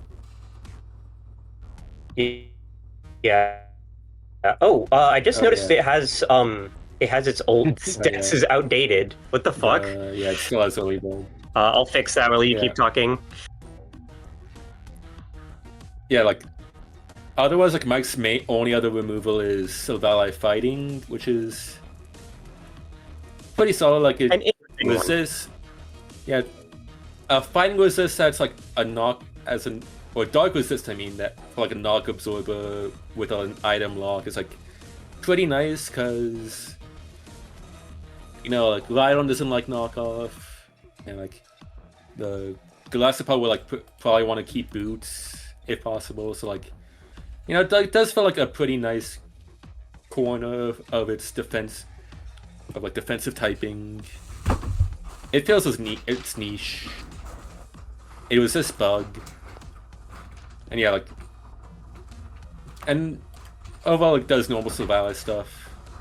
Like it usually does. It's a lot of like fragile Pokemon here, or like heavy hitting Pokemon that like appreciate a pivot, like Galactopod and Sylvali Fighting. Like Rampardos is a good support. Is support. Yeah, Rampardos is something he specifically said listed as just thought it was cool. Big numbers. Yeah, I was on board. Big numbers, rock spam, roster. Yeah. Like there's a lot of like ways for there's a lot of ways I think for this roster to kind of just like get like just like momentum its way into getting in these like insane breakers and just like press fucking buttons like yeah, it's like Galactopod, Rhydon, and like Sylvala solely feel like it can probably be like just enough defense to get things going and get your offense started. And like Rampardos is pretty good offense to be supporting that way. Yeah. With that bad fucking head smash. Yeah. Like one of the strongest single buttons in the game. Mm-hmm. Certainly in this in this draft. Oh.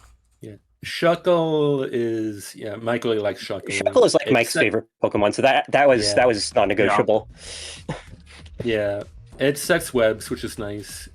Again, like nice bit of speed control for like the fragile wall breakers like again Rampardos. Yeah. And it can it's a good lead. It gets your hazards up, it's good. And then Minatrix here has another fast pivot. It wall switches around. Decent speed control and decent offensive coverage. It has overheat, right? Yeah. I'm pretty sure it does. Overheat and flamethrower. Yeah. So good coverage. And good pivoting. Porygon is a... Porygon we talked about a little, yeah. Yeah, another... It has like speed control with like Thunder Wave and like Trick Room plus Teleport. So like another way that like some of the slow guys like Rampardos and Rhydon can get more offensive pressure going. And not bad offensive pressure on its own with download based on 95. Either way, either one is good. Yeah, good. Good teleport. Yeah, teleport's really nice for this roster. Trickum has some abuses. Yeah, it's like got good EV light bulk and recovery. So that's all fine and dandy. And then Abba is like a little guy who's funny. Abra's a little cutie. Yeah. It's it's in purpose in being here, but it's like not bad as just like a psychic spammer. Not bad at all. Yeah, legit. It is legit like one of the probably one of the best tier 5s, I think. Just because it's really good. Yeah. Okay, speed and then magic guard. Yeah. Yeah, magic guard for like just free life orb or like. Life orb or sash. Yeah. Sash. Good. Like magic guard sash is like, again another good like, a good like, just fall back, break glass in case of emergency. That like this team would appreciate. Yeah, there's just so much on this team that's just like I'm gonna like get this momentum and like set up this thing and cause problems for you. And I think that's I think that like fits Mike well overall. I think Mike likes pressing buttons. Like Mike is capable of playing the slower game, but I also think Mike does like seeing big number. Mike for all of the flailing he does in like talking about Pokemon, he has surprisingly good game sense when it comes to it. He's a pretty good player. So you can't completely I'll sleep never on forget it. that game against Eve. That was like 100. Like Eve had to play out of her and like Mike was keeping up the pressure really well in that game. So like Eve needed to pull out all the stops to clutch that out. Anyways, we probably do need a third time MFL player, first time building his own roster. And he stacked it with all his fates. Let's good on him. But yeah, let's all right. But yeah, like good shit for Mike. Thanks Faye for helping elucidate some of these decisions. And now let's head into Morgan and let's talk about that. Let's talk about the Morg roster. Now I'll be providing some insight here as well. Now I can remind everybody that I didn't fall asleep. I am really fucking tired though, which is why I haven't been very chatty. Yeah, I had to wake up for a 9 a.m. shift. Fuck my life. The stream. This has been one of the streams of all time, for sure. We're almost done. We're getting there. We have like 5 rosters left. Yeah, but we're gonna be able to speed through them pretty much because we're not bringing as many people on. It's just It's just the 3 of us, and then we're gonna kind of just we're gonna kind of zip through the other ones. I mean, we're not gonna be like, oh fuck, we're not gonna ignore them, but you know. Yeah. Can you show my logo? I think. Yeah. Oh yeah, for sure. Oh, fuck. Ah. Yeah. I'm a really big fan of that edit that Faye made for it. Faye made the Birdly and the Sand Slash. I couldn't think of any other snow-themed things I could make my team, so I was like, fuck it, new Deltarune just dropped. I'm gonna be Team Snowgrave. I'm gonna be evil. This is my most evil roster yet. Yeah. Yeah, we got the evil snow team. I mean, listen, I know Sandslash is the top one, but the real go to the team is Cloyster. Yeah. It's always Cloyster. So yeah. No one shell draft, immediate draft, no Shell Smash Cloyster, but I mean, still, it's fucking Cloyster. Since it's a tier 1 as 0, we could put Cloyster up there. I mean, that's a fair point. That is true. I think I'm gonna. But let's not do any of this right now. Let's also not do that, because theoretically, if for some reason I decide I want to trade away my tier 0, I'd rather it be Sandslash than Cloyster, even though Sandslash is the logo. Anyways, Cloyster. Cloyster. It's got the solid like numbers overall. I mean, it does like.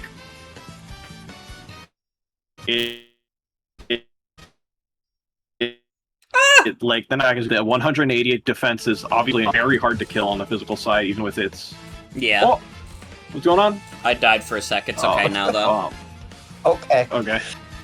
Yeah, and the special attack is reasonable as well. Like, yeah, like speed like 70. Yeah. Not that fast, but if it gets a +1 from a spin, then it if it's can not start doing obvious already, Cloyster is one of our Shell Smash band guys. Yeah. And like the thing about Shell Smash being banned too is that it will make me use other Cloyster sets more, because like before like Shell Smash was the obvious best set. But now there's like, you have to be scared of a lot of different kinds of Cloysters now. Yeah. But like, the Icicle Spear is still like scary. Yeah. That's still like a reliable fucking 120 power? 125, yeah. 125? Yeah. That's nuts though. And yeah, I mean its defense can be bolstered even higher with Aurora's here. Yes, Aurora's the snow setter of the team. I think Aurora's was the second guy I drafted because I was really scared of it getting sniped, because I wanted a good snow setter. Just because, like, obviously, like, Cloyster's really good. Yeah.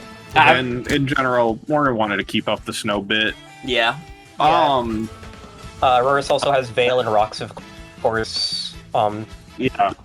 Like, one really nice thing about Aurora's is just the ability to, like, it is a stealth rocker. It is Rock Ice, which is a dog fucking awful typing. But 123 HP, 72 defense, 92 special defense, that thing is hard to kill. Yeah. That is not easy to like one-shot the by any 99 stretch. special attack, Blizzards, and Power Gems are no slouch. And it is, not to mention it can... Something to be feared. It is notable also that, like... Freeze Dry and Earth Power as well. It's notable also that there's not a lot of steel types in this either, which would be like a big scare for it. It is scared of a lot of the. It is scared of the fighting types though. Fighting types really freak it out. Yeah. And that's true of my other tier 1 / tier 0 pick, Sand Slash. Yeah, which enables even harder. Yeah. So originally we were thinking of maybe getting a ghost in this slot, like one of the defensive ghosts, and then they like all got sniped basically, except for Golurk. And then I sat down for like entirely too long thinking about like kind of what direction Morgan's roster should go in. What I determined and what I pitched to Morgan was this Sand / Alola concept of 3 tier 1s. And this gives Morgan the Slush Rush, which, the funny thing, this is Morgan's 3rd snow roster. First time actually having Slush Rush. Yeah, because all the Slush Rush users are dicks. Well, to be fair, Arctozolt isn't dicks. You just never went for it. But like, you just, like... Veil was more important. Veil was more important to my strategies, and since, like, Light Clay is banned in this, I can't rely on Veil as much. So, having a big, powerful Slush Rush guy is the move. Yeah. So you've got a lot of fighting weakness, so you've got Darkspun up next. Yeah, that's kind of one of the ways to patch up the fighting weakness. Yeah. You should also say, like, beyond like, Slush Rush, like, Sand / Alola does a million things. Yeah. To be clear. Rock Spin, Steel type, Swords Dance, it does a lot. But anyways, Darkspun. It also having the fairy. up... Oh yeah. I was gonna say it also shores up the not only the fighting but also the fire that I would be a little scared of. Yeah. Because of it's awesome. Yeah, I was gonna say like, the fairy. Yeah, like I thought having a fairy that was also a like fire immunity was really good for Morgan. So this was one of the ideas I pitched. Yeah. Because I just was like, damn, like this is like it just and makes Morgan does like so much doggies. sense. Morgan does like doggies. I do. I like doggies so much. It's literally that picture. But yeah, and you know, Darkspun passes decent wishes. It's fast. It has a good like it's not super strong. Like it's a little passive, but it's not going to it's not like horrible either. It's like a little in the middle. And it just generally has a lot of good utility moves, and it definitely gets the job done as a defensive fairy. And it really suits this roster, I think. Silvally Water, this is a Silvally, and it's a water type. We needed we were thinking about the water type, and we were like, wow, we need a water type. And so we looked at the water types, and we were like, oh, let's get Silvally Water. Yeah. And that's what happened. What else can we say about Silvally at this point? It's pretty solid overall. And it being a water type is like, that's one of the better types it can be.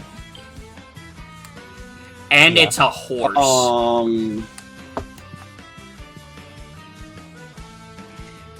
Yes. Speaking of horses, we've got a bite up next. That was nothing. It's an Eviolite guy with rough skin. You know, it punishes contact moves. That's pretty fun. And it loves all of the fucking ice resists going on above it. Yeah. Yeah, God, they all resist ice except Darkspun, but Darkspun doesn't really... You know, Darkspun is drinking a smoothie over there. It doesn't really care about that kind of thing.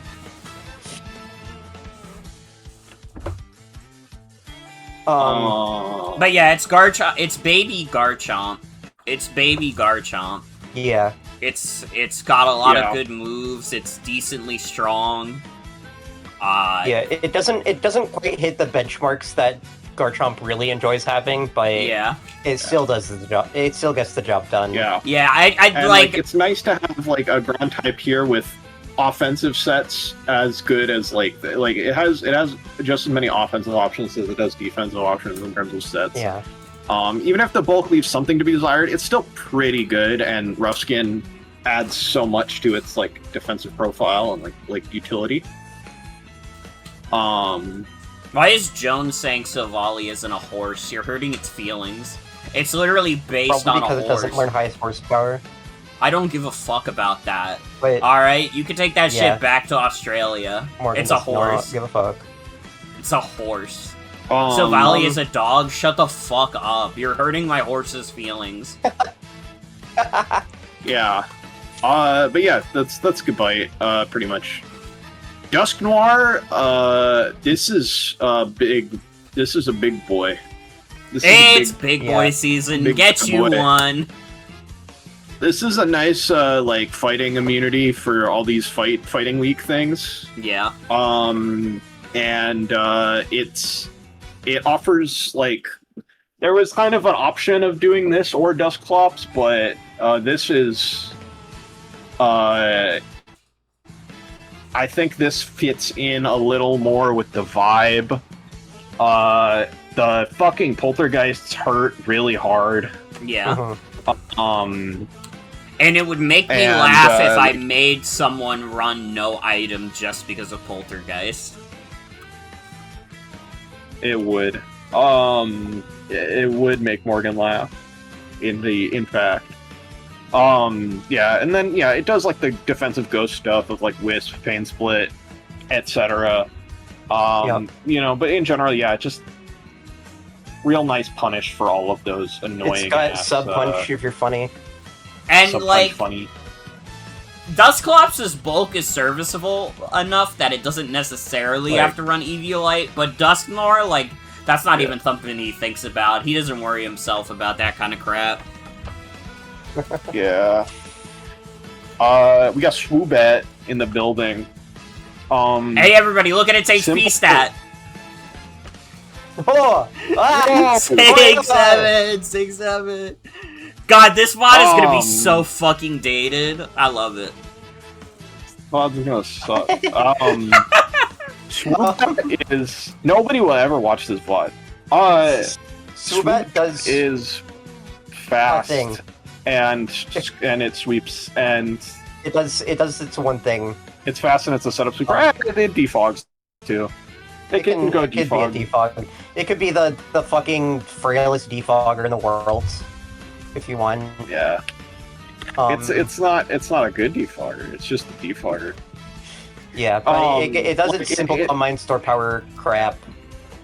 Yeah. Like it does actually have like a good utility move pool with like taunt and like shit like that. But yeah, like combine stored power. Something into killing it with your resistant move.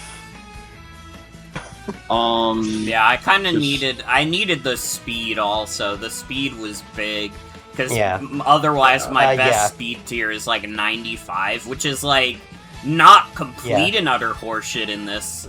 Yeah, but especially when you have the like the Slush Rush threat adds to your speed tiers, but like your speed threat, but like it's it's not.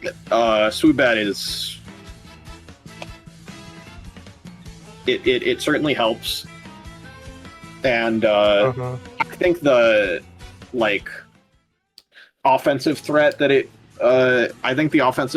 creates in terms of just like having this like fucked up like setup sweeper like cleaner in the back that just like you constantly have to be on alert of is really nice. Speaking of a cleaner in the back with some utility moves that you have to be on alert of. There's Servine here.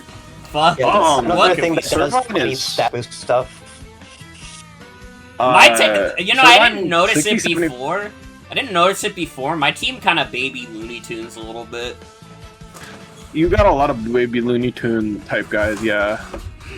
Servine is 60, 75, 75, which is a good EV bulk. 83 is a pretty solid speed tier for like a utility Pokemon. And it just learns all the broken moves. It learns Glare, it learns Defog, it learns like Taunt, it learns Knockoff.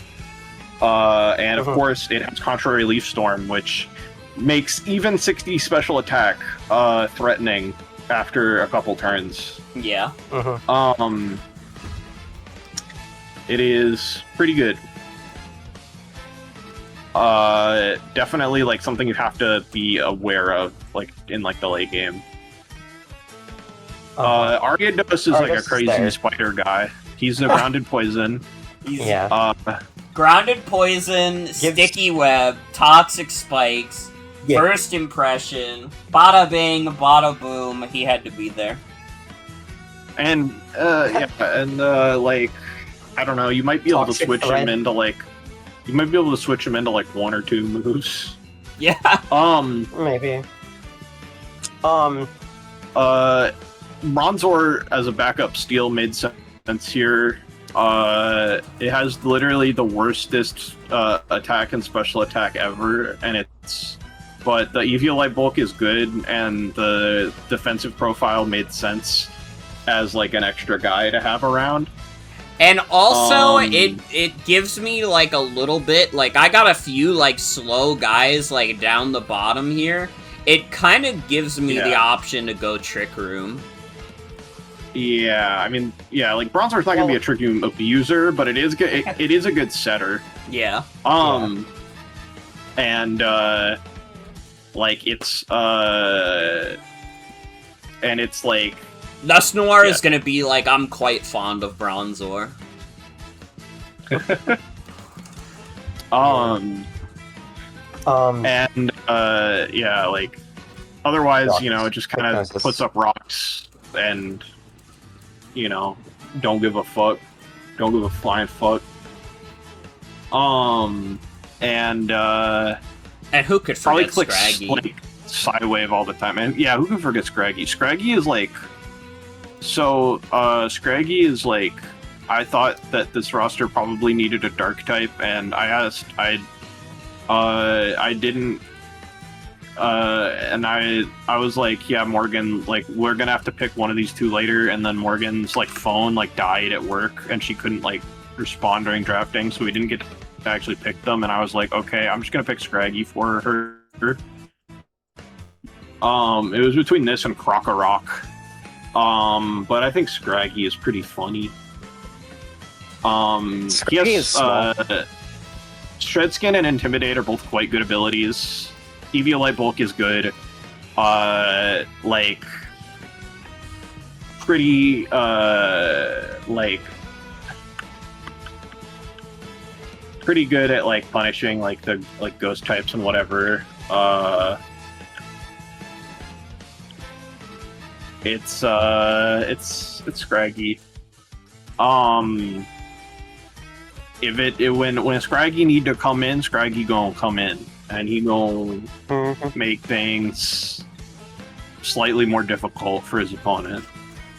And nothing in the world will never be the same. And maybe Dragon Dance Scraggy will happen. And the world will truly never be the same. You can never predict my next move. It's true. But yeah, do you have any final thoughts on these guys, Mark? On this. You know, team of killers. Despite the challenges, I'm pretty happy with how this team came together. You know, the snow mode, the Trick Room mode. There's some good shit. I got sticky web, toxic spikes, regular spikes, rocks. I got the whole shebang. So maybe my type chart isn't the best, but that doesn't fucking matter, because if my bug looks at you and you get really slow, he's going to act mean.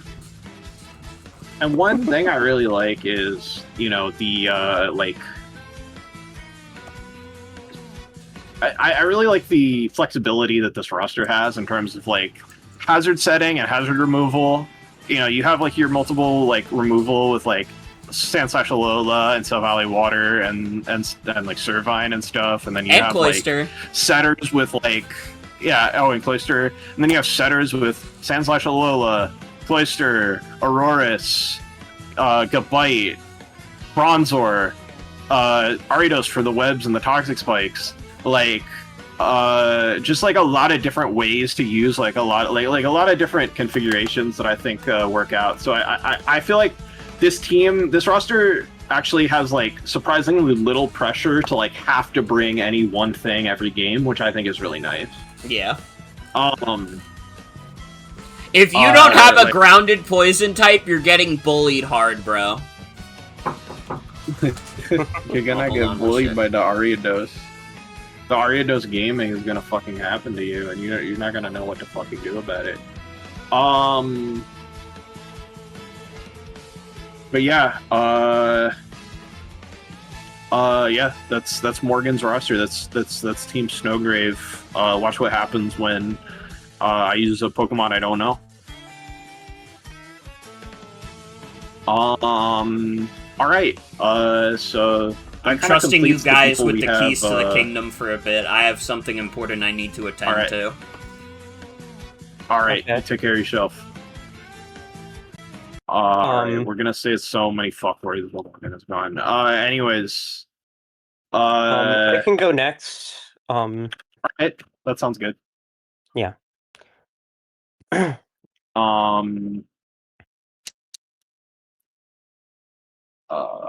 Look at this, and look at this, look at this. Got the Silicon Valley Sludge Guzzlers. Little fire, but there you go. Don't forget the loop. Fuck. All right. So welcome to the Ratomatic. So we got our primarily Sludge Guzzler, Pangoro. I had a couple different paths from the beginning of this. My first thought was I thought of this this Pangoro Nidoqueen Articuno. Kind of three Mon-core, but then Articuno got sniped from me. So I took Cryogonal as another option, and I think I actually kind of ended up liking it more. I was gonna have Blastoise as like an ice resist, but now Cryogonal kind of does that. Yeah, Pangoro has a good type to make you hurt. It's got priority. It's got the coverage it needs. And it's got the Iron Fist or Scrappy options.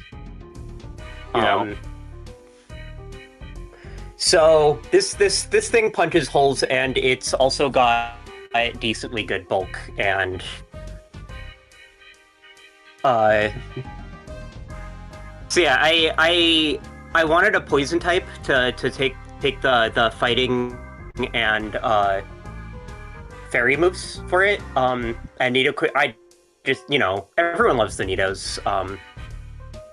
So I've got, I kind of wanted the more bulky option because I'm a bulky offense loser.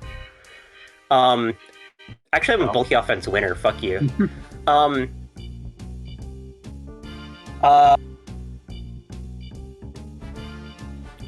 So yeah, and it just like, Cryogonal takes the ground and ice moves that Nidoqueen doesn't like.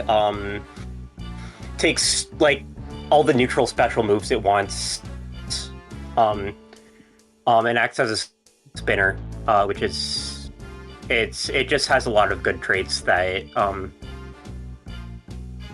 that really fit in well. Like, yeah, Nidoqueen sets up hazards. Cryogonal, spins away hazards. Spams freeze dry. Then I doubled up on the grounds here. Oh yeah, Cryogonal also just like fits a really nice speed. Sits at a really nice speed. I doubled up on the grounds here. Palisand. I was just like, Jesus Christ, Palisand fits so well with Cryogonal. Yeah. Being like physical special core takes the fighting moves. Cryogonal takes the ice moves. Well, it takes the rock moves too. Yeah, it takes the rock moves too. Yeah. So yeah, it's kind of an alternate to Nidoqueen, which we'll see how I like having like the ground type options in team building. It's kind of an experiment. I think I could reasonably bring both. They do kind of cover different things. Yeah, Palisand is really nice. Good physical bulk. Clicks strong ghost and ground moves. Best recovery in the move in the game technically, although I guess maybe heal order is now.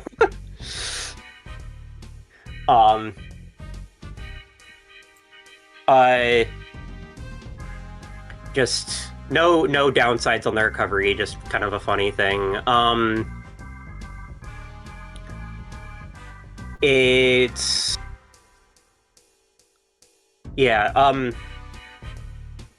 Cramorant. Cramorant is a Pokemon I just, I really like it. I've come to like it more, like using it in random battles and stuff. Bolt Missile just pisses off the opponent. Water Flying, I keep talking it up. Great defensive profile, great offensive profile. Cramorant's got all the moves you would want from that. Defog Roost.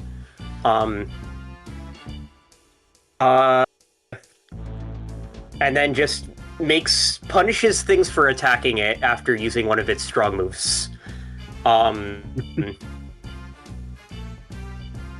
It's just another nice thing to eat fighting moves for Pangoro and the couple normal types you see down there. Another ground immunity, just kind of compounds the resistances that are good. The one water resist so far. It just does nice things for me. Lurantis is my favorite Pokemon. Yep. And so being able to be in an environment where I can where I can actually use it makes me happy. It's kind of similar. It's kind of a slow Servine, slow bulkier Servine. Yeah.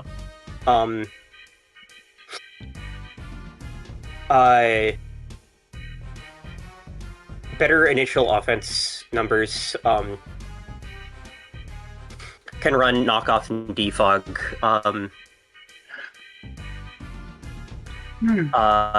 Yeah.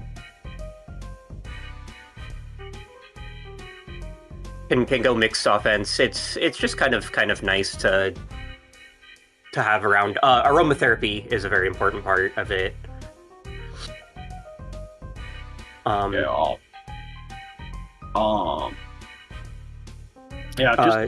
Just generally really strong like offense and like utility and just like a good it's just a solid grass type all around. Are there any comments I like bowled over on the earlier Pokemon? Or I don't think I mentioned Pangoro's pivoting abilities, which is really nice. It's got the nice parting shot with pretty solid. Oh shit! We can celebrate Tony in 9 minutes, but not yet. Tony celebration. Don't do it yet.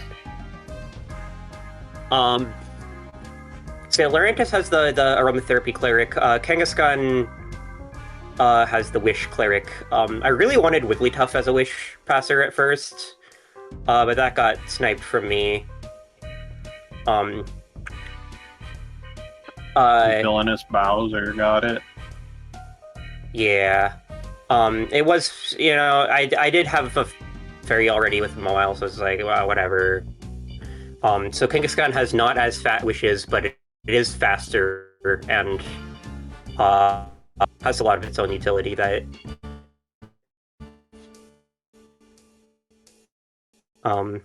is wicked cool. Another scrappy Pokemon, which is funny.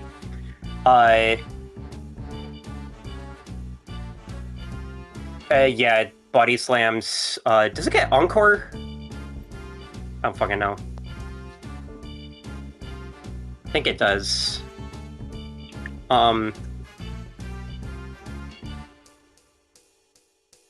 Sorry. It doesn't. Fuck. But yeah, just kind of all around good bulk, good speed, good wish. Just really nice balanced stats guy. Early bird in case I'm going up against a sleep abuser. So it's got options. Persian is another normal type. Does not have Scrappy, but does have really nice speed tier. Has spikes thanks to Za. Fake out cycling. U-turn, pivots. Just does a lot of things I like to happen. Nope. And is a speed tier you gotta watch out for. Facts. Facts. Mawile is another favorite of mine. Yeah. Everyone loves Mawile. Yeah, it happened to fit really well into this roster. Yeah. Like, it wasn't really like it wasn't in the initial like I was the one who told Hazel to do it. I mean, I'm sure Hazel was considering it a little bit, but I remember I mentioned it before she did when we were talking about it, and it just fit in so well in terms of like being able to kind of like parting shots, or not parting shot, but like intimidate plus parting shot cycle with a couple other things, like and like just generally being this like fairy type who's this like second dark resist, steel type my who's not flying weak to resist. fighting. Yeah. And just like clicks good moves like Stealth Rock and Knockoff. Yeah. Sucker Punch, bunch of utility. Yeah. The bulk is not great, but Intimidate makes it a lot better. Right.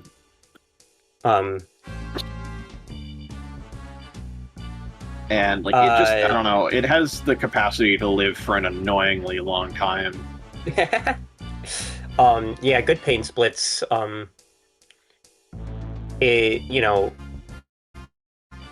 That's one of the things. I was like noticing that's like a Nat Dex. Like Za doesn't have it, but Nat Dex does. I think like Gen 9 has it, but Za doesn't. It's weird. But it's useful. We got Magmar here to complete the Firewater Grass. Yeah. I was thinking of Magmortar earlier, but I was thinking like Magmar first, and then like Magmortar, and then Magmar got taken, so I went back to Magmar. Nice speed tier, good contact punish. Yeah. With its decent Eviolite bulk. Oh, Pain Split doesn't exist in Za. Okay, that makes sense. Fire Move Clicker. Just for those times where I need the fire moves. Interesting coverage. Taunt. Stuff. Knockoff. Just got some nice utility. Fills in some gaps in my roster.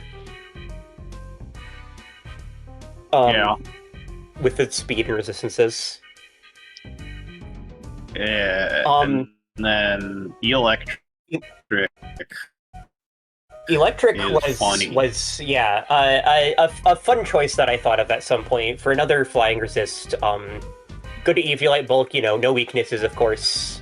All the utility that Electros has. Just kind of an, like most tier 5s, an emergency matchup call guy. And another slow pivot. Just does nice stuff. The fact that it's an electric resist doesn't matter when I have 3 ground types, but, it is what it is.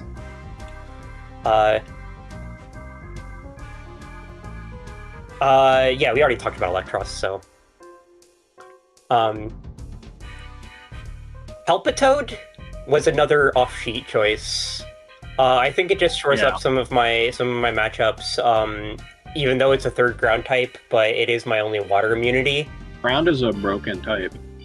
Yeah, ground is a very good type, so I don't mind tripling up on grounds. But yeah, like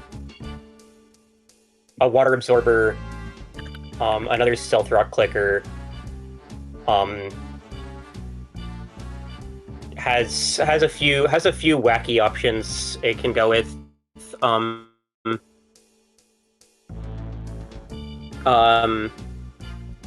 It's a skull clicker, it's a sludge bomb, whatever.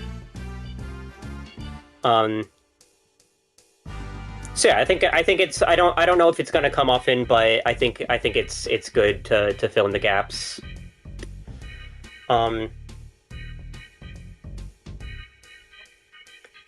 So yeah.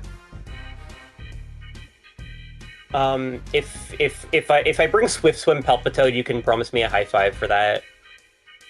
I will. Yeah, I will very much promise you a high five for that. That's baller as fuck. Especially if you bring Swift Swim Palpitoad, but it's not offensive at all. You're just using the speed to like put up Stealth Rock or something. Yeah, such a fucking Sauzels move. Genuinely, and I mean that with the utmost respect. Yeah, I'm pretty excited to play around with this roster. I think it might have exploitable gaps in it, but we'll see. We'll see. I have a few thoughts for potential trades I can make if things don't work out. Mid-season. Yeah. All right. Any thoughts you got? I think this is a very fun roster, and I think you're gonna do good things with it.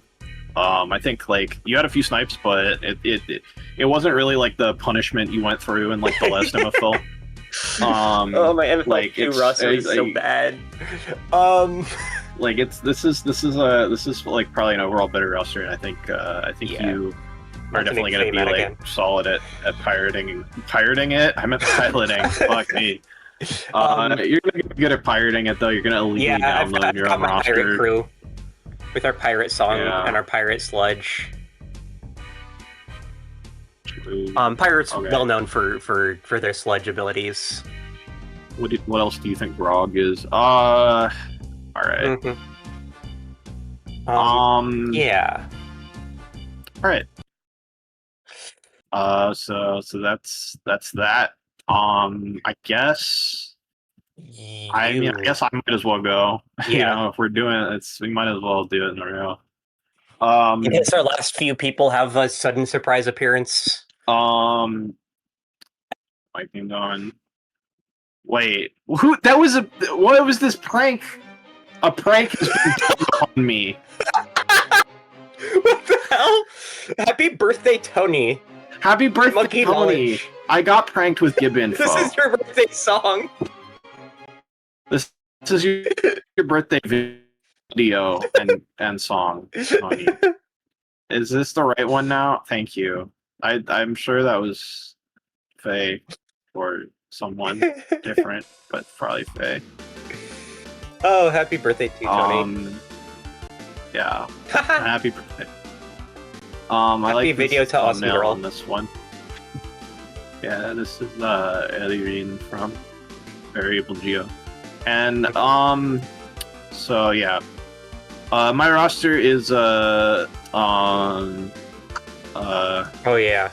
I'm a summoned hero whose only skill is pivot, but as it turns out, my party is made up of super powerful wall breakers. Also known as Saiyu for short. All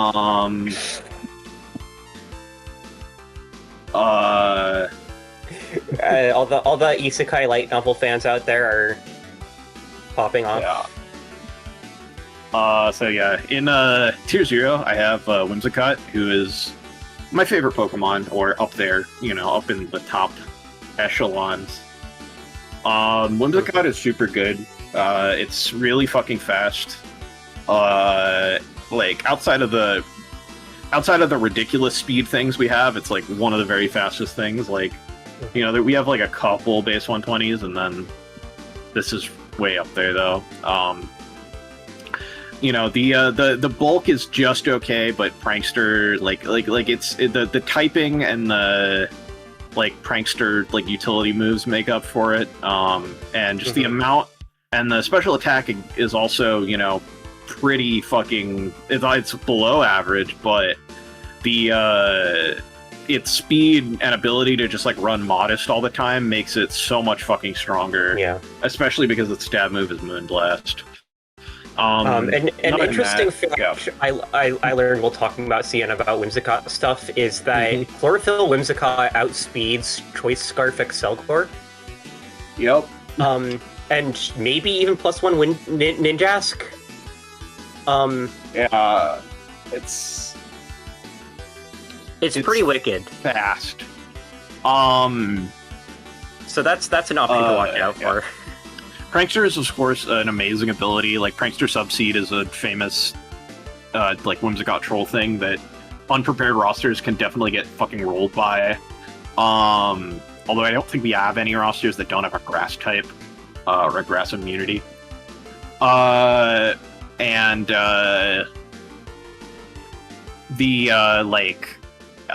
has a very large pool of utility moves, between, your fucking Tailwind or whatever, or your fucking your various powders, but most importantly, of course, is knock off and U-turn, baby. Gonna be clicking those all day, baby. But yeah, and supporting Whimsicott, we have my tier 1s, so we have Charizard and Druddigon. Charizard is also quite fast for this environment. It's base 100, which is, it's not in the super high echelon, but it's up there. And 109 special attack, it's very strong and fast. 84 attack means it can kind of go mixed with DD sets and be okay, and it has solid enough bulk across the board that it can go for bulky sets with Roost, Defog, Wisp, stuff like that. So he's a versatile guy. A lot of ways to use Charizard. Also has a great setup sweeper potential with the Z Hold Hands. Which is an endlessly amusing move because it's literally hold hands. Yeah. Also, one of the few real Hurricane clickers we have. Real proper Hurricane clickers. But yeah, Charizard, I think synergizes pretty well with Whimsicott. They both hit each other's, hit the things that resist each other well. Fire or dragon types that fucking steel Fairy types that steel types, yeah. I can't actually map this out in my head right now because I'm too tired. But the point is, they hit each other's resists. They do They look out for each other. They're like brothers in arms. And then we have Drodigan. Drodigan is like, I'll get to why, but it was pretty important to me to have a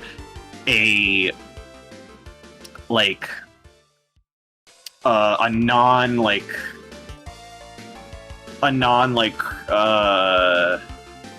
am I trying to say? It's pretty important to me to have like a rock setter that wasn't one of the traditional types, like a rock setter that wasn't weak to like ground or fighting. And so that came in the form of Drodigan for me. Drodigan has very good options in the form of both Rough Skin, which is a like excellent contact punish ability, and also Mold Breaker, which lets it break through magic bounce and similar such. The bulk is very good, 77, 90, 90, and it also has access to Glare and other cheap moves. 120 attack is very strong, and it's like kind of shuffler set with like, it's like bulky shuffler set, just like clicking Dragon Tail over and over and forcing things to rack up Hazard Chip and Dragon Tail Chip is always scary, especially in an environment where not everybody's going to have a fairy necessarily. Definitely gonna be a menace to society. I want to skip around a little. I want to get down and dirty. I want to talk about Kling Klang a little bit. So this is kind of why I wanted this is why I had tighter parameters for like my main rock setter, because Kling Klang is a steel type who doesn't have stealth rock, which is a bummer. Most steel types you can usually, even in this format, you can usually expect steel types to have stealth rock, but Kling Klang doesn't have like fucking any moves. But what Kling Klang does have is it's strong, its bulk is good, and it's a pivot. And it's fast. And those traits, made me kind of, I thought I was seeing Caesar for a second, and I love me some Caesar. So I decided that this was going to be my Caesar, and so he is, and so I will be clicking Gear Grind and Volt Switch and Thunder Wave, and not that many other moves. But Kling Klang, I think, fits well into my very pivot move oriented playstyle. It definitely brings in a lot of the scary breakers that I have on here, including like, Whimsicott potentially, and Charizard, and Marowak, who we'll get to, Relicanth, who we'll get to.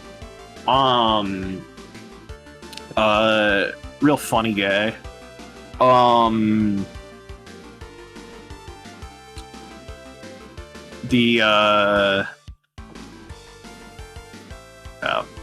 Marowak, actually, we'll get to it now. I'm gonna kind of go more in my like draft order, because that makes it's more how I conceptualize like the important parts of my board. Just how I'm gonna do it. Marowak is a Pokemon that has a ridiculous fucking it has a exclusive item that gives it a ridiculous attack number.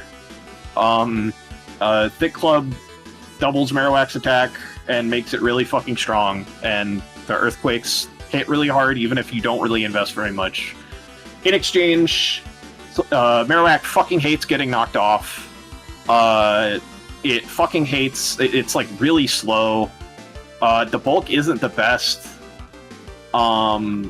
Like it's good, but it's not the best. There's certainly better. Really have an ability. It doesn't. It has Battle Alarm. It doesn't get crit, which is nice, I guess. Sure. But I think but like kind of for all those reasons, I think it synergizes well with Kling Klang and with my setup, because I have good knockoff absorbers in like the form of like Poliwrath, and in the form of like Whimsicott, in the form of like Grimer, who we'll talk about, Mr. Grimer.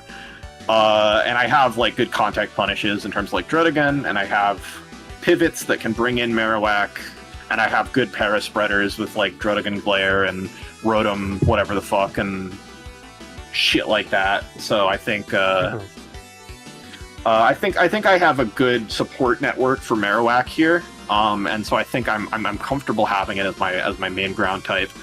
This decision may come to bite me in the ass, but I hope that it doesn't. I hope that I instead strike fear into the hearts of everybody who dares come against me. Farigiraf was next up. This thing has 120 HP and learns Wish. That was kind of my main deal with it. I wanted to pass Fat Wishes, and it not only has a big HP stat, but it has Baton Pass to actually slow pivot past them to things without having to like hard switch.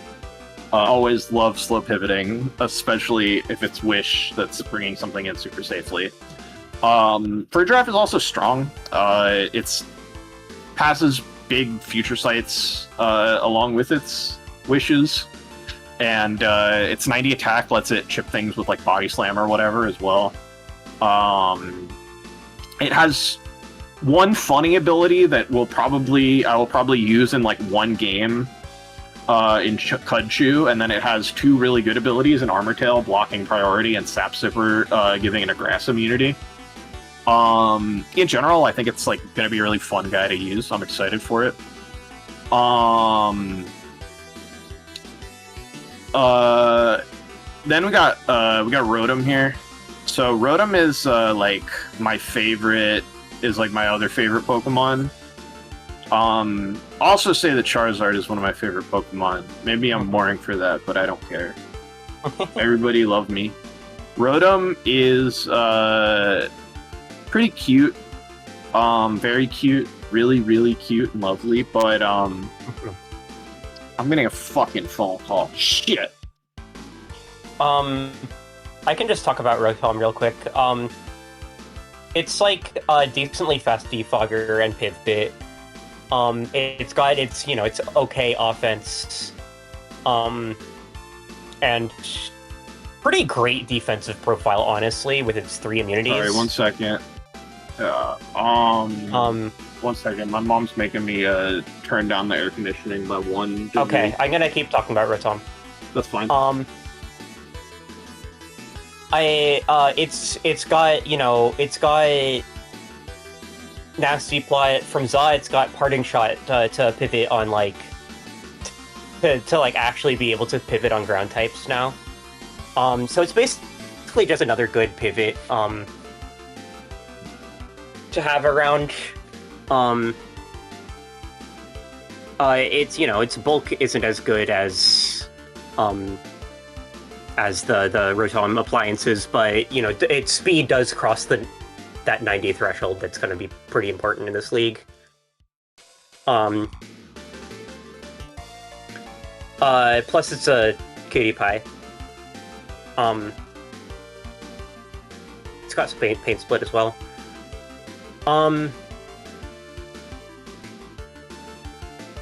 I think that's about it for Rotom. I think Sienna's next is probably going to be Poliwrath, who she was really excited about Poliwrath. Like, I feel like the entire time we were tearing, she was just like,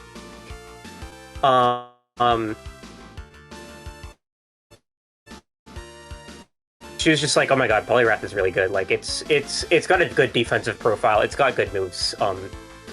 Water Absorb and Swift Swim are both excellent options. As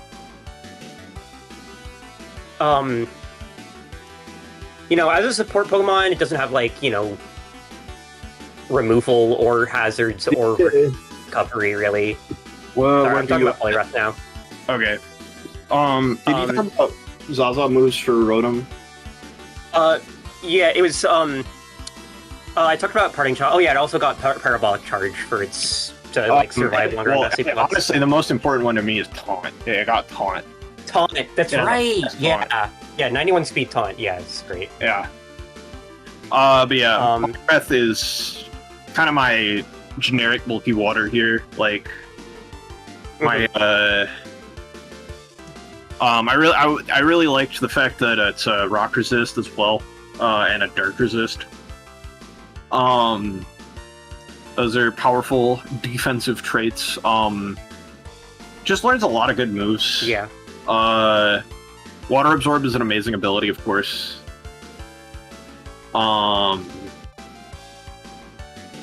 In general, pretty excellent guy. Taunt is very nice on it as well. Clicks fat CCs, and yeah, I just yeah, I thought it fit well in my whole deal. Relicanth is another one you were excited to use. Yeah, Relicanth is a big one. So Relicanth has Relicanth I'd wanted for fucking forever. On this, I was like planning on it for so long. But Relicanth has Rocket Head Smash, which is one of my favorite things to click ever, even on a less impressive attack stat. Relicanth also actually like pretty fucking flawlessly fits into like a Fire Water Grass Core with Whimsicott and Charizard. Like it like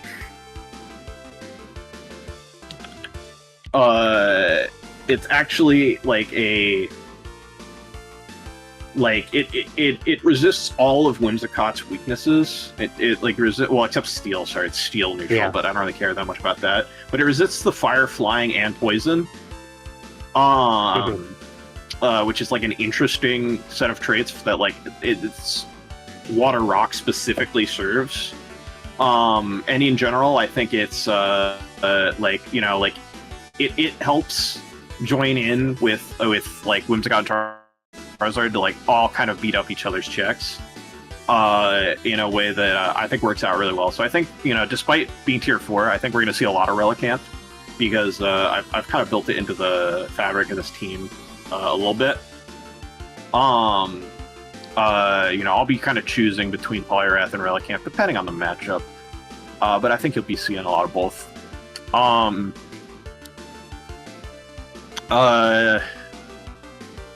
Roselia is a, like, I basically wanted, like, some, you know, this is where the picks that I thought were like, oh, these are my big favorite, these are the ones I really want. This is where they start to taper off, these last 3. But Roselia, I really wanted something that would be like a cleric. I wanted, or at least the status absorber. So Natural Cure is status absorbing, and then Aromatherapy, of course, is the cleric support.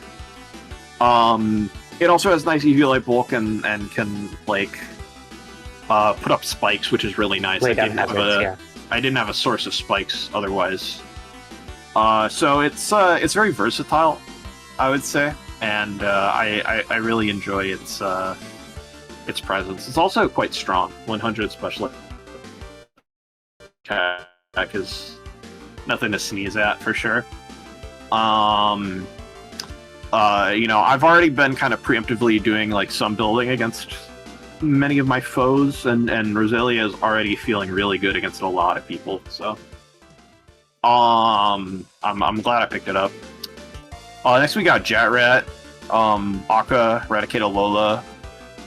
This thing technically, with Hustle, this thing technically has the strongest pursuit in our entire metagame by like 3, like not even 3 full points. I think. Yeah, two and a half attack points stronger than Absol. But like, and you know, fun fact: if you do successfully pursuit trap something, it skips the accuracy check. So Hustle doesn't even have a downside technically in this situation. Otherwise, you know, it's just the thick fat kind of actually, thick fat normal kind of helped like patch up some of my type chart in terms of having a resist for some stuff, even if the resist is a lull and Raticate. and just, it's like a knockoff U-turn clicker. You can't really go wrong. But yeah, the Pursuit was the big reason I wanted it. I wanted something that was going to hard punish those ghost types. And then finally we have Grimer. So I originally wanted Trubbish in this slot, but Faye cruelly took it from me. So I had to go for a Grimer, who's kind of a pervert character, as I've established. But no, Grimer is honestly probably better than Trubbish for me. It doesn't have the spikes or the corrosive gas that Trubbish does, but in exchange, it's quite a bit stronger and quite a bit bulkier. And I think those overall are like more important for me. And I really wanted, like, you know, I wanted the extra ground of poison. I wanted the sticky hold. I wanted like a guy that was just like a hard like knockoff absorber. And I really wanted something that would kind of wall fairy types. And Grimer definitely has the capacity to just like say fuck you to fairy types, which is really what I wanted. Because outside of that, like I have a little bit of like a weakness to people just spamming fairy moves. But yeah, that's my roster. My closing thoughts are, I think my fucking name is really funny. And everybody laughs. Really good. It's gotten so many laughs and praise, and I appreciate that. And I'm also just glad that I get to use so many Pokemon I really, really like. You know, even outside of like Whimsicott, Charizard, Rotom, you know, I've always loved, like, honestly, like most of these Pokemon, or they have some like association that I really like with them. Like Marowak, I love from like GSCOU and stuff. So I'm just generally pumped about it. Druddigon is pimp. So I'm just excited about it. I'm hopeful that I'll have another fun I'll have another good run in MFL. You know, I won MFL 1, third place MFL 2. We'll see how far this crew can take me. And Faye does think I should have drafted Cosmo M because it's a summon hero whose only skill is pivot. And maybe I will. Maybe I'll trade for it. Who knows? Maybe I'll trade. Yeah, I mean, it's gonna be a mid season summoning. Maybe Clink Clang will make me really mad, and I'll trade for it. That's another thing. Also, yeah. In my closing thoughts, Clink Clang and Marowak might both make me really fucking mad at some point. So it's Clink Clang especially. I expect to make me really fucking mad at some point. From pure grind misses. But yeah. Anyhow. Alright, so yeah. We are coming. Bowser has claimed to be showing up later, so yeah. So we're gonna potentially showing up later. So we're gonna work around that. We're gonna start doing some of these other rosters here. So it's just Piku and MNO, right? Piku and MNO, and yeah, Piku and MNO. It's just Piku and MNO. I'm right now. Yeah. Right. Piku's a mysterious roster. I stylized this. I forgot. I stylized this name in a way that I thought would make me laugh, and then I did. And if Piku requests that it be different than this, then I will honor it. But it made me laugh, so I did this. Piku's drafting strategy was like one of each tier first, which theme. Oh, yep. Sorry, I was just kind of fuck with that song, so, you know, I was just going, oh, there is no theme. Unless there is. Did Piku give me a theme? Let me search from Piku. From Piku Oh, yeah, Piku does have a theme. I just missed it. Oh, right. The Delta Rune.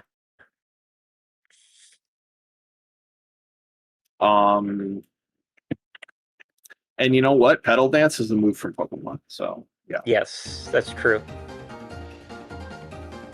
Whoa. And I like this song, yeah. Well, okay. It said the subtitle said heat, period. Anyways, all right. Yeah, I think this is a mystery fucking roster to me. I really don't understand it whatsoever. I mean, Typhlosion Hisui is easy to talk about. Yeah. It's got its obvious good traits. It can run Scarf for Specs Eruption, like just gigantic eruptions, 119 special attack.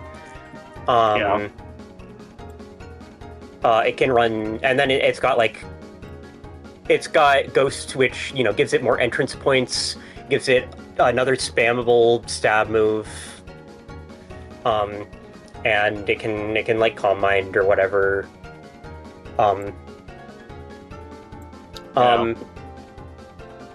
It's a little bit linear, but still scary. Yep. Yeah, for sure. And you do have to I don't even this. think.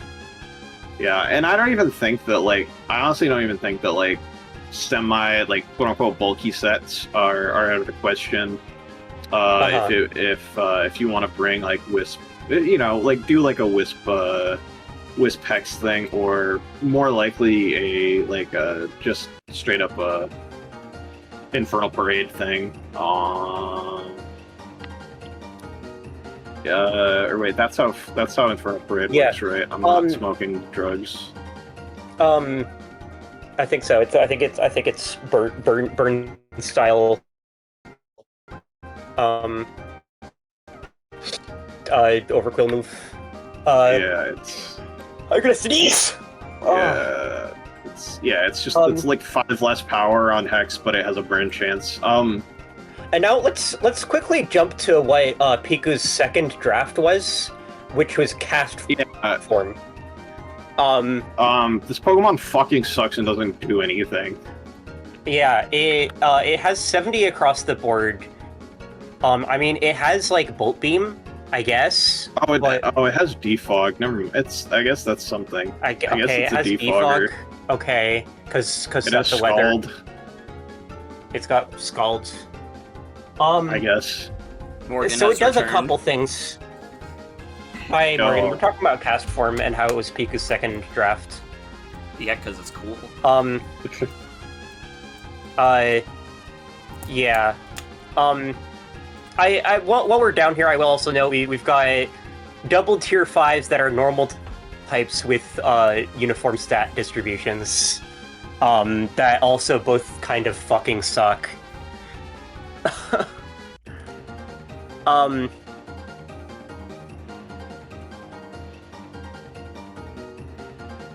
Spinda's got some contrary stuff it can do. Yeah, and it's. I guess. It's a spinner, I guess. Yeah. Yeah, so we've got odd removal down here.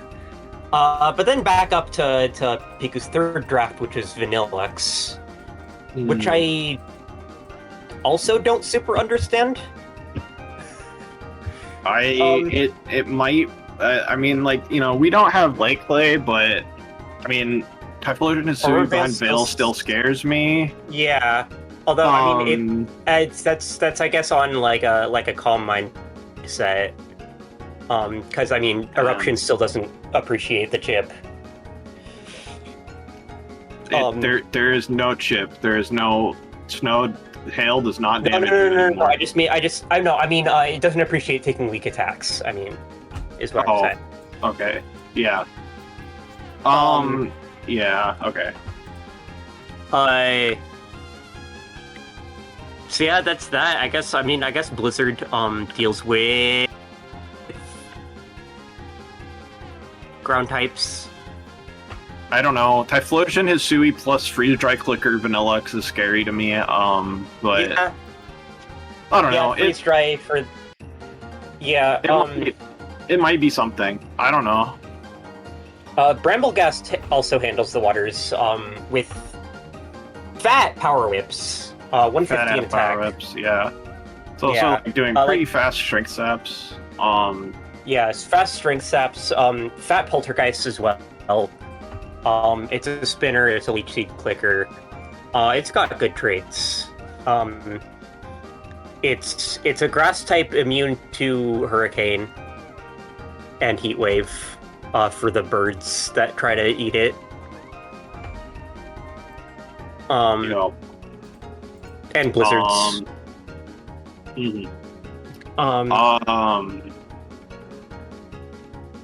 Raichu is just kind of fast and I mean, this thing could set strong. up nasty plots behind Veil. Yeah, so that's pretty scary, I guess. Yeah. Another thing that deals with water types offensively, at least. Yeah. Also, to be clear, like if you're doing like a pure Cho thing, like in terms of like if you don't want Typhlosion to have chip on it, Vanillix can just explode. It's true.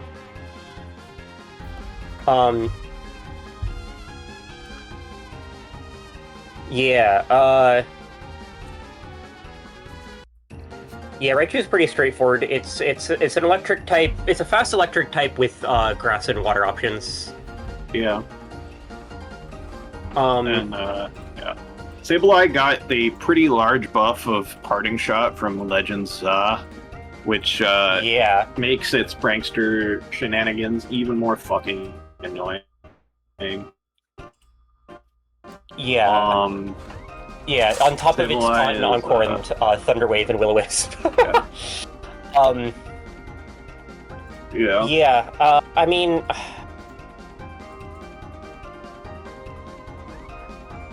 it does prankster shenanigans.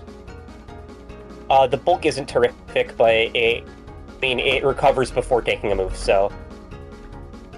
it can still do that. Yeah. Carbink, on the other hand, has very good bulk. Yes. Carbink is a boneless Diancie.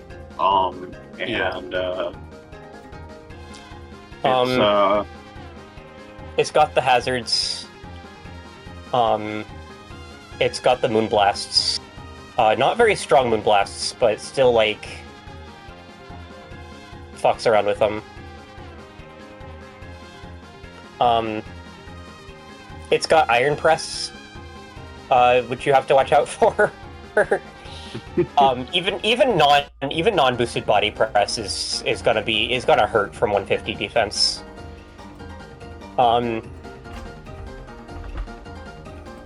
It's the flying resist here, so that's good. Or I mean, besides Raichu, but that doesn't count.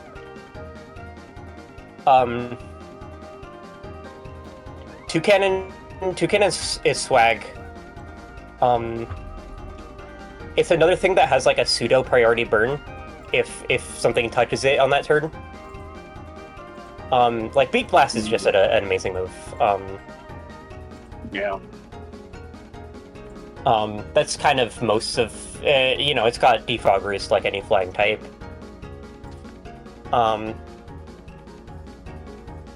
bad bulk. But yeah, the Beak Blasts hurt a lot. The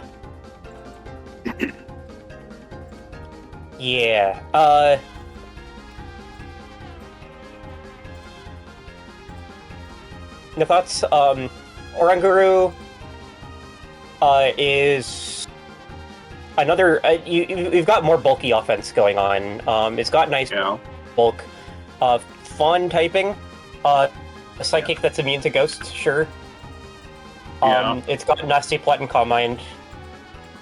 Can set up Trick Room for some of the... for itself and Toucannon mostly, I guess. And maybe Spinda? So it can start superpower snowballing? I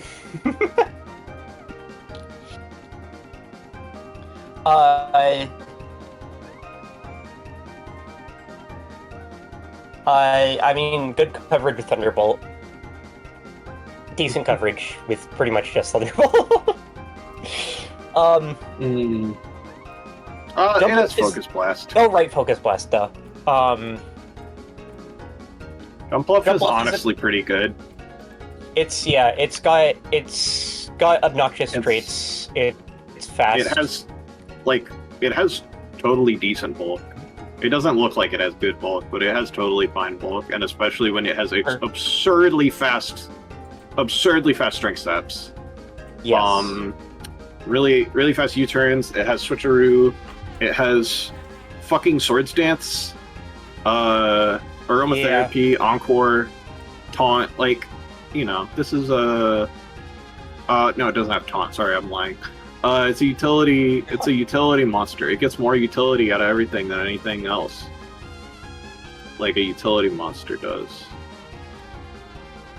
I'm gonna be incoherent for a little bit because I'm like, I feel like I'm about to throw up. So don't worry about it. I can keep talking. I can keep talking. No, it's okay. I'm here to talk. You lead a little. Yeah, Wuggy here. Source of immense controversy because it was listed as Wuggy on the sheet, and no one knew what the fuck Wuggy meant. And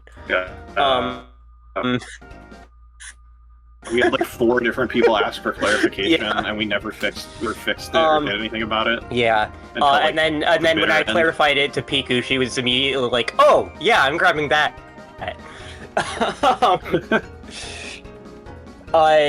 It's a fast and fairly strong water type. Yeah. And that's it. Pretty much. Triple Button is pretty epic, though.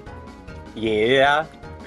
It's got, you know, like its other alternate Doug Trio friend, it has an emergency speed drop. If it needs to. And it can be immune to Sandvale's banned.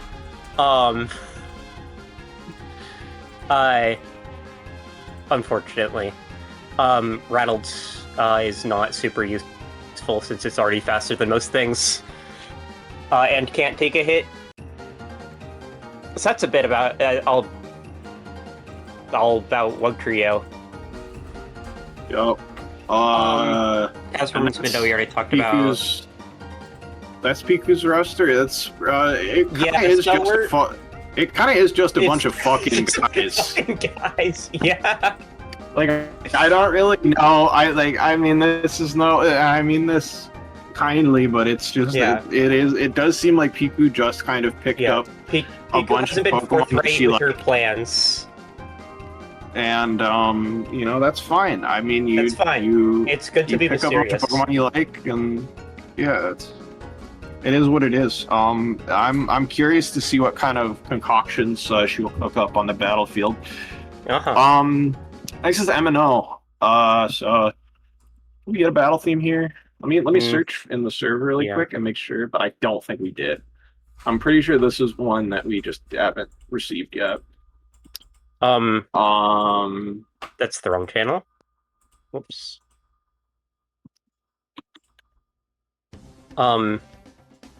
Yes, MNO has sent exactly one message in. Yeah, it's not okay. So maybe let's get MNO's pick is Kirby. Let's get the best. Hold on, youtube.com.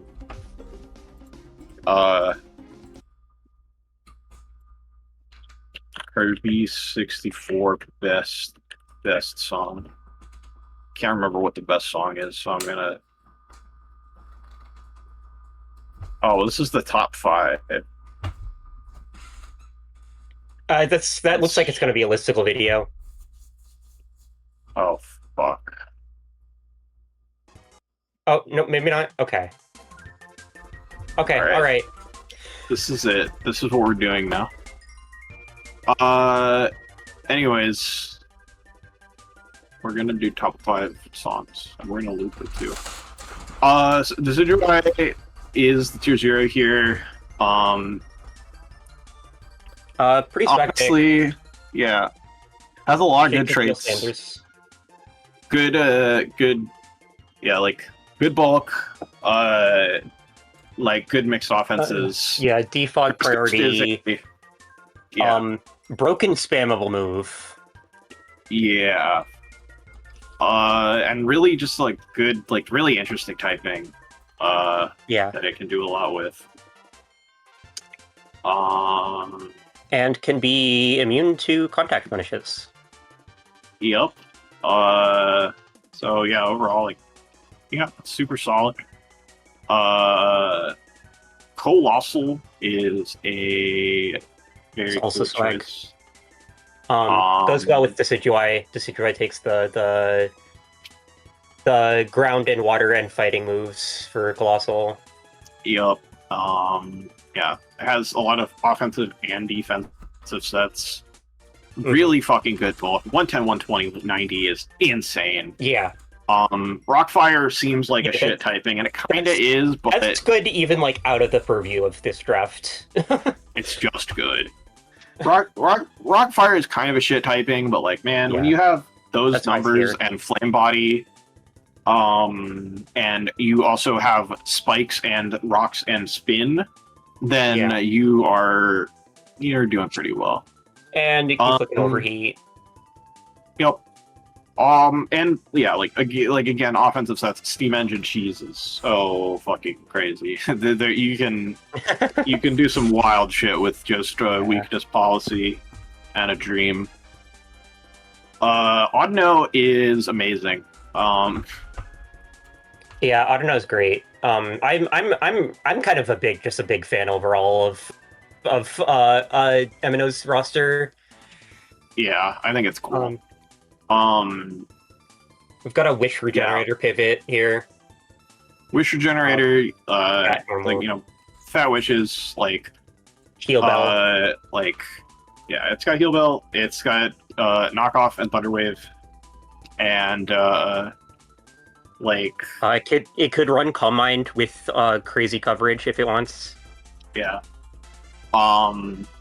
Yeah, it's like one downside is it's one downside really is just kind of that like it doesn't have Stealth Rock, which a lot of like these generic bulky normals kind of tend to have, but it has so many upsides that almost doesn't register, especially when you have a Encore too.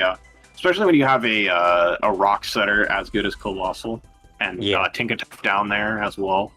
We'll get to. Chatot is kind of a similar deal to Exploud. Yeah, it's kind of a similar deal to Exploud. It's got it doesn't have Scrappy, but it's got speed and it has one more base special attack, so it's slightly stronger. It also has Chatter, which is a really fucking annoying move. It's not the strongest move, but 100% Confuse is so annoying. The fucking like 30% or like 20%, 30% Confuse on Hurricane is already fucking annoying enough. Right. Now you're telling me I got 100% Confuse on a move, and it can't barely weaker. It can't miss, and it's barely weaker than Air Slash. Like, it's pretty good. I was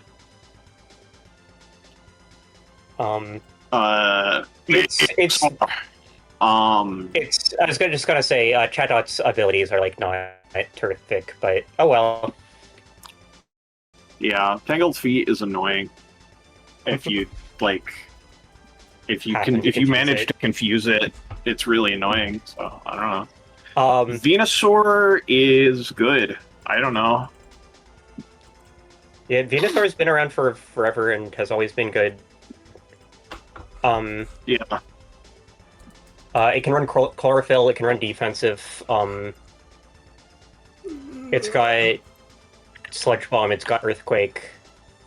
It's got Synthesis. Yeah, it can run Physical Swords Dance or Curse. Yeah. Got Knockoff. It's good. It's the bulky Grass Poison. Yay. But it's not like quite as bulky as some of the other ones, but it makes up for it with being way faster. And Chlorophyll Manual Sun is scary. For sure. Like, you put it in Manual Sun, it's just like fucking with growth, and it might run away with shit. Tinkatuff. It does kind of double up with Decidueye, but we'll see how that goes. 65, 55, 82 is actually super solid Eviolite bulk, and 78 is a okay speed tier. In general, it has an amazing typing. It has the best typing in the game. Best defensive typing. Like everybody knows, Fairy Steel is best defensive typing, pretty much. And it clicks. It presses the. Presses the Tinkaton moves besides the big one.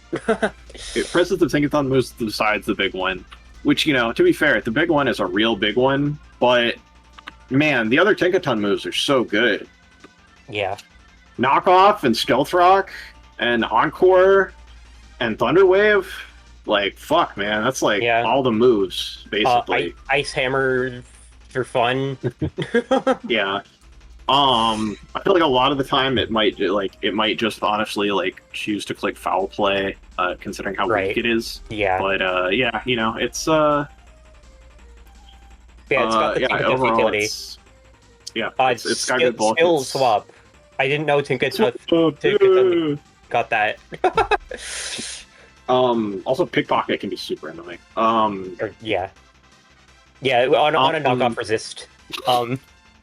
Yeah, I mean, it doesn't want to take the knock because Eviolite, but also if it does end up taking the knock, then Pickpocket is good for it to like get another item later.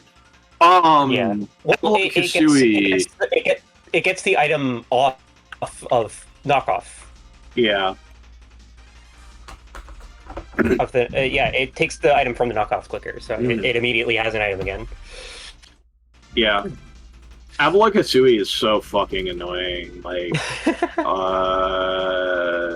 know, I mean, it's another fucking thing Avalon, with obviously incredible physical bulk. 95, 184. Like, I don't even know what to tell you. 127 attack. It's really strong too. Brave but Birds are bouncing the Brave Birds targeting like Decidueye or Venusaur are bouncing the fuck off of Avalugg. Yeah, but this is the worst. This is the worst number. Yeah. And the speed is also very bad. Yeah, the speed's bad. This number doesn't matter. It's got Rocks and Spin. It's got Rocks and Spin. It clicks like Ice plus ground move. Yeah. I mean the attack is huge as well. Yeah. Like you forget how big the attack is because you like your eyes are drawn to the defense, but yeah, I think I've said this exact line of thinking before. And yeah, so it can do funny stuff. It can like Audino can set up Trick Room for it. Yeah. Or Trimeco. Yeah. So it can actually like use Mountain Gale or whatever. Mm-hmm. So yeah, it's got stuff about it. It is a very min-max Pokemon. I think it's solid. Tinkatuff takes special moves for it. Audino can take some special moves.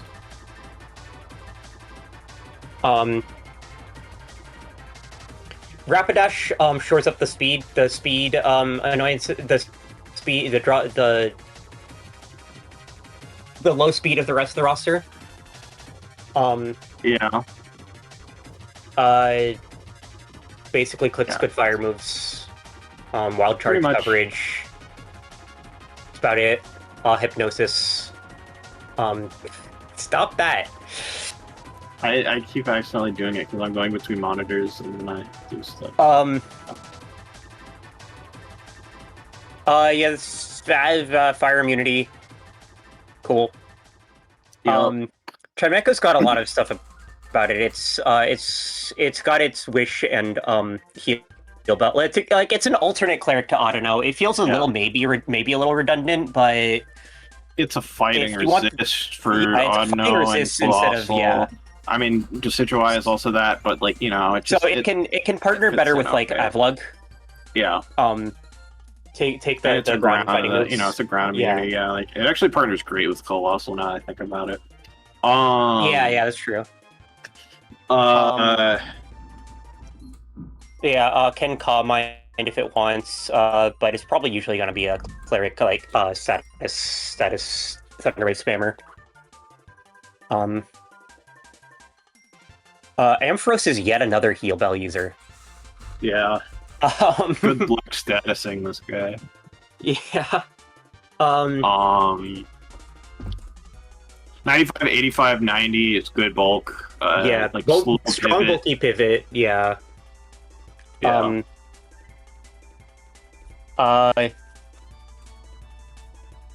An alternate flying resist, I guess. Although, yeah, if there's like a special flying move, running around, Ampharos is your guy. Thanks. Pachirisu is also there. It's a fast. It's like fast Ampharos basically. Yeah. I don't really know why Pachirisu is here. I don't get it. But... Does Pachirisu also get fucking heal bell? That would be a real funny, wouldn't it?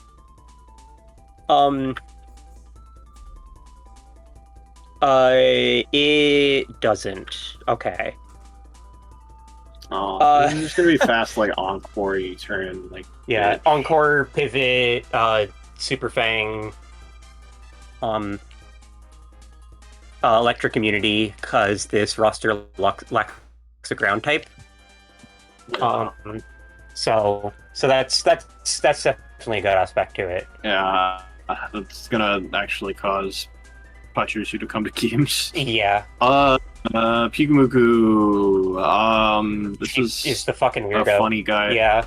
This gives a like stall mode to Pikumuku is unaware twice apparently, but this gives a stall mode to MNO like combined with like Autono and whatever else. Like this like Autono Tremego made me like allows this weird pseudo stall mode to play out. Like if there's some setup sweeper that he just fucking hates and just doesn't want to deal with, then Pikumuku can just totally deny it.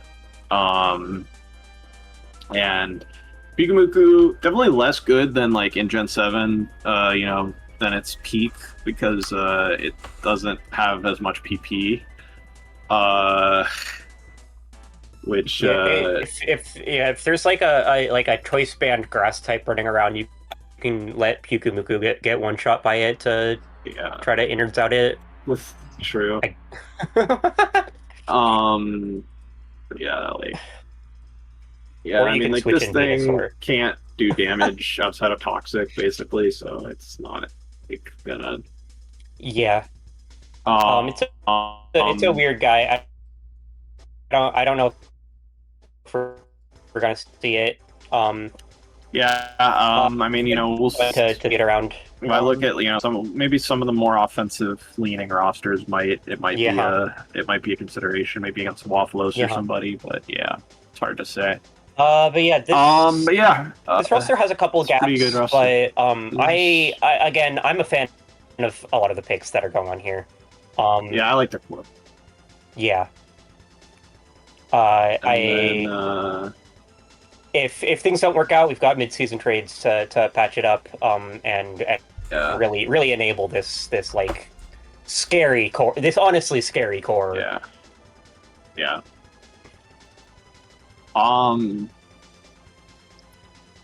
And the fact that we're on schedule is sad. Like the fact that this is what on schedule is like sad. we're at the end here. Bowser's shown up. Bowser's not shown up, so we're gonna go on, and if he shows up during it, then I'm happy to let him on. But otherwise, I'm not gonna. Yeah. I'm not I'm not pushing this any longer than that's gone. No. All right, so I think this roster is really strong. I think this is one of the strongest rosters we have, to be honest. I mean, maybe part of that is my bias of I've been building against it, but like,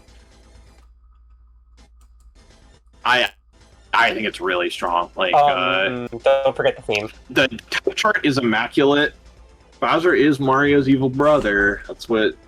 Tony, you're right on that one. But yeah, we gotta get the. We gotta do it. This is Shun's theme from VF3. It's a good song. Yeah,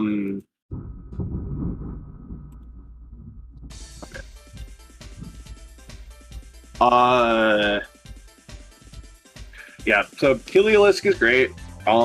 It's a pretty straightforward, just like, oh, I'm a fast electric type who's pretty strong, and I have water coverage to hit grounds. Yeah. Not much more complicated than that. It is water immune, which is nice. It's so run a solar power set. Yeah. Or it can like do like a self sun or like self rain weird dry skin thunder thing. Yeah.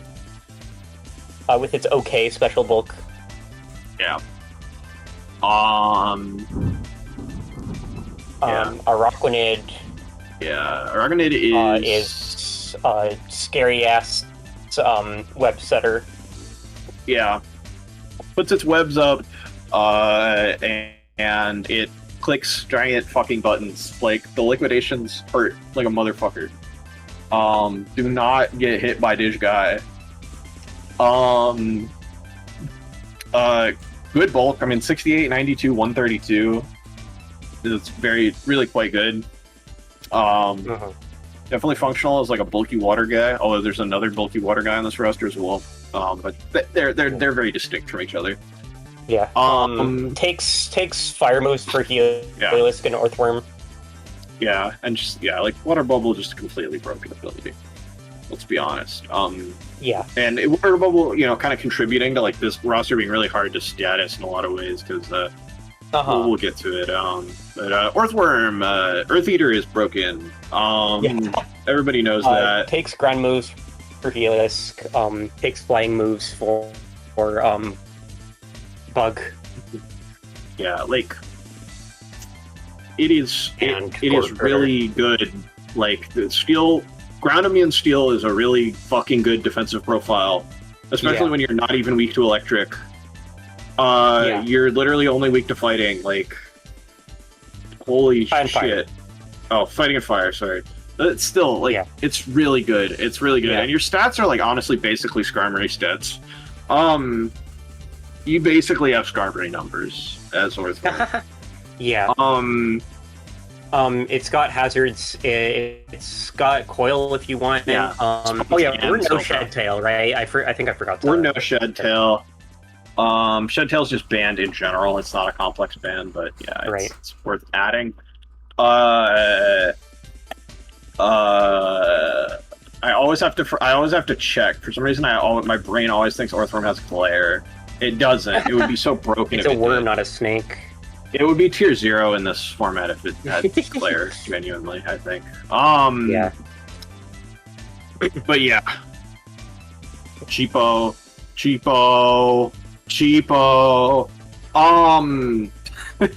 Yeah, Girder is really, really strong status absorber. And like knockoff absorber. If you go Flame Orb, it's a knockoff absorber. Right. Like the Eviolite bulk is great. Eviolite bulk is super good. It's really strong. It has defog for no reason, and it's a rock resistant defogger that beats most hazard setters, which is really good. It can't even fit defog a lot of the time, but it has it. Also has knockoff. And then priority, of course. Just solid. It's a second thing that takes rock moves for. I mean, Araquanid is really Araquanid and Sinistera are the only things that are worrying about rock. Yeah. But it's taking dark moves for the team. Yeah, it's very much good at that. Claydol is a classic guy. I feel like a classic kind of reliable spinner. Also serving as the ground type, the resonant ground type here. Yeah, the spinner that does not need boots in the slightest. Yeah. Yeah, and it just yeah, like the offenses are whatever, but you know, it has reasonable speed, good bulk, and just good longevity from Levitate, and a good defensive profile from Levitate and ground type. Great moves, like has the potential for like slightly more offensive sets, even though the stats aren't great because of its Calm Mind and access stuff like that. Can even do kind of more of like a hyper offense lead, like explosion, stealth rock situation. So yeah, it's good to have a good spinner to remove hazards without getting rid of the sticky web. Yeah, so there's that I think this team is gonna really want. Yeah. Semi-Seer is just not that interesting, to be honest. It's just a pretty... It is a fire type, it's pretty fast, it's 101 speed. It clicks fire moves and grass moves. The grass moves hit the... It's fire moves and grass not, rather. And that's about it. I don't even really know what else to say about it. Like, it's just... It kind of... It's good. It has good mixed offenses. You can go either side on it. 98, 98. Yeah. It's got Scorching Stance. Oh yeah, it does have Scorching Stance. That's the important thing to note. Does Claydol have that? Probably. It's really annoying if it does. Yeah. It does. Yeah. Yeah. Damn. I would definitely be my main Claydol stab if I had Claydol. Yeah. Man, I forgot Claydol had teleport too. So good. Still valid poison, grounded poison. Otherwise, it's still valid. Yeah. It's a third thing to take fighting moves, I guess. Yeah. Knock Absorber. It's a valid. Yeah. Samurott. This is kind of, remember when we talked about Polyrath? This is kind of like Polyrath, but like different. It's like Polyrath if it was a mixed attacker, more of a mixed attacker, and like stronger. But like they have the same speed tier, they have really similar bulk. Samurot's not a fighting type, and doesn't have a good ability. Yeah. They both click similar moves. Is a good ability, but Torrent is a pretty good ability. It's not as good of an ability as Water. Correct. Knockoff and the crew are all here. Mega Horn to hit grass types. Yeah, like it's got stuff. It's Samurai. Like Knockoff, Flip Turn, random Mega Horn. Your Scalds, your Toxics, or whatever the fuck. Sword Stance. Coverage. Oh, Bowser's here just in time. Wowie. How do I accept this again? Yeah. Right to speak. Hello. Yo. You're just in time. We're so close to being done with it. If we were at Samurott, but if you had any notes on like the guys beforehand, do you have any like specific thoughts about your reason for drafting like the 0 to 3 guys? Yeah. 0 to 3. Let's see if I can give a quick rundown. So I guess I'm just going to go in the order of what I drafted my Mons in. I did start with Araquanid because not only is it obviously one of the few sticky web Pokemon that are eligible within this draft that are at least semi-viable. Yeah. It is also a kind of a bulky water type. That Spadef stat is nothing to sneeze at. Yeah, so we did go over that, yeah. Just like any thoughts about like having your webs mode in general? Definitely. I think you can sort of see that through like sort of the speed spread that I have on a lot of Mons, but there are definitely going to be some Pokemon that will benefit from the option of having webs set up on the other side. Like I can definitely see a world in which maybe like Samurott gets a speed tier that's useful, Meganium, even Pokemon like Dracloak, and even like Heliolisk is the best team, but like Semi-Seer too, absolutely. Like there are going to be some cases in which having that extra speed on our side is very crucial, depending on the matchup. Especially, because even for the fast guys, it lets you run, like, Modest or Adamant, right? And, like, you know, like, Absolutely. kind of, like, go with that. Yeah. I definitely prefer the damage on those kind of mons, and Araquanid does support like that. And if I can't run webs, maybe there are some matchups in which running webs would be detrimental. It can be here to do other stuff. It has, you know, solid water stab, especially thanks to water bubble. Yeah. It has other options outside of just clicking sticky web and pressing water moves, and it does get Scald. Scald's always amazing for utility. Samurott does get that. This Araquanid. But overall, that was my impetus for Araquanid as the first pick. Then I picked Girder. And you might think like, oh, Girder has Defog. Defog kind of goes against the idea of having sticky web. But it's something good to have, especially in those matchups where webs might not be as prevalent. And Girder has so much utility just outside of just clicking the defog button.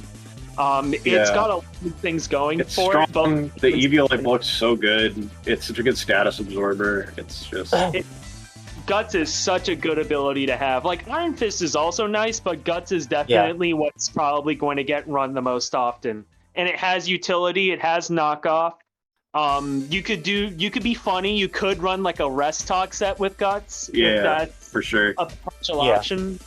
But it also has things like Mock Punch, it has things like Drain Punch, the mental punches. We've the general traits of all these guys, Absolutely, yeah. So, like, again, it's, like, slower, but, like, definitely on the bulkier side. It's definitely...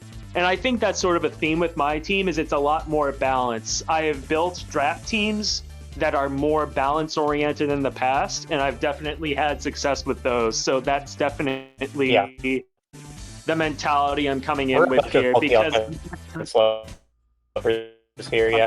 Yeah. I'm going to talk about Claydol. Yeah. I'm so glad that I was able to pick up Claydol and that I wasn't sniped, because I love this mon. This mon is probably my favorite one in this draft, because it is the bulky counter. It has so much going for it. First off, it is a hazard clearer that I do not need to run boots on almost whatsoever. Yeah. That's fantastic. It doesn't even have feet. Sometimes it resists rock type, so I don't even need to run boots for that reason. And it's also immune to spikes, toxic spikes. I don't know if anybody else has sticky web in their draft, but that's always a possibility. We got a couple other webs. We got a couple. Okay, there we go. go. They're lower tier. They're certainly not as scary as Araquanid webs. Exactly, yeah. But definitely having the ability to just sort of handle hazards as easily as Claydol is a big deal. And on top of that, Claydol has so much else going for it. Its bulk is really, really good, especially for this draft, considering the power of everything else. It has so many good, utility options. It can use Scorching Sands if I want to spread status. It has so many good moves on the special side and the physical side. If I felt funny, I could click the explosion button if I wanted to do a 1-for-1 trade. That's a solid piece of utility. But overall, and also teleport. It does get teleport. This thing is going to be a very annoying... It's almost like it's the Ting Lu of Great Tusks, is how I describe it, at least within the context of... Yeah. This thing is going to be a very annoying mon for other people to deal with, and I am very aware of that. And I am very glad that I have this mon on my team to fill sort of like, I wouldn't say like a too many niches, but like it can do a lot of stuff. And I think having this on my team sort of like adds a bit of pressure to my opponents to sort of like need to build around it, because of the fact that it could be running so many things at once. I don't know, I am so glad to have this mon. This is like probably, I've talked about this mon way too much, but like, that just goes to show how glad I am to have Claydol on the team. He's goated. He's kind of goated, though. So good, yep. Next after that, I'm gonna talk a little bit about Heliolisk. Heliolisk, pretty straightforward. It hits hard and it's pretty fast. Normal and electric aren't terrible in terms of stab. It also gets plenty of coverage. It can run grass knot. It gets focus miss. I believe it gets surf. In addition to that, it does get some cool new toys. One of them being Morning Sun. So it is a Pokemon with reliable recovery if I need to go down that route. Maybe I need this Mon a little bit longer, you know. Maybe my opponent's not hitting as hard. I can sneak in like a heal somewhere and maintain a little bit of longevity with that. And in addition, it's immune to water type moves with Dry Skin. Do have to be careful about the fire type matchups. Sandvale could be interesting. I forget who drafted Sandvale's banned for Evasion Clause. Fair enough. Oh shit, my bad. I mean, I'm probably using it in those matchups anyway over Dry Skin. But Solar Power is also there. Just saying. But either way, definitely a good Mon to have. Very glad that it's on the team. I feel like I'm not talking about it as much as my other Mons, but I feel like it's just definitely like it's a simple guy. Good. He's simple. He presses his buttons. He presses the button. He does the damage. That's all I needed to do. Moving on. Orthworm is a funny pick because Orthworm is so good. When everybody else was picking up steel types, I didn't have a steel type. I'm like, oh, if I don't have a steel type, I'm cooked. Who's a steel type that I can pick up? This Mon is kind of like a baby Steelix almost in terms of like what it can do, but it also has a couple things over a Mon like Steelix. It does get Earth Eater, so it is a steel type that doesn't have to worry about ground type attacks. It just eats those right up. Obviously you can set rocks, can set spikes. I mean, Claydol can also set rocks. I almost forgot to mention that on top of all the stuff Claydol does. But so can Orthworm. Orthworm can do rocks. It does get some cool options. It gets Coil if I want to do a setup set. Does get a lot of solid coverage on the physical side. And its defenses are not bad at all, especially the physical defense. That's a pretty beefy Fizdef stat on its end. It like basically has Skarmory stats. Like it's the Skarmory. More or less. I'm very excited that I was able to get that. It's a ruthless Skarm. Yeah, exactly. But even I feel like the fact that it's simple just goes to show how important the niche is, right? It's like, even though it's not too much in the grand scheme of things, I'm going to be voice of Morgan here and say we do need to speed along a little more. We've been at this for 5 hours. No, that's y'all got sleep. I'm so sorry. I just got back from locals. It's okay. It's all right. You're not hurting nobody. It's we can just we can just skip Silvally Poison because it don't even matter. It don't even. We already. The Silvally. I'm sure you all talked about other Silvally. We've talked about so many Silvallis. You had Dracloak. Dracloak, you're a big. I know you're a big Dracloak fan. Like we got. I don't know. Let's keep going through this in like the tier order. Actually, Meganium. So that's like your grass. Like that's like it's got like. It's a nice cleric. It does get aromatherapy. If I need to do some stuff with status, that's good for that. It gets Leech Seed. It also gets all the cool ZA goodies like Moonblast and Earth Power. So overall, it's a pretty good. It's balanced, right? It's got balance. It has like a lot of funny offensive sets. It can run Swords Dance and do weird shit with that, stuff like that. Like a Swords Dance, like Earthquake, whatever grass move set. I don't remember any grass moves right now, and I never will. Body Slam. You can always have Body Slam. Indeed. You talked a little bit about Samurott as well. I think we covered everything I was going to cover about Samurott, so we can move on from that. Simi's that guy. He hit It's hard. He's got fire attacks, can go physical, can go special. Not too much to talk about. Yeah, Wigglytuff. Pretty good. Offensive. Wigglytuff is the fat. Is the fat fairy type. It's got fat wishes. Still that for me. That's one of the things over Clef. Is that Clefairy doesn't have as big of an HP stat because of the way Wish works. But Wigglytuff has a huge HP stat, which means if I do use Wish with it, it's going to be passing over a lot of HP to whatever comes in, especially a lot of the lower HP mons that I have on my team.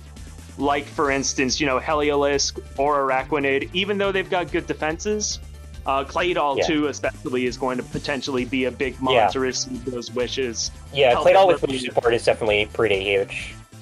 Yeah, and Orthworm. Orthworm, shout outs to the worm. And it's also got other utility. It's got rocks, it's got T-Wave, it's got knockoff. It has every other move under the sun. And it has Moonblast on top of that, just so I don't have to run down. Yeah, it does have Moonblast now, Yep. Dracloak, I can talk a little bit about. Dracloak is like a utility mon, more so. It can go offensive, but like Dragon Dance with Dragon Rush is your best dragon move isn't exactly the best. But it has so much utility for its speed tier and its Eviolite. It gets U-turn, it gets Will-O-Wisp, and I can run like a Hex set, could run, I believe it gets Dragon Tail. So if I do need a semi-bulky phaser, that is always an option. But overall, definitely just to like have as like sort of a support role more than anything. Yeah, it's also nice, it's a utility mon, but it can also it can just click like Nightshade if it wants to, if it doesn't want to deal with damage, worrying about its damage output. So it has that option too. But last up is Volibee. This is a support sort of extraordinaire type mon. It gets Overcoat, so I'm immune to things like, powder moves. I'm immune to weather conditions. Very, very nice on those fronts. I think the big pull for me with Volibee is that, it does get, every solid support move that it needs. It gets Roost, it gets Play, gets Toxic, gets U-turn. And that's a solid set in and of itself. Can also run things like can also run even the options that I just mentioned, those are like super good to have. And its profile isn't terrible. I think it complements my team pretty solidly for what it does. And Mandibuzz, Mandibuzz up in the big boys world is already so it's like the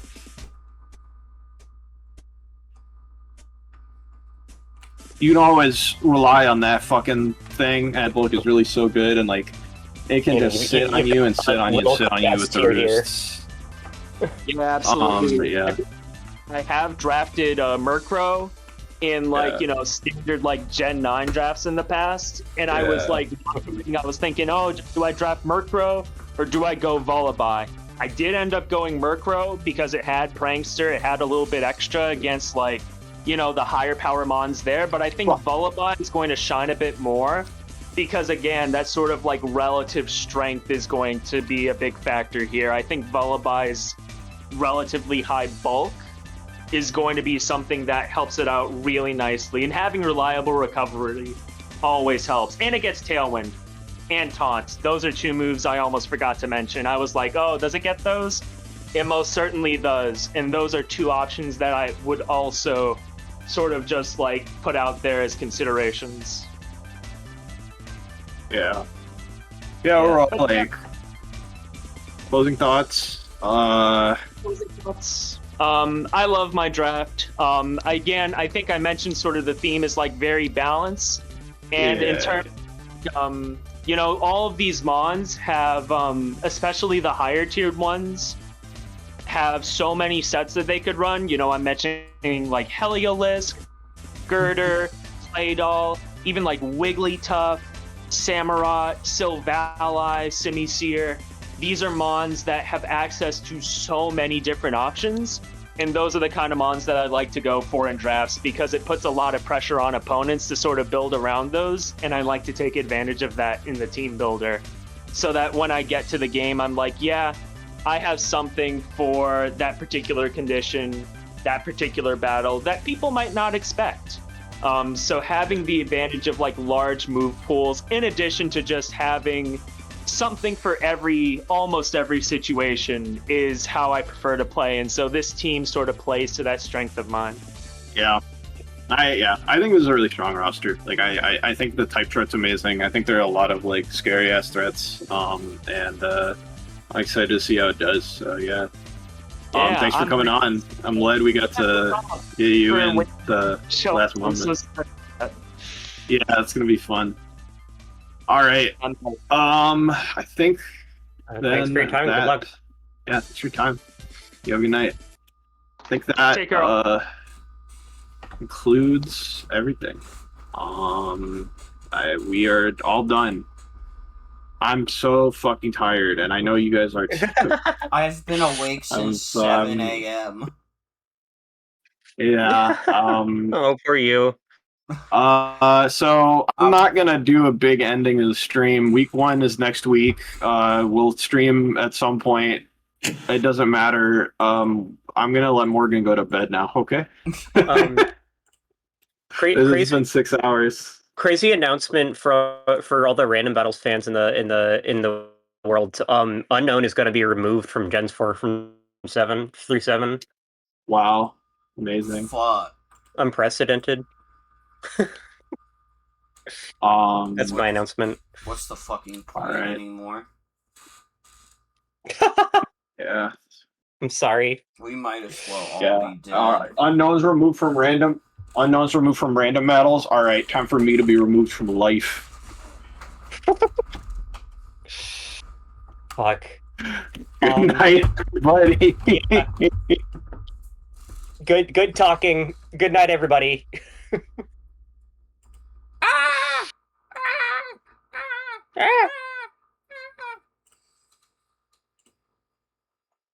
Dude, I'm sorry. This was a extremely low energy stream for me. After I took that BRB, I just like all the energy was sapped out of me. Not that I was like particularly chatty before, but I'm just like fucking drained, dude. I'll see if I have the energy to stream Deltarune tomorrow. We'll see. Otherwise, look forward to more MFL. I'll try and carry myself a bit more in the streams. I know this was very Morgan light, but that's okay, because it's the motherfucking broadcast. Goodbye. There, don't smile because it happened. Cry because it's over!